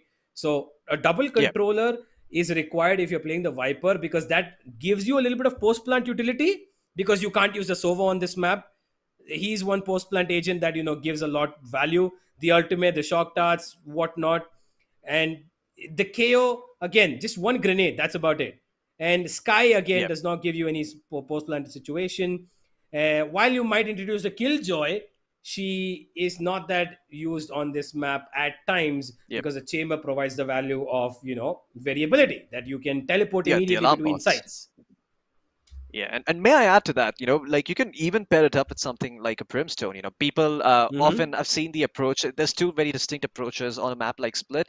One is you go for a Viper and you go for a dynamic lineup. One is you pick up the Sage, you wall mid, or you wall one part of the map, and you just hold your ground and you wait for the enemy to walk into the traps you've laid out for them. Viper, I imagine, is an agent that will probably be picked up by Enigma if they're looking to be a bit more fluid. You could still do it with something like a Sage and an Omen. They still provide a fair bit of fluidity, but the amount of map control that Viper gives you simply with that one wall, I think it's just a bit too much to pass up if you're Enigma and if you want to take fights against global esports on your own terms. Speaking of post-plant lineups, I think one of the best agents at this, like I said earlier, to pair up with the Viper in this case could be the Brimstone, because he too, similar to the Viper, can function like a Sentinel. You buy up 3 smokes, at the start of a map. Maybe you let go of the Molly if you don't think that's necessary on the first round, or maybe you buy the Molly and shields or whatever it is. But your ability to just smoke one part of the map for nearly 45 to 50 seconds is very, very impressive. I think the Brimstone's ability to just hold on to an entrance just on the back of one smoke being placed there is kind of insane. I mean, you can hold that area for such a long time. Indeed, and that's very relevant in this sort of situation, because Split is a very close-ended map. While shotguns and specters can work wonders here, bonus rounds are more viable on the B side, especially I would say, because the A side there are more fights of long ranges when it comes to verticality as well. I would say that this entire situation around Split will revolve around one person on either team making the best use of that judge. Well, it always comes back to the judge, doesn't it? I mean, it's a map like Split. Of course, there's going to be judge thrown into the mix somewhere over here. But the thing about the judge is it can really work in both dimensions, right? Because the way you can play Split is, once again, 2 distinct approaches. You hold those close angles, you lay down those traps, you wait for them to be, sprung, and then if you're a chamber or a jet or someone, you just TP out after you get that first kill, and then let the enemy, just fester inside their own head, and just let that, just let all that negativity build up, and just let that confusion build up in the enemy minds, and use that against them. The second approach is, you try and prevent them from coming up. You dump a little bit of utility to keep them at bay, but if they insist, you let them have the site. and then you try and retake with something like a Viper. And I think that those two different approaches or those two different ways of playing Split, I think that's very. I think that is what defines Split in a way. It's like you're always one of those two teams. You can't be somewhere in the middle. You're just not gonna win the map if you play Split like that, right? So Mm-hmm. I think when you are that first kind of team, I think those judges can be very, very helpful. But for a team that is more fluid like Enigma, I think it might be harder to pull out the judge. For Global Esports, though, I don't think there's going to be any shame from Lightning Fast or Skills to pull out that judge and to just hold Wentz or just hold, B Heaven or just hold A Ramps. It's just pick a place. That judge is going to do some work. Yeah, it most certainly is. And while we are loading in to go to the server, ladies and gentlemen, the players are getting locked and loaded, and we are sorting out everything that's required. Split is going to be quite the affair, honestly. And somehow if I see Excali pull out something different again, if he wants to go for that neon, I will not actually be afraid of that. I will not be, indifferent to that approach. The neon actually pretty good in this map as well because she can rotate like that. Yeah, I guess it depends on what side you're playing though. And if I'm correct, isn't Global Esports playing defense or is it Enigma? If it's Enigma playing defense, then I want to see a neon. I believe it is Global Esports playing defense. Ah, okay. Well, yeah, I think in that case it might be harder to pull off a neon if you're Enigma. I think it's probably a better idea to stick to, a more versatile agent, maybe something like a Raze or Jet. Yeah. Yeah, I think that Raze is very, very crucial on this map. If there's one duelist that you want to pick, it shouldn't be the Jet, in my opinion. It should be the Raze. And I think, and the main reason I say that is, right, because if you look at the structure of Split as a map, it's very narrow. All the entrances to the sites are very markedly tiny. And if you have something like a boom bot or a paint shell to clear out those close angles to just, prevent them from holding that position for those 4 to 5 seconds, it can be very, very crucial in allowing you to get onto a side and get into a better position to fight those angles. Because the thing about those angles is, right, I mean, say you're holding close towards A ramps on Split. How do you deal with that position? You can't. If you're just sitting on top, right close to the ramps where the attackers come up, you're not even at the box. You're on the left side, hugging the left wall, and you're just waiting for them to come up. You can just blast them in the face with a judge, and just no cares given. There's no way they can deal with you without either completely flashing you or throwing some sort of utility to push you off of that angle. But if you're able to throw a paint shell there and you're able to, just get him off of that angle, it gives you some breathing room. It allows you to get into a position to challenge that person, maybe even catch them off guard as they're trying to retreat if you time it very, very well. And I think that is something that Raze offers on the map of Split that I don't think teams... I mean, that I don't think teams utilize as effectively. I mean, I know it sounds super cheesy and it's very easy to sit here and armchair all of this, but I think when you throw, I think there's a lot of depth in an agent like Raze, especially on the map of Split, as to how you can play her. Yeah, she has a lot of again, like I said earlier, she's got map control utility, she's got damaging utility. Everything that she has in her kit is damaging. The boom bot, the grenade, the satchel, as well as the ultimate, all of them are immensely powerful, utilities in the game. There's quite nothing like Raze. She has the ability to try and clear out sites. She has the ability to fly into sites and as well as give damage while doing all of that as well. So yeah, I am pretty sure we're going to be seeing the Raze across at least one team, if not both. I'm not quite sure if we're going to be seeing the Neon, but yeah, so far it has been Enigma taking in the different approaches. And while the last map we did see the Astra work out for Global, I want to see how they work it out this time. Or, if we are looking for that initiator purpose, which has been KO all this while, do you think that we could see a breach coming and a double initiator maybe? Oh, That's the dream, isn't it? I mean, just see a breach come out, who the hell cares if there's a judge? Stun that guy up. You can't move your crosshair anymore. You just dash away from his face, away from the angle, and shoot them in the head. But yeah, I'd love to see a breach, man. I never complain when I get to see a breach. I think it's the most testosterone-filled agent there is in the game. And when I hear "Let's go" or "Off your feet" in that extremely deep, bass-heavy, manly voice, well, some unholy things happen to me. My senses are titillated, let's say. Unholy things happen to him. Well, ladies and gentlemen, unholy things happen to Floki when all of this is happening. But hey, let's talk about that later. It seems like we're going to have an interview on stage, and it is Rushindra Sinha, the owner of Global Esports, and Mamba seems to be chatting him up, but unfortunately, we only can make out what he says in our own imagination. Yeah. Well, let's try and do some lip reading here as well, shall we? Oh, thank you.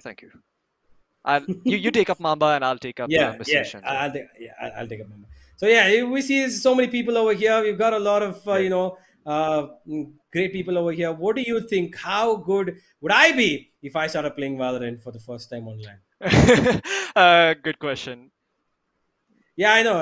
I mean, it's a lot of great players here, and we can see that there's viewers at home. What do you have to say about this event? What is it like being on this LAN stage? I certainly would not pick you. I don't think you're good enough to fit my team. I think, SK Rossi is a much better contender. But if you did manage to beat him in a 1v1, hey, maybe I could work you out as a substitute player. You could be a sixth person on the team. And yeah, you have to break his arm to be on the roster. Well, I will try that my best. Wait. You could break his leg. Are you giving me hints? Are you giving me hints? Maybe. Well, I really am impressed by the way they're working out this, but wish we could listen to what they're talking about. Mm-hmm. Yeah. Well, I mean, I certainly hope that you don't come anywhere close to my boot camp because I really value SK Rossi. He's definitely paid the highest salary on the team, and I hope that someday or the other, he goes out there and he represents us at VCT. Well, I should probably tell you that I am immortal. I don't care. It doesn't matter. No, I don't care. I mean, good job, but I don't care. I am a heartfelt player. I give you everything from the heart, and I want to do this. I get it. SK Rossi is better. Just don't try and replace him. It's not gonna happen. If you try and break his feet, I will call the cops on you. I gave you the idea. I know it's gonna be you. We have CCTVs installed, like every angle. Like you can try and get around it. I urge you, try and move around a society in a way that you don't get spotted, but you will be. So I'm just saying this for your own sake. That don't try to do this, man. I get you're a good player. Maybe you can be a streamer, but I don't think you have a place on our roster. Right. Well, I get it, but I would say that there's a lot of stress on me. I tried to do my best and try to get it in, but looks like SK Rossi might just be the right fit for you. But I do want to ask you this, Rushindra. What do you think is going to happen in the third map? Yeah, good question. We're gonna win. Thank you. Well, thank you so much for this. And looks like I'm not going to be replacing SK Rossi, ladies and gentlemen, but we will be going into the game. And while I am a great host, we have casters taking over this. And yep, I think we're coming back now, Floki. Are we? Oh, yeah, we should be.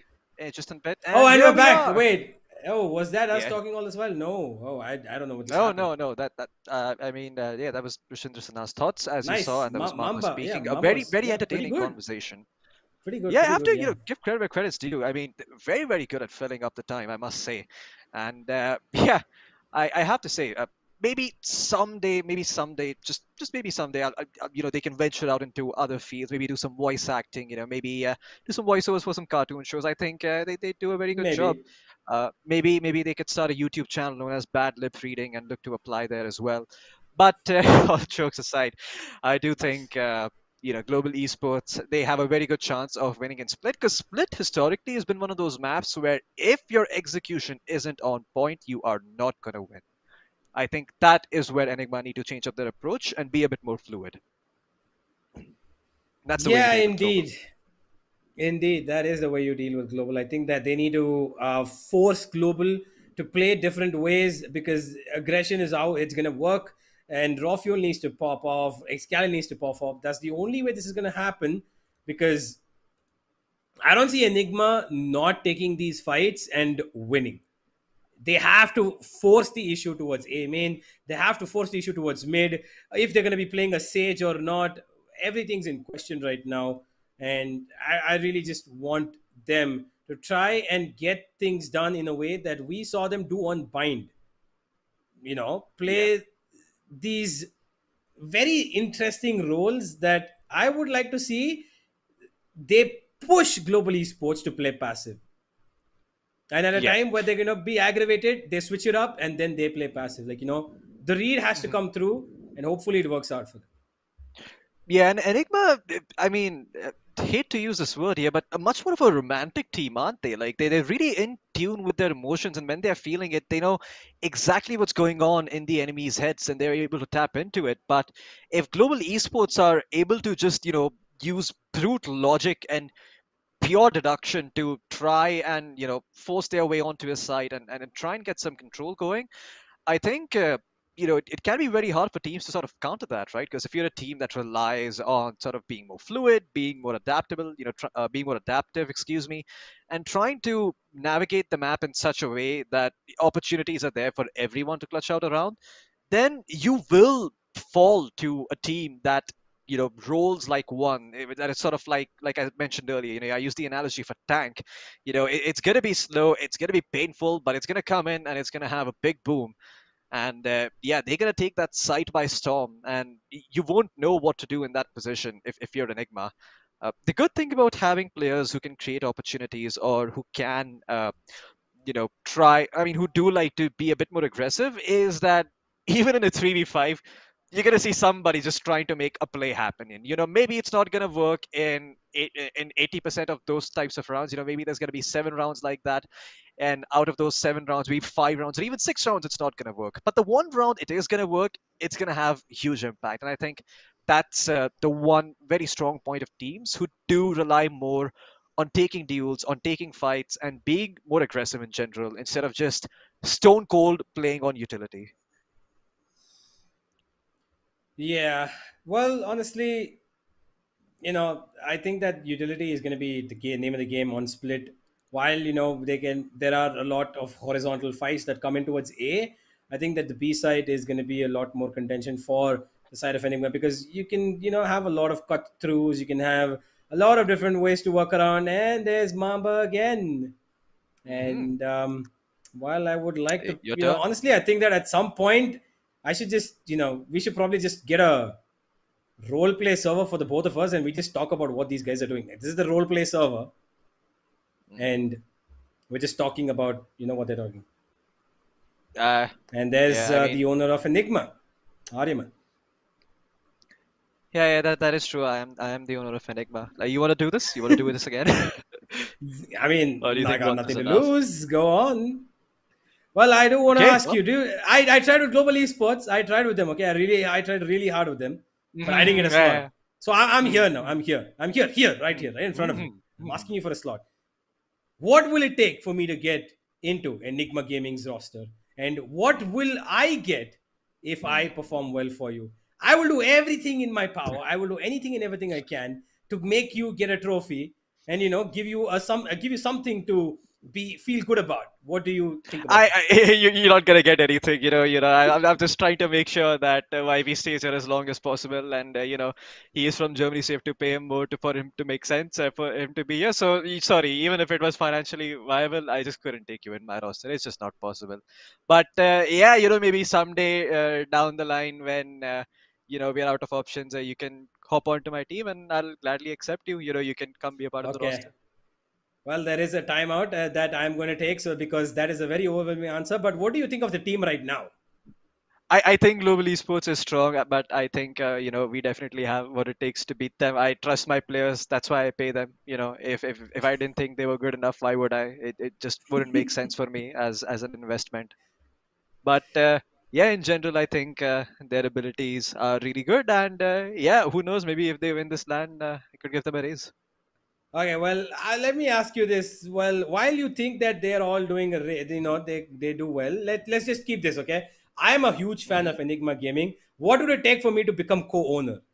Okay, look, you need a lot of money. You need a lot of money, like so much money that you don't know what to do with. I mean, and then you can come and we'll give you an Enigma jersey, and you can come and pretend to be a part. Either that, or you'll have to tattoo our logo on your backside.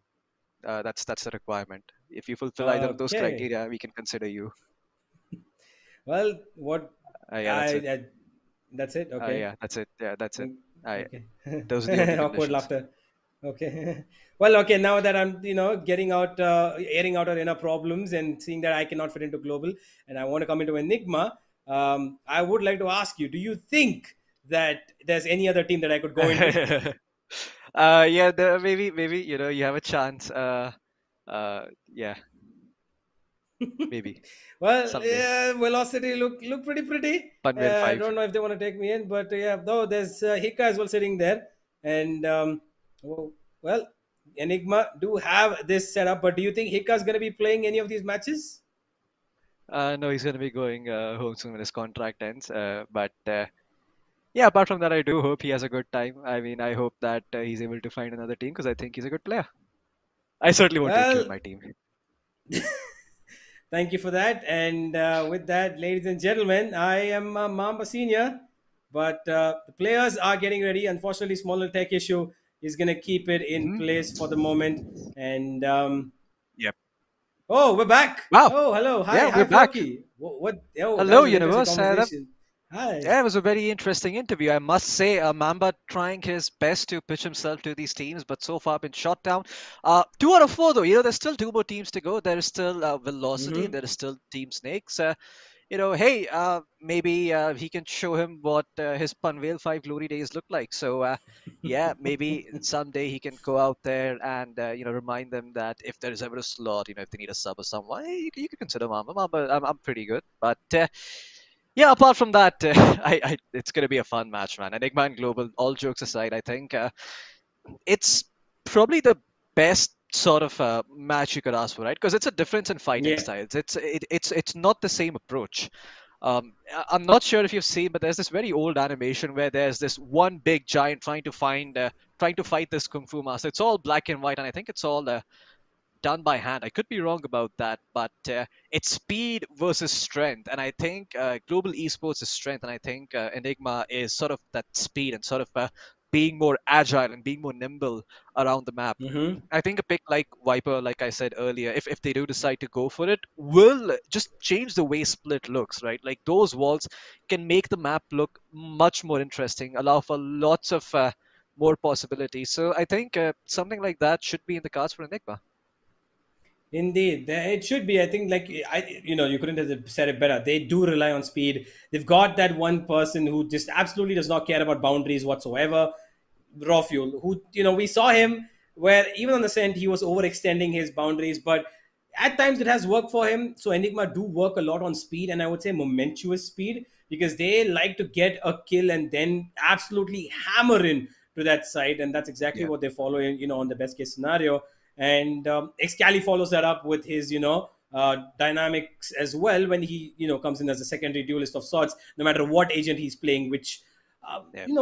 could be an interesting killjoy. Forgive me, could be an interesting KO again if he is going Yeah. for it, or if they are going to be playing that Sage role on this map, which is a pretty I common don't know. aspect on Split. But I don't know actually. I'm actually, because they've shifted up both their roles in Yeah. both the maps, right? So I'm actually at a loss of thoughts right now to expect as to who will be playing the role of Sage, or if at all Yeah. they're going to be playing the role of Sage. I think it's important to start looking at Valorant less in terms of and what role an agent is in. Just take that away for a second. Just remove that tag of an initiator or a duelist or whatever, and see what that agent has to offer. I think those categories are very helpful for sure. I think those flashes that are there on Duelist and all those abilities that are provided definitely give you some sort of semblance as to what the role of an agent is on a roster. But I think more than that, it is important to look at an agent in a void, out away from those sorts of tags, and see what it truly is. Sage is someone who does reward you for being a little aggressive, right? I mean, if you're Yeah. playing Sage and you're the one who's getting a frag, backing off, you're able to wall something off, or you're able to heal someone up, you heal yourself up after taking a duel, you get closer and closer to that res, and the more aggressive you play, the more chances you're going to have to get your teammates back up. So it's a very positive feedback loop, and you want someone who's going to be very, very strong on with his aim, and who has a lot of experience, and who has a great game sense, right? So for me, Indeed. if I was on Enigma right now, and if I was YB and had to tell, if I had to tell my team what to pick, I'd say Antidote, you're going to be playing the Sage, and I'd probably give the Viper over to RVK. Not because RVK, not only because RVK is a good Viper, and not only because RVK is probably one of the best, quote unquote sentinel-ish kind of players out there, but because he can just fit into any role, and I don't think anyone else on Enigma would be comfortable playing that way. I mean, I look at Rexy.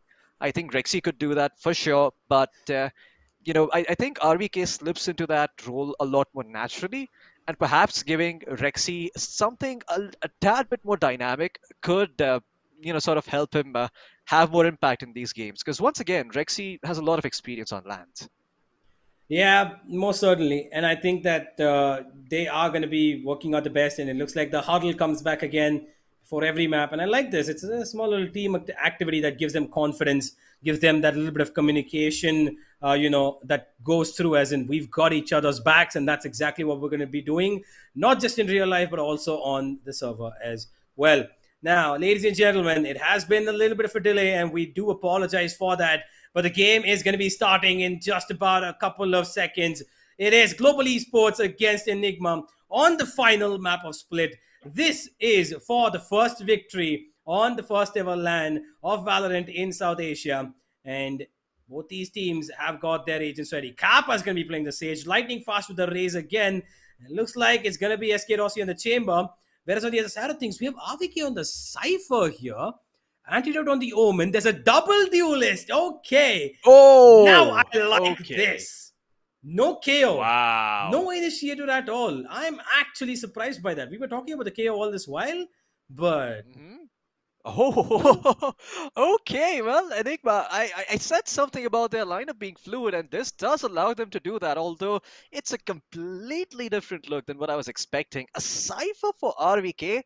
That agent hasn't been touched with a 20-foot pole in ages, and there's a good reason for that. A lot of people prefer having the Chamber, or having a Killjoy, or having any sort of other Sentinel that can actually do one thing, and do that one thing very, very well. Cypher is not someone who does that. Cypher is slightly dynamic. He can also hold on to sites and be an anchor. He can also get you some information. You're also awarded for being aggressive on Cypher. Of course, when you get that neural theft up and you're able to find that one crucial pick, you're able to counter the enemy lurk, throw your hat and find out where all your opponents are. I think all those elements are very well rewarded. But yeah, I mean, that is a lot of faith in RVK.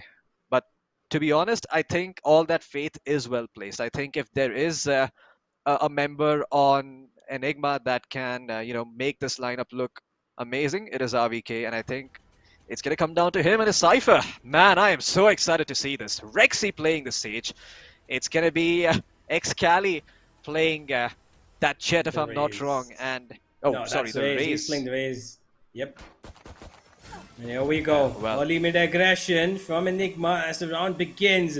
Map of Split is underway, and we've got SK Rossi sitting in a pretty good position over there. He's got the shotty in his hand, and Hellranger goes out with a flash, gets a kill. Brilliantly done. And Excali never even saw it coming. Oh, SK Rossi is being lifted up by the wall as well. He's got a pretty good off angle sitting on. He's got the shotty as well, man. You don't even have to wait for the second round to come in before you saw those shotguns hits right away, but they're not going to find anyone on RVK that can Not sure if it's spotted anyone out. Do they know that he's still hiding here towards ramps? He's let them all slip by towards the A side, and he will finally bounce, but SK Rossi will clean him up with that headhunter. Is able to find that pick. And now SK Rossi tasked with keeping the defenders at bay. Coming in from A ramps will be successful as he picks up Antidote, leaving only Rexy by himself, who gets cleaned up at Global. My God, it has begun. It has begun on the third map as well. Here we go, ladies and gentlemen. Oh boy. Oh, We're going to see this round after round now. This is what I've been waiting for. This is the true aspect of LAN.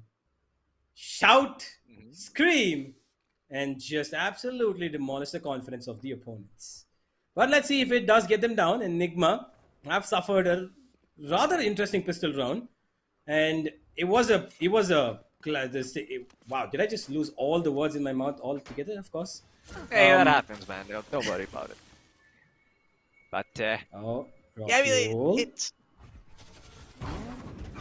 Oh, what? Oh! The timing! So good! Oh, I think, yeah, my senses have been titillated. Ah, beautiful stuff coming out by Rawfuel. Oh man, that jet timing was so good. SK Rossi, he spots them out, he TPs back. That is some information going his way, but Global Esports, not healthy. And man, I really, really wish I was at the venue right now. I just want to hear the kinds of roars that are going to be coming through from the side of Enigma in this 5v4.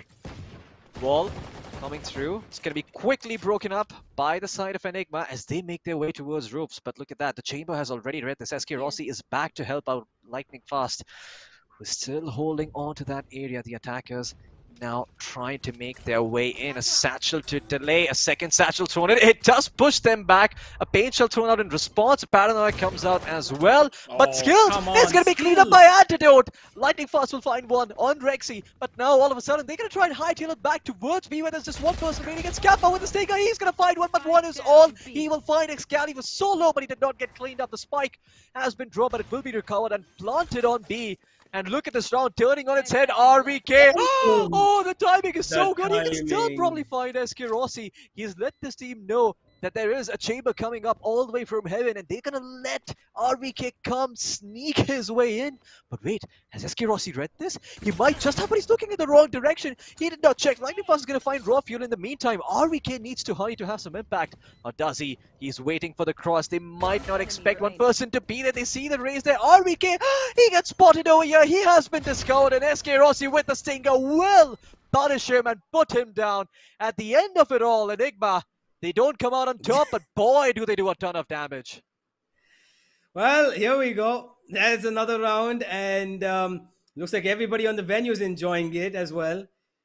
Unfortunately for us, we can't hear it, but I'm pretty sure the words coming out of their mouth is something that we can quite all imagine. Yeah, I mean, hard to be in the stadium right now, to be at the venue, to be hearing those roars and taking in the air. What a wonderful feeling it must be. But guess what? It's only the third round, and SK Rossi has decided that it's time to bring out the operator. Satchel coming in from Excali. He has been dropped to 5 points of health, courtesy of Lightning Fast. And SK Rossi, well, he will finish up the job. He will find another one. He takes out Excali as well. This falling apart on its head. Rexy will also be taken down. And the spike has been dropped right there. Antidote, he's anticipating SK Rossi to be a bit more aggressive. And Kappa, he's felt out the last player on the side of Enigma. They know exactly where everyone is. And boy, oh boy, I think that's the game. That's the round, at least. Not the game. The game is still...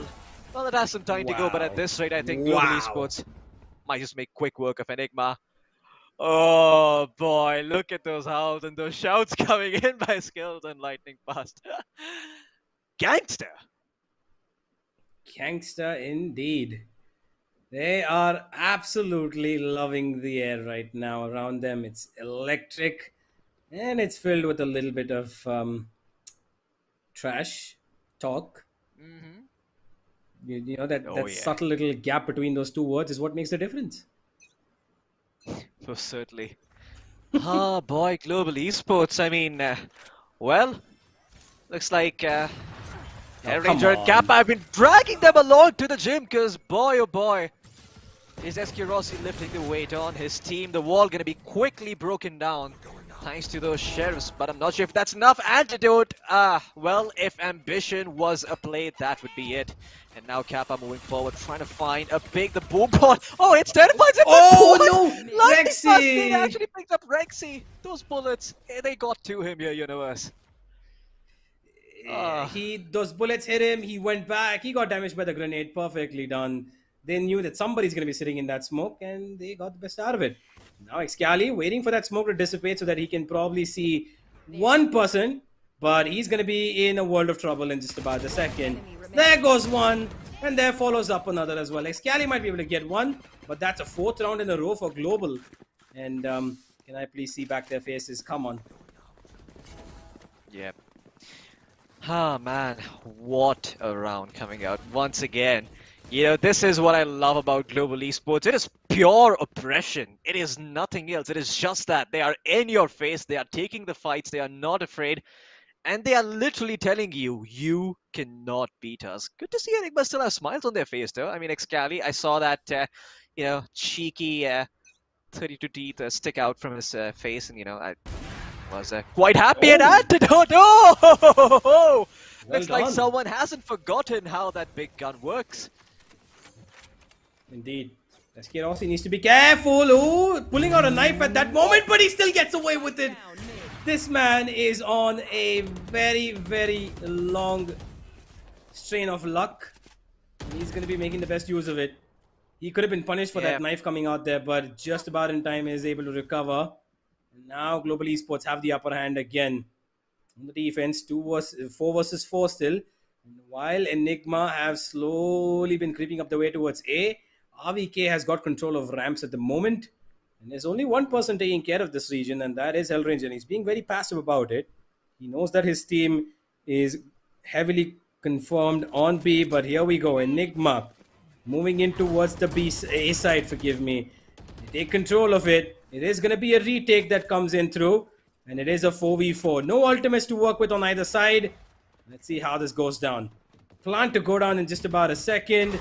It's going to be RVK to get it. And they've spotted out. Oh no, Excali. Oh no. That is so unfortunate. He couldn't even drop down. Yeah, they didn't even have the satchels to force himself back. But, well, Global Esports, they are working with the man advantage until Antidote once again comes in and nullifies that straight away. Skills sprawled out onto the side. Do they know it's going to come down to RVK? He'll find one. Dart will go through. Antidote still finds one with a kill at Kappa. Now in a 1v1 against RVK. A Sentinel versus a Sentinel. A man with a hat versus the Bastion of China. And Kappa, he will not make any excuses. He will not muck about. He will not pretend to be sneaky and be something that he is not. RVK though. Can he work his way around? Yes, he can. He picks up Kappa, and now it's Enigma's tied attrition right back to Global. They find one round. I want to see those picks. Oh, that flick! I didn't even see it on my screen. There aren't enough hurts on my monitor to capture that one.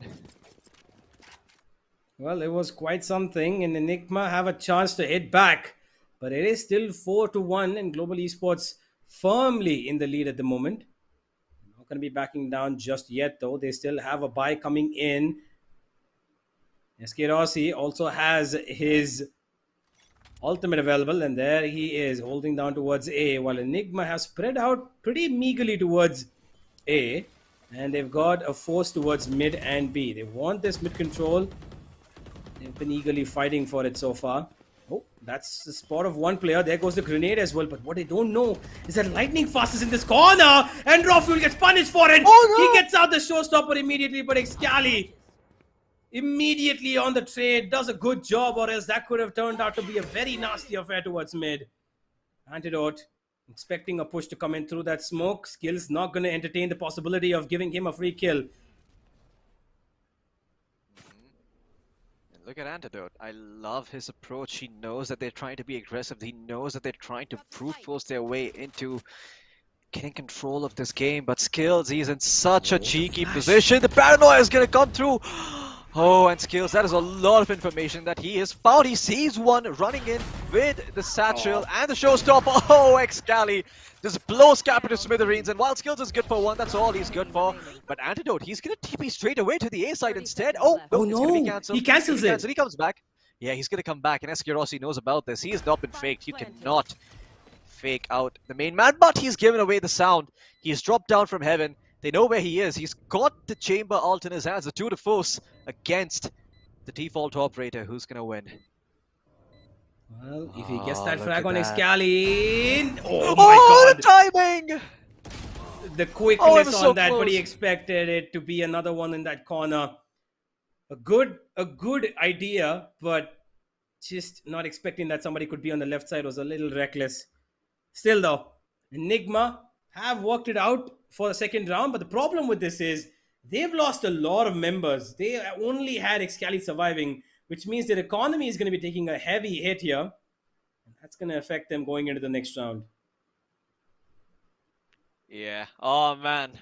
Look at those chants, look at those claps coming in. And even though they didn't win that round, Global Esports, they still do a fair bit of economic damage. So, yeah, they should be happy about that. Antidote, once again, if it works, and if it's not broken, don't change it. But I like Kappa's approach this time. He's gotten a bit more aggressive towards mid. He's gotten a lot of information. There is no one sewers. And that Wolf is also going to reveal the fact there's no one outside A. And that should be it. That should tell them that this is a B take coming in. Unfortunately, there is no one on the B side to stop it from coming in right now. Kappa is going to be the first person to try and come back on the defense. But he's been spotted out by the cams. And the jig is up. Look at that nade come in. And now RVK, he's going to hide in the corner. Sort of a crossfire set up between him as well as Antidote with the operator. And now this post plant is a lot easier to play. Kappa, if he dies, if he's the first one to fall, he cannot get the revive. RVK good for one. The home comes in from Esquirossi, but RVK bests him. And Rexy's there to help him out as well, just leaving one person on the side that is lightning fast. And I think he's had enough. He's going to go for some exit frags instead. Just look to prevent them from piling up the economic damage and instead keep the Enigma economy a little bit more humble. Lightning fast. He's holding around the corner. He hears the footsteps coming in, but it does not matter. Rawfuel still cleans him up, and Enigma still very much in the game. Global Esports, well, they were on their feet a moment ago, and now you can see the attitude change. Yep. Yeah, we can see the support for both sides here clearly working for them. And Enigma, the audience is currently on the split. We've got Enigma on the left, Global on the right. Oh, yeah. And at the moment, there's nothing splitting these teams apart from that one round. It is 4-3 at the moment. And Enigma slowly creeping up to their opponents. It looks like Global might be on a bit of an eco here, Floki. Oh, yeah.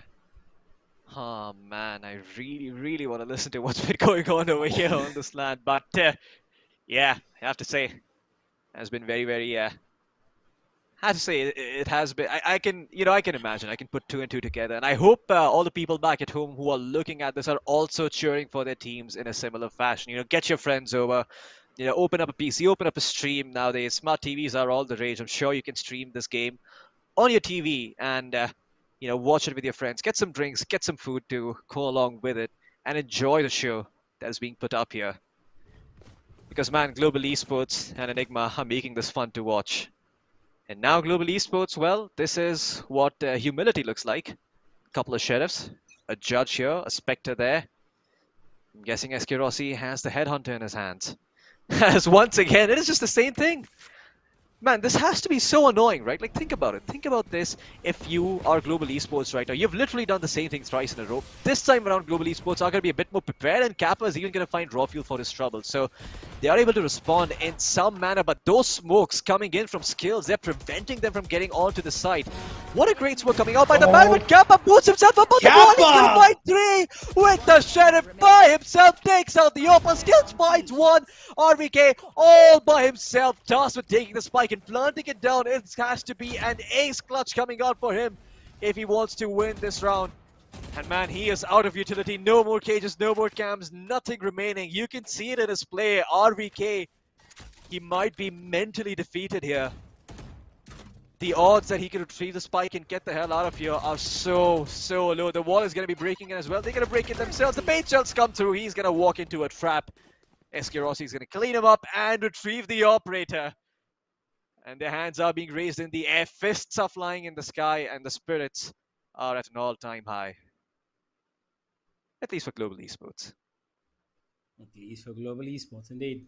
Now, there is another bit of something that we need to talk about, and that is this insane need for running straight into the side without any sort of information. And that kind of comes through with the fact that Enigma actually don't have an initiator. They don't have anybody who can cause damage in terms of information. They don't have anybody who can cause any sort of differences in terms of information. And with the fact that Global Esports have Hellranger on that sky, makes it that much easier because they've got somebody who can constantly keep pestering them with flashes, a dog running around, as well as the Seekers, which can move along. And on top of that, they also have the healing ability that, comes in with the Sage being present as well. So at the moment, Global Esports look well rounded off with that thrifty win as well. Yeah, they most certainly do. That's an interesting tag on the Wolf there. Allows him to get the kill in the nick of time. But SK Rossi, well, that was a shot straight to the groin. No two ways about it. RBK can be cleaned up as 4 players from Enigma try to make their way towards mid, but those paint shells push them right back. The wall comes in from Kappa once again. And look at that angle from Lightning Fast. I think this is not something that you see people play a lot in Pulse, but that is an angle I see very, very often in pro play out towards that ledge there, where you can get one kill and drop out and help out, with the push coming in towards side. Skills and Kappa both find a kill each. And Kappa just on cleanup duty right here. He's had that ult for so long right now. Doesn't even feel like he needs to pop it. 6-3. And look at Kappa. Hey, he's just still holding on to his ult. He's had it for like 3 rounds now. Oh, man. Well, good for him, I guess. He's just going to be able to hold it off for as long as possible because it's not required clearly for Global Esports, is it, Loki? They don't need to get somebody back from the dead because they're sending their opponents straight to the dead even before they can have, a disadvantage come across their way. So overall, Global Esports have got control of the situation. They have the pace of the game, even though they're playing a little passive. They are allowing Enigma to come to them. And at the same time, Enigma's lack of, initiator utility makes them have to peak angles that they are, going to eventually end up facing off where there's an operator sitting, for example, like this. They're going to depend on smokes to cover them up. They're going to depend on other sorts of utility to cover them up while they get into corners that, they couldn't without initiator utility. And this is exactly what's the problem. If they had a dog here, if they had a sky flash here, they could have forced SK Rossi off from that angle. But he's not going to get off because he knows that they're going to have to peek out. And while I talk about peeking, I think Fast gives away his life to Rofu. Oh, yeah. Because there's a limited amount of time to dash, Rofu feels a little bit eager to try and make something happen. He's allowed Antidote to slip through 2 vents. And oh boy, look at that paranoia come in. SK Rossi's been completely pushed off of that position. And he's going to go towards screens where he will find RBK. He's going to find another one before he goes down. Rexy is going to be cleaned up. Kappa is going to revive Lightning Fast. And Rofu through the smoke will be able to find SK Rossi. Or was it through the smoke even? I'm not quite sure. Skills in the meantime finds Antidote. A 4v2 now. And the 2 duelists, it's down on their shoulders. Excali and Rofuel looking to clutch this one out. Excali, all he has are a couple of satchels and a Vandal. And a Dream to fuel his desire. Paranoia coming in from Skills. Clean up there from Rofuel, who's found a triple. And now Excali looking to find someone towards that towards that defender spawn area. Excali pushes forward. Look at the balls on this man. He is still somehow alive. He at least buys some more time for the defuse, but that is not the round win. And even though Excali put up a heroic effort there, it is still Global Esports who take the round win. Indeed, well done from Global. They had that initial, fight that they let SK Rossi take towards A. He kept them under control. He did not give them the space that they could breathe in towards A. And even though he was blinded off towards Heaven, went back, he got 2 free kills towards A main. It was just absolutely, honestly, there's no other word around it. It was just free kills. They just walk towards his crosshair. The smoke came in kind of late. They could have waited for it, Enigma. They could have waited for the second smoke to come through. But because that second smoke was delayed towards spawn, SK Rossi just took that second kill, and instead of actually dying, he got a cover eventually, which he did die in. But still, the job was done, and the 4 versus 2 was established, and there was no way Excali could have pulled that out in the 3v1, given that there were 3 players in 3 different directions waiting to kill him. Oh yeah. Huh. I mean, you know, it was rough. I have to say, even though you know, Enigma, even though Global Esports, they managed to win that round, Enigma really made them sweat. You know, they really gave it their all and tried to make sure they win that round. But SK Rossi, he is just feeding himself on this LAN. I think this is quite reminiscent of SK Rossi back at his first LAN in the game that shall not be named. If you remember his performance, he was the standout player back then, and he is standing out right now. The first game, it wasn't the best. Enigma, they did beat Global Esports very, very hard, but now Global Esports, well, they're giving the same treatment back to them. It's 7-3 now. Anything from this point forward, I mean, after this round is going to be purely a bonus for the side of Global Esports. They'll be happy to have that, but it's not necessary for the win. Paranoia comes out, try and delay the push a little bit. The wall goes out towards B-Heaven. Oh, I love this fake coming in from the side of Enigma. Oh my god, 3 people on the ropes. The shot he fights to from Kappa. Oh my god, he pulls out the Phantom and he shuts out Excali straight to his dome. Ah, that was over in the blink of an eye. I mean, they walked straight into a meat grinder. There's no way they were going to get out of there. While Lightning Fast does not have an idea about Avik's position, he's going to be able to get only just the one. Well done. Global Esports have secured themselves a really good read. They know what Enigma are up to. They know exactly what they're doing. Fakes, rotations, doesn't matter what it is. Kappa's got it all in his notebook, and he's written it down and read it 100 times over. And he's just reciting a poem right now to Enigma. And they're gonna do nothing but sit like little kids and have to listen to whatever he says. Yeah, and look at the amount of chill on that man as well, right? Like, he realizes after getting those 3 kills, oh, it's very likely that someone's going to peek me from A ramps. Let me just throw a slow up there. It wasn't happening, but still, just that read, just that understanding that that's a possibility, and that's an opportunity for Enigma to make a really sick play. And to throw that slow up like that, beautiful from this man. And as soon as that cage comes out, look at that second slow up coming from Kappa. Oh, SK Rossi, he was close there. He almost had it, but oh wait, he did tag Rexy. He let him. He tagged him. Oh, he wow. licked him through the wall, and that's exactly why he survived. 10 HP, back to 70 HP. He will come, but what can you do with that? Oh, look at the timing of that push.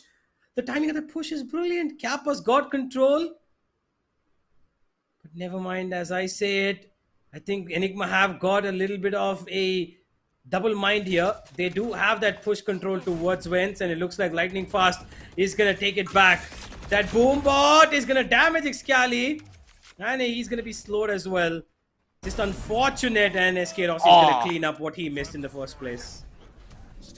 Oh yeah. And Skills throws out the Paranoia. Well, does connect on a few people. Oh no, what? That boom bot saves him.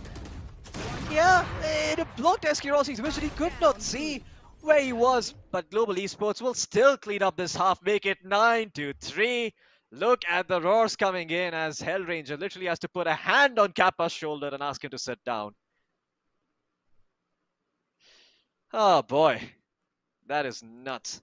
Great plays coming out from Global Esports, but with the tides turning, with the halves changing, Enigma, they still have a very real shot of winning this, although it is going to come down to the pistol. Yeah, but most certainly is going to come down to the pistol, and that's going to be where Enigma need to make their mark, because if they don't, that's going to be a problem. It's going to be a big, big problem. Enigma really need this pistol. They are 9-3 down. This is a scoreline that they delivered to Global in the first map. It seems like it's only, you know, customary that Global get them back what was given to them. Karma instinct kicks in for Global as they now take a little bit of a slow approach. Clear out Vents. Nobody there. They've got the information of that, but somebody could pop up. They know that there's somebody on B-Heaven peeking out. And the wall is being holded, and Excali at that range with a frenzy, my friend, is not really the best of choices. The grenade is going to give a little bit of chipping damage. Not too much. Excali himself is down to 32 HP though, and Enigma taken in a lot of pressure towards mid, and a lot of utility has been dropped in as well. This is going to be a problem because Global Esports actually haven't wasted anything yet. Oh yeah, they've got their entire kit still up and running. And SK Rossi, I mean, look at that cheeky bugger. He's got himself a headhunter and a frenzy. And I think he put a single trap in that round, so he's going to be annoying in their faces as a chamber. Quite reminiscent of the jet that he used to don.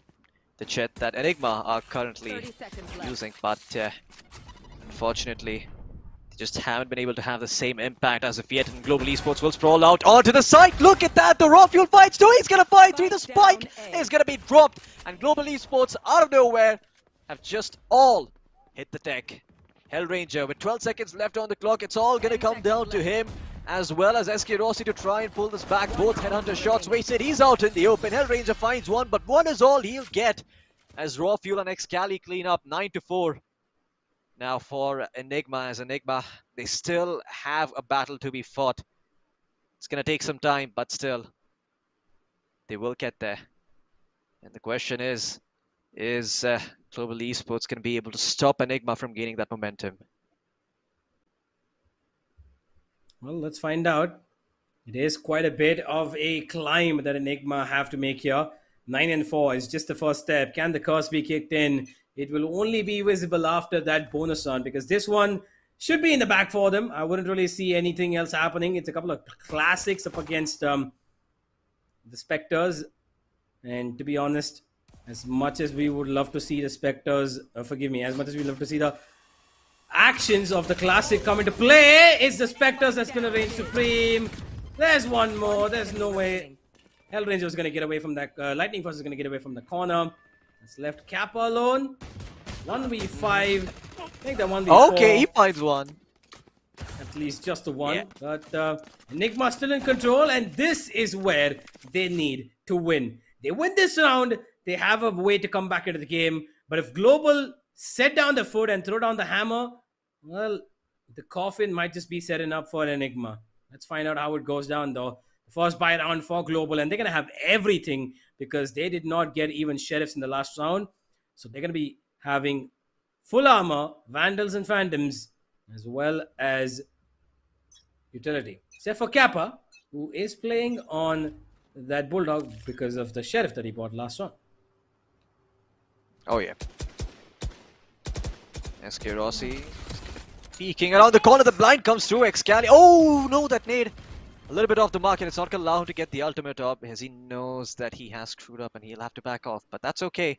They still prevent Global, and that smoke will also stop them in their tracks.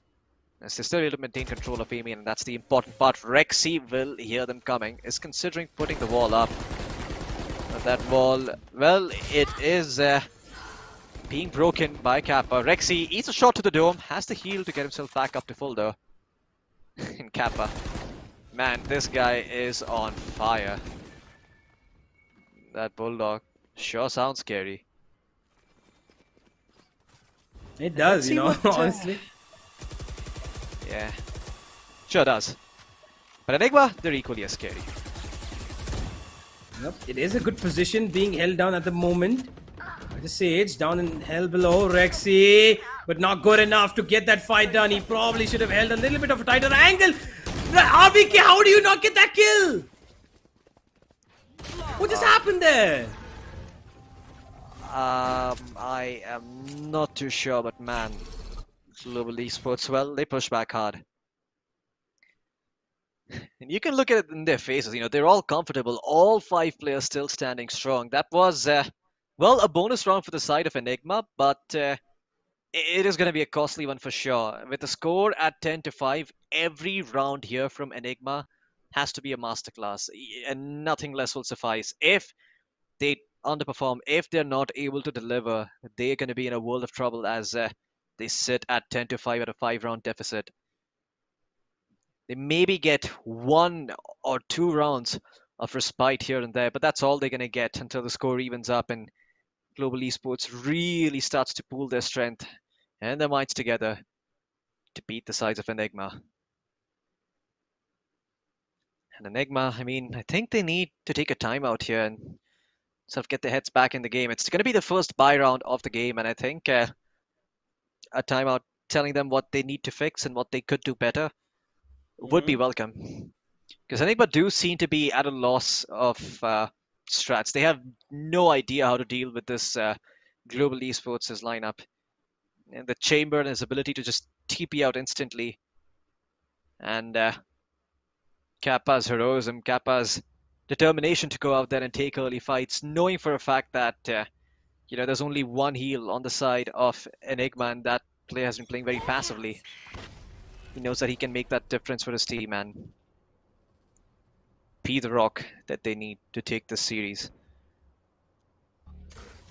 Enigma have reconsidered their thoughts and have played a little bit passive approach, except for B-Main. But SK Rossi is being a little too aggressive, and he gets the reward for it, actually.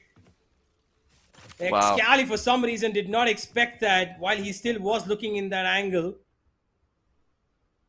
And with that, Global Esports have taken out one of the main men. Explosive qualities gone down the drain, and skills.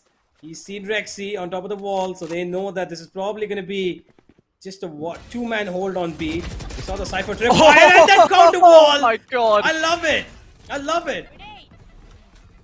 And now it's just a one-man RVK on site, and he's under heaven, blinded, taken out.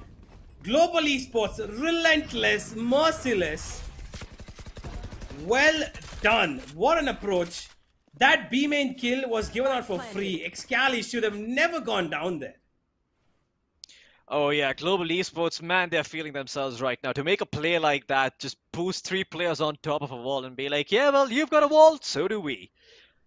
And to take that fight against Rexy, I mean, Rexy's been having a bad game. Imagine just being in a spot right now. You've walled off, you're just thinking to yourself, okay, I get a little bit of breathing room for my team. There's some time Global Esports go like, nope, you don't get to breathe. They've got their foot firmly on their necks. Raw Fuel, he misses both of his shots, has to dash away. Lightning Fast just pressing W straight up, and you can see Global Esports, they're hunting them down like a pack of dogs, like a pack of wolves. Antidote, he's managed to take one out, hold them off. He is going to be peeked though over here by Hellranger, and Skills will eventually capitalize on that, pick it up. And Enigma will not be allowed to take weapons into the next round, 11-5 in favor of Global. This might just be the beginning of the end here, Universe. And it's looking rough. Well, it could. Yeah, and you can see it.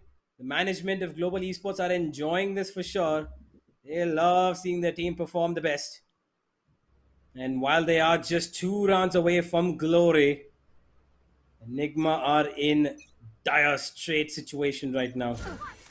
They need this run and they need it bad. And Antidote is going to make the first try suicide. Much required. And that smoke, well, it is being expected by Kappa that he will push it. Seeker's being thrown out towards A. They know that there's only one player on side, one's on heaven. 1 second. 1 second is what makes the difference here, Floki. But on the A side, control has already been taken because that B side was clearly a fake. They knew that the B push is coming in and they immediately adapted. Global Esports playing this to perfection. Skills will get away from you. No! What? Excali! He just jumped in towards elbow at the right time and he stops both of them. And now it's just onto one player. And Lightning Fast can only do so much. The defuse is going through. He's looking for the kill. Rexy needs to just stay alive here. He will not. Oh. He gets the defuser, but not the defuse going through completely. Yeah. Enigma survived by the thinnest of lines. Oh yeah. I mean, that was such a difficult round for Enigma, but Excali just blew it wide open with the good old judge. And Global Esports, you can see they're all completely silent now. All of a sudden, all that joy on their faces disappeared as Enigma sort of pulled a rabbit out of a hat here. But at this point, I don't think a meek little rabbit will do it. It's probably going to have to be a dragon followed up by a tiger, maybe a bison in there as well. And hopefully all those animals can be enough to push Global Esports back in their unrelenting strength. Just match that and try and find something to deal with the way Global Esports have been approaching this game. And again, Kappa, he's making it no secret that he is here towards B, but look at the patience coming out from this man. Excali gonna let go of that. Boombot spots one out. Paintshot's got as well, but no one is over there. Excali finds one through the smoke. Lightning Fast gets cleaned up. Immediate heal out there from Rexy. Heaven is gonna be walled off as that option is taken away. Rawfield's gonna find Hellranger as well as Enigma starting to slowly but surely get back into their stride. Can't speak too soon though, because Global Esports, they've still got skills, they've still got Wentz control, but look at SK Rossi, he misses the shot, gets scraped by that operator. As Rawfuel does so much damage. And now RVK, well, the world is his oyster. That camera launched, outspots, outskilled. Look at that, RVK feeling himself. Oh man, you know, while okay, this is gonna be an undusted situation. Rawfuel will get his third, and the fourth coming through as well. Should be the case unless SK Rossi or Escro Rossi, as his name says. Scrossi. I mean, whatever he wants to call it. Survives. Blinded. Gonna stay alive. Enigma get another good round. But dude, just imagine you walk out of a corner and you see that camera. That thing is just staring at you in the face. Yeah, like 2 inches away from your face. Like, you know, like, have you seen one of those? I don't know what exactly those memes are, but those scary memes, right? You know, where they're showing one thing, and then suddenly there's this ghost that comes like running in like 5x motion to your face, like, you know, and they scream. You got those videos? Kind of seemed like that, but my analogies might not be the greatest one, but you know, it's about the feeling of what I say. Like, come on, guys. It's about the feeling. No, you're right. And I think you're on point there. I think you aptly described the situation there, but I love how all of a sudden you could see the venue is somewhat silent. You could probably hear a pin drop in this environment. And with that pause being taken, I think Global Esports, they are sort of, you know, evaluating. It is a technical pause. They are talking to each other. And this is trying to make sure that Enigma are not allowed to get away with more. Because, I mean, giving away this much is fine. You know, they've understood what sorts of plays Enigma have been making in response now. But this is all they should get. Enigma still not giving up. This is exactly what we would expect of them. RVK sitting in a good position, but the problem is he's all alone here. And while Enigma have got map control towards mid and B, you can see that the wall has not been contested, not even been broken, not a single bullet has been fired towards it. RVK could expect this, because even the B main side has been completely silenced. And here we go. RVK gets one. The cage helps him isolate a second if need be. He's going to get one more. No, he's not. Hellranger takes him down. There comes the support. Excali finds two. The grenade comes back again, and that's going to be a third as well. Man, what a round coming in from Enigma once again, as SK Rossi alone with the spike, alone with the operator. Still's got the tour de force, 3 bullets on it. And, well, looks like Rawfield's going to clean him up, as SK Rossi was blind as a bat, but at least he got the spike down, so that's some extra money going in the pockets of Global Esports, as Enigma fighting this uphill battle and doing so successfully. But the battle's not over yet. And guess what? They're going to let Rexy have the defuse. I think he's just 1 point away from his ultimate. No, never mind, he's not, but it's probably quite close to it, so yeah, makes sense to hand it over to him. Indeed. That was an amazing round. RVK just stood in that corner, and the one thing that he had to do was kill that Raze, and he did it. And he held on to dear life over there, just about in time for Excali to come in, throw in the grenade, stop their push, and that one grenade was enough to scare away Global Esports, because he spammed his weapon down right behind it, found the second grenade and third kill as well. Brilliantly done from Excali to come back just within time and get what his team needed. Another round, and they are not letting Global Esports go towards that match point. And that's a very, very good, solid approach right now. Just no matter what happens, do not fight for overtime. Play it Oh, yeah. for you to get the point of this match and this series. And they're not that far away from it, Floki. They get another round and throw Global Esports to an eco. That's going to mean they can come up to 11 and 10. Yeah. You can see Global Esports, all of a sudden, they are a bit more tense. They are trying to think about the ways they could deal with what Enigma have been doing, as Enigma, out of nowhere, like Kumkaran, have woken from a 100-year slumber and are going about wreaking havoc. Man. The question is Ram's army going to be destroyed before it actually reaches Sita? I mean, pardon my analogies here. Did you But, just say Kumkaran? Yes. Isn't that the name of the sleeping giant? Yeah, no, it is. No, I just find it amusing. Okay. Yeah, no, I thought I got it wrong there for a second. I was like, okay, well, way to go, Floki. But hey, Way we to got go, a match in our Floki. hands. Yep, and this match is going to be problematic for Global Esports if they don't stop Enigma in the trackside about now. Wentz control has been established, but there is a tripwire which is stopping them. So this is a thing that Enigma want. They let them take Wentz control. They know that Global Esports will be hungry for it, and that trip right there is going to stop them. Rexy is going to throw down a slow up to annoy them even further. Please do not jump down, Rexy. Please don't. Thankfully, he doesn't. And at the moment, Global Esports are back to where they started. Wentz control, while they might have it, Enigma don't really much care about it. And they need to think about the last 40 seconds now because time is ticking and Global Esports are on the back foot here. Oh yeah. They don't have a lot of time remaining on the clock. In Global Esports, they've liked to play this down to the wire. One flash is going to allow SK Rossi to get into position with the operator, and the counter flash is there from Matador to let Rofuel get the advantage. Again, Rofuel himself is going to be scraped by that shot from SK Rossi. Oh, antidote! What a beautiful shot! Rofuel follows it up as well with one on Kappa. And now, Excali, I think there was a showstopper being popped out as Lightning Fast gets cleaned up. Skills comes in from the flank. He's going to be able to find one. So does Hellranger. And Trade's going back and forth here. As Rexy, he's going to spot one out and clean him up. Skills bites the dust. A little bit too close for comfort there. But Enigma, well, we have got a BO3 on our hands, folks. 11 to 9. Most certainly do. Managed to even up the score a little bit. Indeed. Now, the thing about this is that Enigma had so much utility usage that completely stopped the side of Global. How?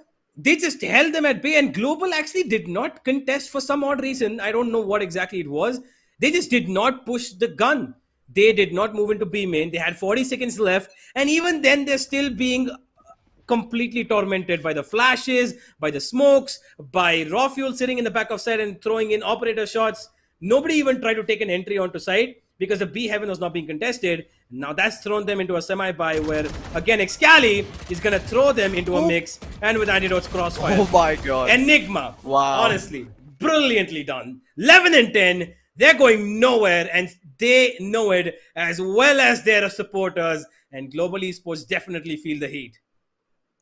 Oh yeah, that round took less than 25 seconds to be over. It was over in a flash, yeah. If you got up to go and take a leak, well, you missed that round, and I feel sorry for you. But welcome back to the stream. Scores at 11 to 10. Enigma, they've got the economy in their favor. Global Esports do not. If they manage to win this round, they will be in a good spot as they can take it to overtime and play it out there. Maybe reset the tempo a little bit, but Enigma don't want to allow that. They want to continue piling up this pressure as the slow off comes out right away from Rexy, preventing them from sprawling out across mid. El Ranger, Wolf, is going to allow them to look towards Wentz, see if there's anyone coming. Then the answer is going to be no. Wall from Rexy to prevent them from going towards B Heaven, as you can now start to see Enigma going back all the way towards A. They're holding A Heaven now. Nice tripwire from RBK as well. Look at those paint shells coming in. Skills going to be forced off of the angle, but did that also destroy RBK's tripwire? I think it did. Yeah, it did. It did. And yeah, well, does kind of suck, but that's okay. Global Esports with a fair amount of mid control. Yeah, but this time they've got the Seeker, so that does help them out. But for what avail? They're just going to know that there's two players at A, one at B. That's okay. They've got two more to support them. Excali is immediately rotating over. Global Esports again winding about time a little too much. Nobody from B main to support them. This is a B heaven hit, and it might be a little bit detrimental because the crossfire again sets them up. Antidote with just one. Excali comes in. B main finally being hit, and now it's on to Excali to stop this hit. He's going in for one. He gets the grenade back. He's stopping them. Enigma are going to take down Global, and it seems like there's nothing they can do about it. 11-11. Let's go is what they're screaming. My God, the room filled with electricity. As you can see, Enigma on their feet, dishing it back out to Global, letting them know who is boss. Showing that you might kick them once, but you can't keep them down. And Enigma, they can see the finish line. All they need to do is run across and just cut the tape. I mean, they're almost there over here. And Enigma, there's really not all that much left for them to do. Just be a bit patient. All your ultimates are almost up. Everyone just 1 point away from it. And man, Global Esports, how are you going to string this one together? That's the question. Oh, no. SK Rossi will be cleaned up. Raw Fuel with the operator. How did that flash not hit him? Well, looks like they will be able to wall it up and revive the chamber. SK Rossi is going to be back in the fight, but a lot of time has went down, and Global Esports have used nearly the entire kit that would have helped them get on a site in just making sure that they have a fighting chance here. Thankfully, for their troubles, they do have one player posted up mid, and when that wall breaks, they will have an opportunity, but not for now, as Raw Fuel still holding the corner. Oh, he misses the Wolf. He misses the easiest shot, but connects the harder ones. And now he's going to wait for SK Rossi to peek him, but SK Rossi with the trigger will be able to take out the operator. That is the biggest dangerous person taken out from the side of Enigma. Antidote's going to find SK Rossi, or rather Skrosi. And you can see Skills inside ropes is going to try and teleport away to the back of B. And yeah, but they know that he doesn't have the spike, it seems. And this is going to be a difficult situation. Excali, he's going to be the man to take this all down. Global Esports and their patient approach might just be a problem. The minute that smoke goes through, Skills is probably going to be in trouble. He expects somebody to come through. The plant will go down though. No, it doesn't yet. They're holding on because Enigma's pushing it through. They get the kill. Excali struggles a bit, but he still gets the Rexy with it. And Enigma are looking at match point, series point here. Wow, look at the Enigma management and everyone from their team on their feet. As Enigma, they are feeling it. Global Esports, well, they need to take the bull by the horns now, as they don't have any other choice. There's a lot of bravado, a lot of yelling, a lot of energy on their side, but it doesn't seem like there's much remaining in the tank now for Global Esports. They're running on fumes here. But if they win this one, there is a silver lining, universe, and that silver lining is overtime. SK Rossi, he's going to take it upon himself to find these duels and win them. He's got a Vandal in his hands, no armor, just his bare chest to absorb those bullets and nothing else. This is it. Global Esports, whatever they've got, they got to throw it in right now. It's been a very, very difficult journey for them in this entire series. But just when it got easy, they kind of let off the hook over there, Floki, and we could all see it. Their approach became a little too passive, and they let time go by in 4 rounds in a row. It came down to the last 25 seconds, and that's exactly when Enigma thrived the best, because they had utility, they had players winning their duos, they had Excali with the grenades every now and then, and finally they take the approach towards Wentz and are not afraid of that tripwire being kept there. They're being contested, A-split coming in, Global need this more than ever. Enigma need this more than ever. Comes down to the last 40 seconds. And here we go. 3 players on site. 1 towards spawn rather. And 2 on site. There comes the showstopper, but it doesn't work out. It's going to be Excali to go down. And now VK as well. Overtime looking imminent here. But Antidote still on site. He's going to get 1 and just 1 it seems. He's got a flash. Oh no! Gap in the wall gets him down. And now it's on to Raw Fuel. He wants to get more. And he's not going to get anything except for that one. Okay. Raw Fuel, trying to keep the hopes of his team alive, to not let it go towards overtime. He expects somebody to be in towards heaven, but no one is. They're gonna slowly push up on him, and I think this might just be overtime calling upon us over here. He climbs down towards side, and there's no way he's getting away. The final round of regulation, and it had to come towards overtime. Of course it did. Yeah, I don't think this is bad for Enigma at all, though. I don't think they should be disappointed. They've managed to even up the score 12-12, come back from such a deficit. And while the scores are even, this is Enigma's time to shine, to show them what they're truly made of. When the economy is even, and when everyone has a fighting chance. We're back at square one. And this time, this is no longer 24 rounds, it's just 2. And if you win those 2, well, you walk away with the series. But who's it going to be? Is it going to be Global, or is it going to be Enigma? The team that has been clawing and fighting their way back up to the light, trying to make sure that they don't just get spearheaded by the side of Global. I mean, Global, they've been a force to be reckoned with in this entire map. I mean, I don't think there was a single moment where you could point out to Global and say that, you know, something was changed up. But hey, credit where credit's due. That's Sky Esports making this tournament happen. So please show them some love. There have been some issues, but they've been trying their best to get it resolved. But yeah, back to the map, Global Esports. They really have been a force to reckon with. And I think they've shown that their approach works. Enigma, they've been fighting back though.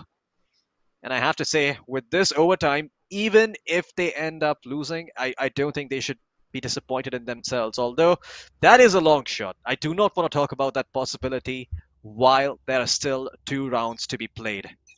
Let's see who comes out on top. Well, let's find out.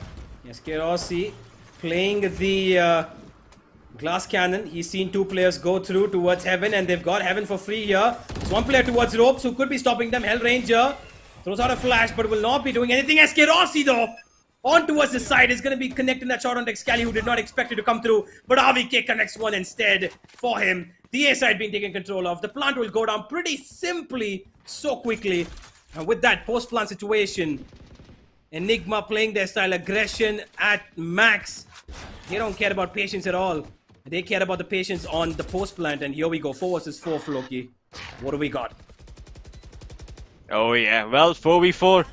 I think the question is being asked of Global Esports right now. That is ambitious coming in from Lightning Fast. Enigma looking to go for the cleanup, but Hellranger manages to take one down, make it a lot more doable. It's a 1v2 now. It's going to come down to the timing. They hear the drop. Hellranger trying to man up, but Antidote peeks out. It's going to be 1 round up, match and series point here for the side of Enigma Universe. This is it. If they win this one, they're going to have the series, but if they don't, Global Esports, they get another shot at trying to take this one out. You can see Enigma, they are very, very determined. They managed to pull the round out on the offense. Probably a harder task to do, considering the layout of Split. And now on defense, should be a lot more comfortable. Global Esports, what's their approach going to be? 1, 2 people, 3 people towards mid, 1 lurking each towards the sides. Hoping to find some sort of opening. Raw Fuel spots one out, but Kappa is going to get that information on the operator and back off, and that's going to be pivotal.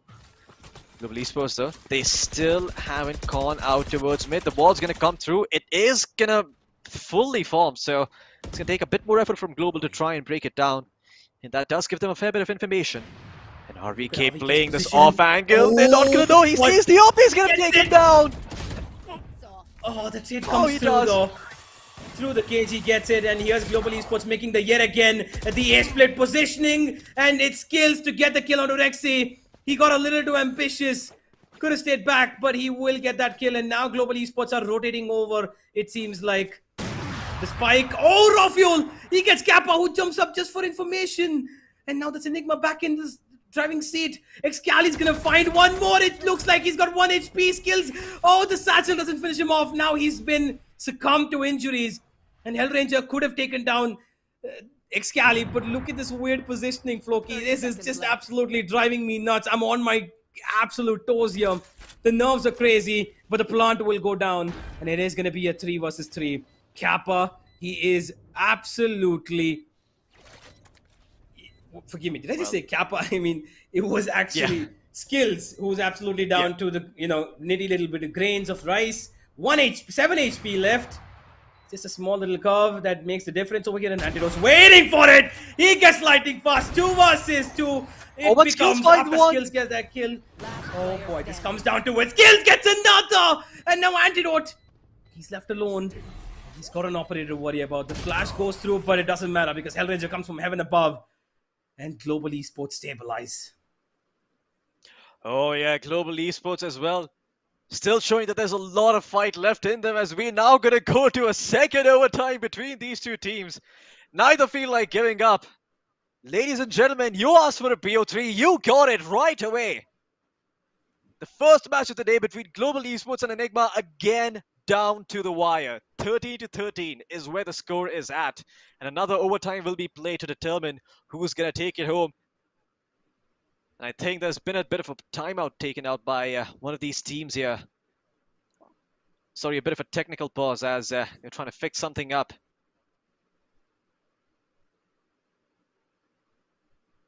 And it does seem like there is a pause being asked for here. Yep, there so is. Trying to figure out what the hell's going on. It looks like we do have a little bit of a bathroom situation. Somebody wants to go to the loo. Oh yeah. And that actually, at this moment, as I say that, I think even I do as well. But hey, yep, go ahead. They're gonna go. I think I can hold it in. I think my excitement for this match is a little bit more, on the mark. But okay, Hellranger's just gonna go. You've got a bottle to the down bathroom. there, don't you? No. You've got a jug. No. Hey, it's all right, man. I do it too. You can come out. It's okay. You can be open about it. I have no comments. I have no comments at all. I have no comments.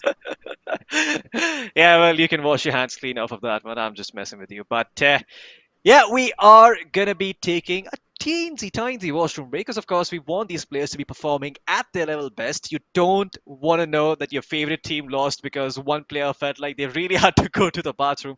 We wouldn't be too pleased hearing about that. But Global Esports, the atmosphere seems to have lightened up here.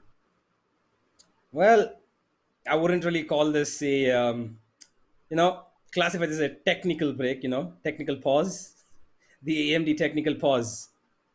It only gets solved in the bathroom. Yeah. Interesting. Most certainly. Some technical difficulties can only be solved in the confines and in the privacy of the washroom.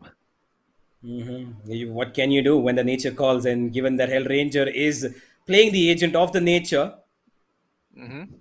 Oh yeah, nature calls. Yeah, nature calls. So I don't want to venture any more into that comment than I did already. So I just let the audience soak it in. Nature calls. Hellranger's agent is Sky. Let's just leave it at that. Doesn't matter if you're a ranger from hell. Doesn't matter if you're a Twitch emoji. Doesn't matter who you are. Biology comes for us all. It's amazing. It's amazing. How wouldn't you like it, Floki? You're coming back from the washroom and people are cheering for you.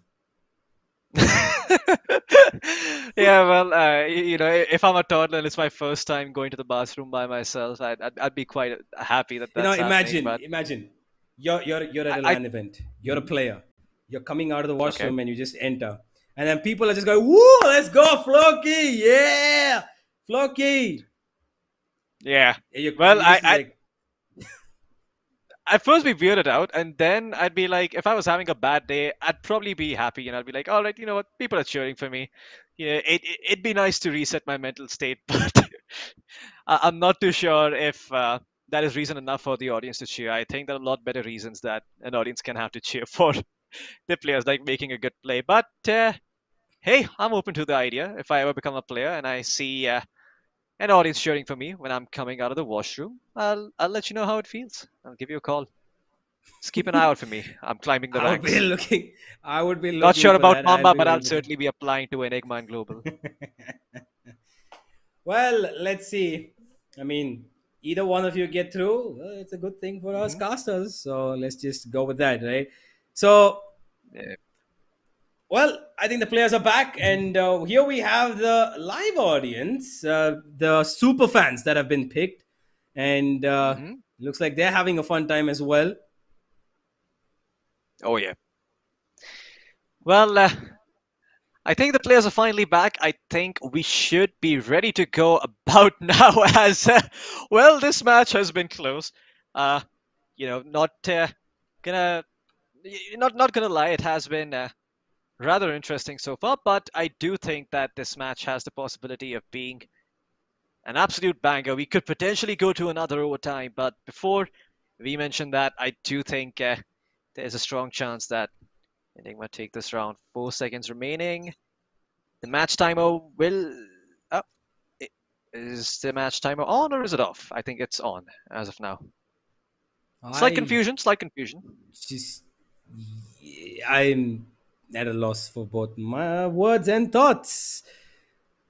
And my mind just wants to start singing at this point because we've had quite a series so far.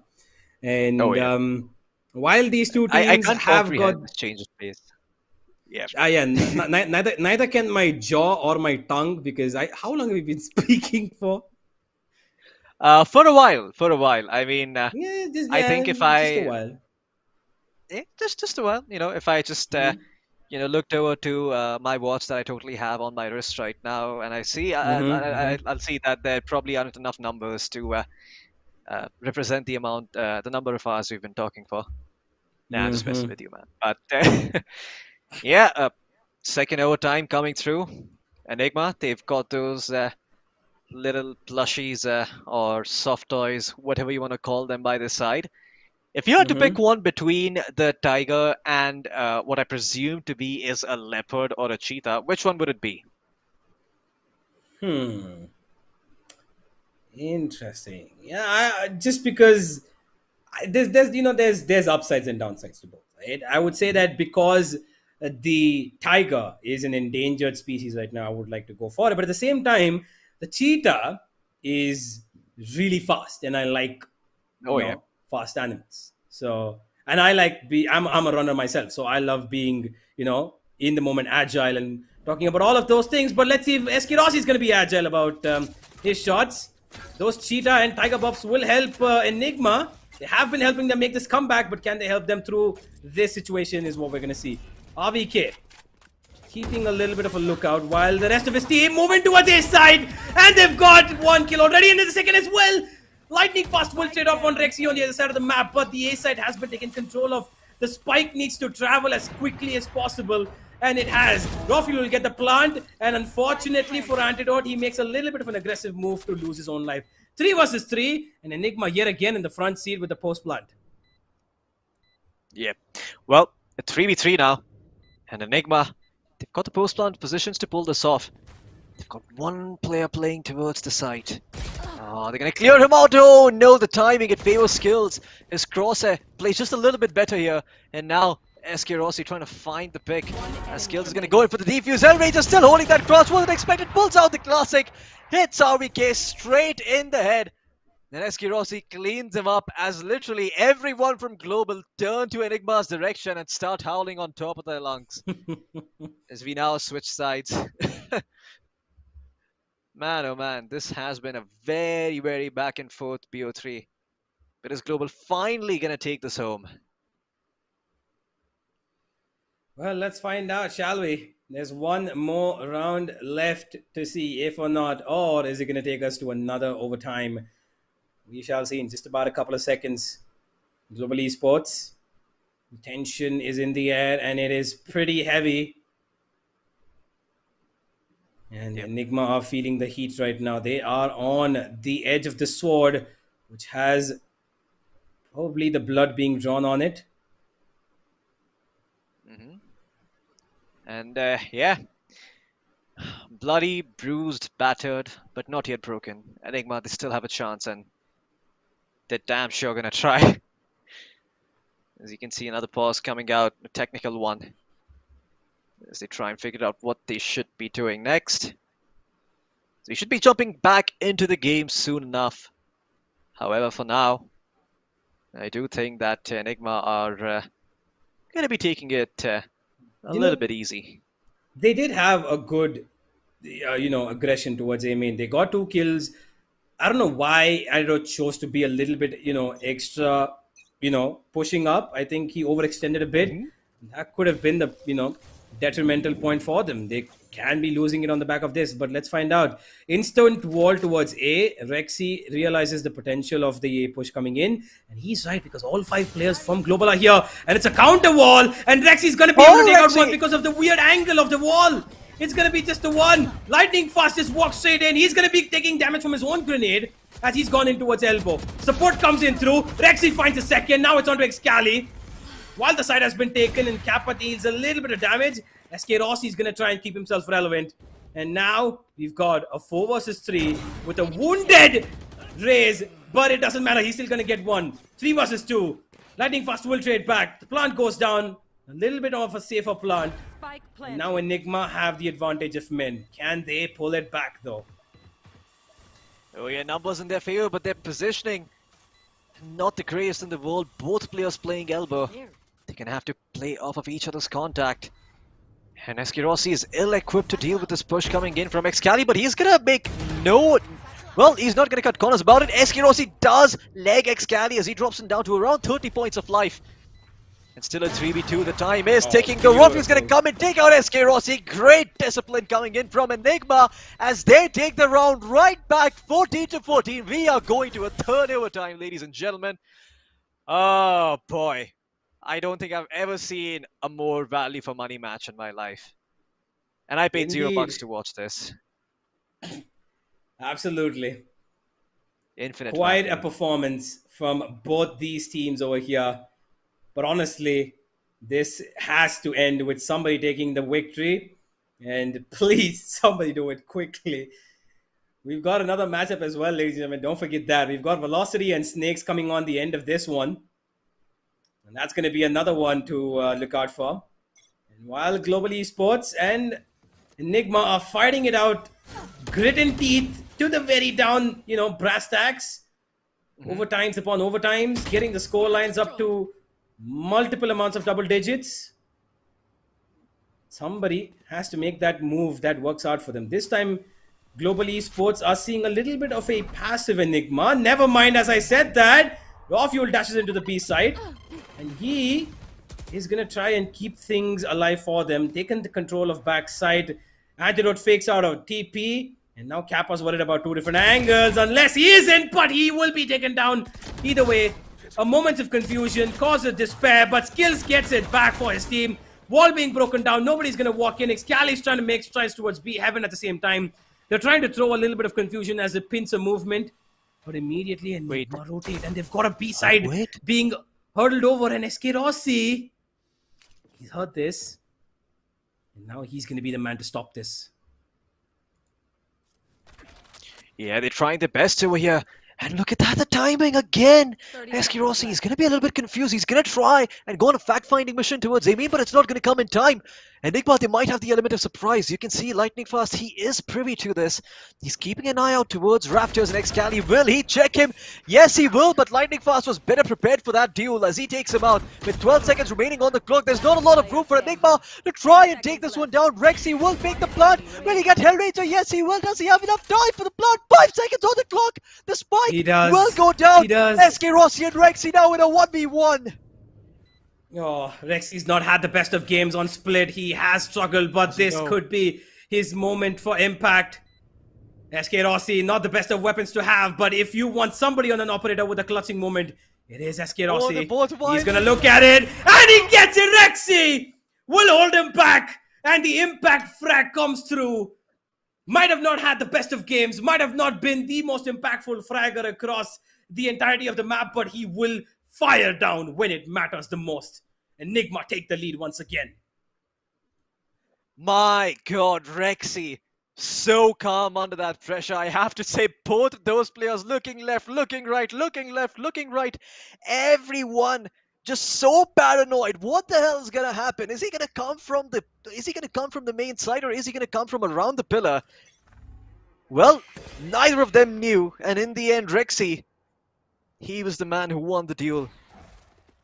Thanks to his patience. The Wolf instantly going to be cleaned up by the side of Raw Fuel as Enigma. They've given away the fact that the operator is playing towards A, and now the only viable options remaining for the side of Global Esports are towards B, where Rexy has already thrown the wall. They will break the wall down. The slow up will also delay the push a little bit further, and now Global Esports, that the wall has been broken off, have an opportunity to maybe try and make their way towards A. But look at this hard read coming in from Enigma. Wait, Yeah. look at Antidote. Look at where Antidote. He's in their spawn. He's in their spawn. He's gonna get a backstab pretty good. Oh my god, this is free kills. Antidote. He's holding on the perfect angle, and this is just it. Antidote will probably win the game for Enigma right here. It's a 5v3 now, and Antidote, all he needs to do is stay alive. Rafuel gets one. Rafuel gets another. It's good night, Global Esports. Enigma are the winners of Series 1. Oh my god, Enigma are on their feet after that entire match of Global Esports howling and yelling at them and shouting at them. Enigma, they fight the uphill battle. They put each other on their backs. They lift the heavy burden. And they're able to take this BO3. And Global Esports, you can see genuine respect coming out from Kappa. He was the first one to get up on his feet and to taunt them. And he is also the first person to go over to the other side and congratulate them. You can see there is no bad blood between these players. Everyone is a good sportsman. And Kappa letting them know as the owners of both teams, shaking hands with each other, saying that that was indeed a very close and a very great match. Look at those hugs coming out between Excali, Skills, Rexy, and the entire gang. And they all know that anyone could have taken this match. It's just that today, Enigma edged them out, even as Kirossi is smiling. Isn't that a wonderful sight? Well, it was a 9-3 curse that finally hit in after so long, Floki. This team, right here, what we see on the screen, were 9-3 down. They were 11-5 down at a point. And they have made a comeback from there to win this 17-15. Yeah. They most certainly have. I mean... 16-14, forgive me. That was 16-14. Yeah, 16-14. No worries, you know. I mean, I wouldn't mind it going to that stage, you know.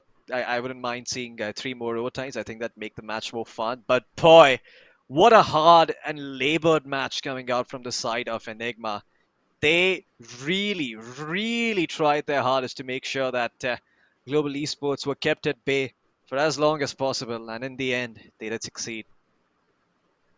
Yep. I mean, Global Esports... You know, it all comes down to, you know, that grit and that determination. You're just putting your head down and doing all the hard work. And that's what Enigma was all about. They weren't roaring, they weren't yelling when they won a round against a Global Esports that had an insane lead. But man, as soon as that victory came in, they let them know who's boss. And Global Esports, they were good sportsmen about it too. Yep, and yeah, the post-match interview is here. And while Rexy is going to be telling, oh my god, that's been quite a matchup. I don't know what the hell was happening clearly. It was quite something. Yeah, it most certainly was. Unfortunately, I don't think it's appropriate for us to do any sort of lip dubbing over here. But yeah, I do. I'm quite glad to see Enigma come to a LAN like this against Global Esports, a team that has been venerated, a team that has been known for putting out insane performances. And, you know, Enigma, when this roster first underwent its shuffle, they were having trouble getting on their feet. But I think if there was even a shred of doubt in any Enigma fan right now, it has been eliminated thanks to their performance. Yeah, quite a great, you know, comeback from them. They just gave away Ascent pretty easily. There were times where they did show that they could come back, but then on Split, which was, you know, their pick in the end as well, where they got the bans coming through, they had the advantage. They had the advantage of having chosen Split, but they went down 9-3. They were 11-5 down. But from there, that comeback to come to 11-12, and even though it went towards overtime, they just got it through. And I'm pretty sure that's exactly what Mamba's asking them right now about what exactly they're all feeling. And everybody in the management of Enigma ecstatic by this win. And what a way to start off the first LAN as well, Floki. The first match itself, I mean, I'm pretty sure everybody's hearts were pumping in that, you know, overtime after overtime. Oh, yeah. I mean, I'm quite sure they were. I think that overtime was quite something, man. I mean, Enigma clawing and fighting their way back from such a huge deficit. And you can see RVK, this means so much to him as well, right? I mean, you look at this guy, he's been the standout player in Valorant. Everyone has been talking about him, everyone has been calling him the Sheriff Master. And while he might not have had a chance to prove himself earlier, he certainly does now. And I'm quite sure this victory is going to go a long way in reinforcing his confidence and his faith in himself as a player. Indeed. Enigma really proud of their boys, and they've got the first victory that they need to make their stride towards the grand finals. And there's the explosive man, the man who absolutely carried it on the map of Split. What a great performance by him. Xcali. I don't think, did we see him hold a judge? I don't think so. I think we did. There was that one round where he just managed to get 2 kills with the judge. I remember it was Skills trying to teleport away with his ultimate from the shadows, and he managed to take him just as he was teeping out. He got those 2 kills, and I think it was an eco round for the side of Enigma. They won that, and the economy flipped on its head. I'm not sure if you recall, but that was the beginning of the comeback for Enigma. Yeah, so I mean, it is a judge, yes, but at the end of the day, you have to respect the map and you have to think about a way to play it in such a way that you're able to, nullify the strengths the map offers intrinsically and make sure that you fight on your own terms and not theirs. Yeah, I wish I could listen to what Xcali is saying right now. Clearly, this was his game to own. He's done quite an immense job to get his team across and over the line, and everybody's supporting him. This has been quite a bit, and I think they're telling Rofio to come and give a little bit of a talk here, chat with him. But we know that he's a little bit of a shy man, Rofio himself. So I think he's going to refrain from doing that. That's okay. He shows his skills on the screen, and well, Mamba's probably going to be throwing it back to us. This has been an amazingly intense match 1.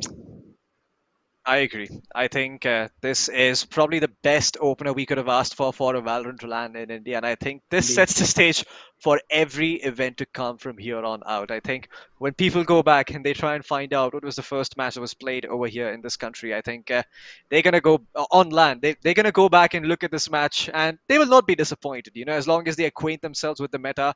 I'm quite sure by that time there's going to be 15 new agents, 30 new abilities, and 50 new mechanics. But yeah, when they're going to go back and they're going to tell themselves that Valorant was a small, humble game with around only 18 or 16 agents, each agent had around 4 different abilities.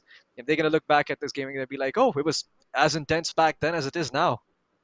And yeah, this is history in the making. So I want the audience at home as well to just sort of pat themselves on the back for being here and for being there on the first day, on the very first match of a Valorant LAN in this country. And I think it's only going to get better from here on out. But yeah, with that out of the way, that does conclude the first best of 3. The first best of 3. There's another one coming. There's going to be VLT going up against Snakes very soon. But before we hop into that match, before we actually get there, we need to give the players some time to ready up, to get their gear out and everything. So before we move on to a break, let's have a look at the scoreboard and see what went down. Xcali. I mean, that game, I have to give credit where credit's due. I think if it wasn't for that round where Xcali went forward with the judge and got those 2 picks, I don't think we'd be seeing that. Xcali really coming in clutch, and then Rexy during the overtime, making sure that he learned his lesson the first time around when they used that wall to cross, right? If you remember towards mid, Global Esports countered his wall with a wall of their own, and he was instantly shot in the head trying to hold that, wondering what the hell just happened. The second time around, though, he holds a better angle. He peeks out after the wall is up, and he punishes them. What a great play by Rexy. Getting 2 in that overtime and getting them the advantage. Yep. Wow. What a match it's been. The scoreline that we did not expect to see. It's been pretty amazing from the side of Enigma. It's been pretty amazing from the side of Global as well. Kudos to both these teams to make it such an entertaining, such an intense matchup. And with that, it is going to be only one winner, though. That is going to be Enigma Gaming. The first ever LAN of Valorant in India. And the first ever team to win it is Enigma Gaming. kudos to them. And honestly, well done, Excali. What a guy, man. Yeah, well done Excali and well done everyone, I'd say, even on global esports, right? There were standout runs from every single member, be it Hellranger towards, A ramps and towards A heaven on that round where he was holding that area from the ropes, making sure that Enigma weren't able to cross over on the other side and, sort of prevent the attackers from getting their guns towards the towards the spike being diffused and taking them out. You're just cutting off that rotation. Be it Kappa with his insane sheriff shots, with his insane first kills in the game, or be it Lightning Fast just flying around and, dishing some of that judge damage back towards Enigma. I think everyone played a very, very pivotal role, but Enigma, they just had that slight edge, it's as thin as a hair. And that was all that they needed to tip them over to the other side. Rexy chiming in that final overtime and helping them win. Indeed. Been quite a matchup here. Oh, yeah. Well, we have another one coming up, though, Floki. And that's going to be another huge matchup. Two Titans again. VLT and Team Snakes. One of whom is playing right here in the venue. And the other one playing in from their region in Pakistan. Well, this is going to be very interesting. We've seen these teams go back and about against each other. While Team Snakes have got, somewhat of a success against Velocity, Velocity have managed to get, the upper end of the, wins over here. They've taken the bigger share of the pie. And let's see if this is going to add on to that, or our Team Snakes going to get, something out of it. Oh, yeah. Well, I'm hoping that this next match is going to be as close and entertaining as this one was. I imagine it might be a little bit hard for Team Snakes to perform because once again, they're going to try their best to resolve the ping differences, play as close as they possibly can, make sure they get the best possible ping, but it might not be as easy for them to do so. So there will definitely be a ping advantage, not going to lie there in favor of Velocity. But hey, pressure is what turns golds into diamonds, and maybe that is the kind of pressure that the side of Team Snakes need. Maybe that's what they, maybe that's what they need to keep in the back of their mind and tell themselves, we're going to be playing at a disadvantage, guys, and if we want to win this tournament, we got to work twice as hard as everyone else and come in and, take the win against Velocity. I think it'd be quite the storyline. But before we find out what's going to happen, I do think we will be cutting to a break shortly. But before we go, Universe, I do want to ask you this.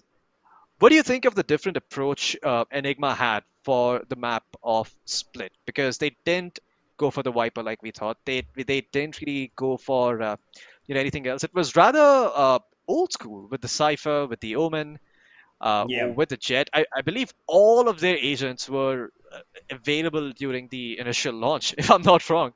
They had a Sage, they had a Cypher, they had an Omen, they had a Jet and a Raze. All agents that were available during the beta. Yeah. Well, it was a pretty interesting approach, and I think that it works out for them pretty great. But hey, right now the game has been done. It's been sorted, and the old classic lineup wins. Let's see if it's going to be followed up in the next game, though. But before that, ladies and gentlemen, we have a break coming up, and we'll see you all on the other end of it. Don't go anywhere. We'll be right back.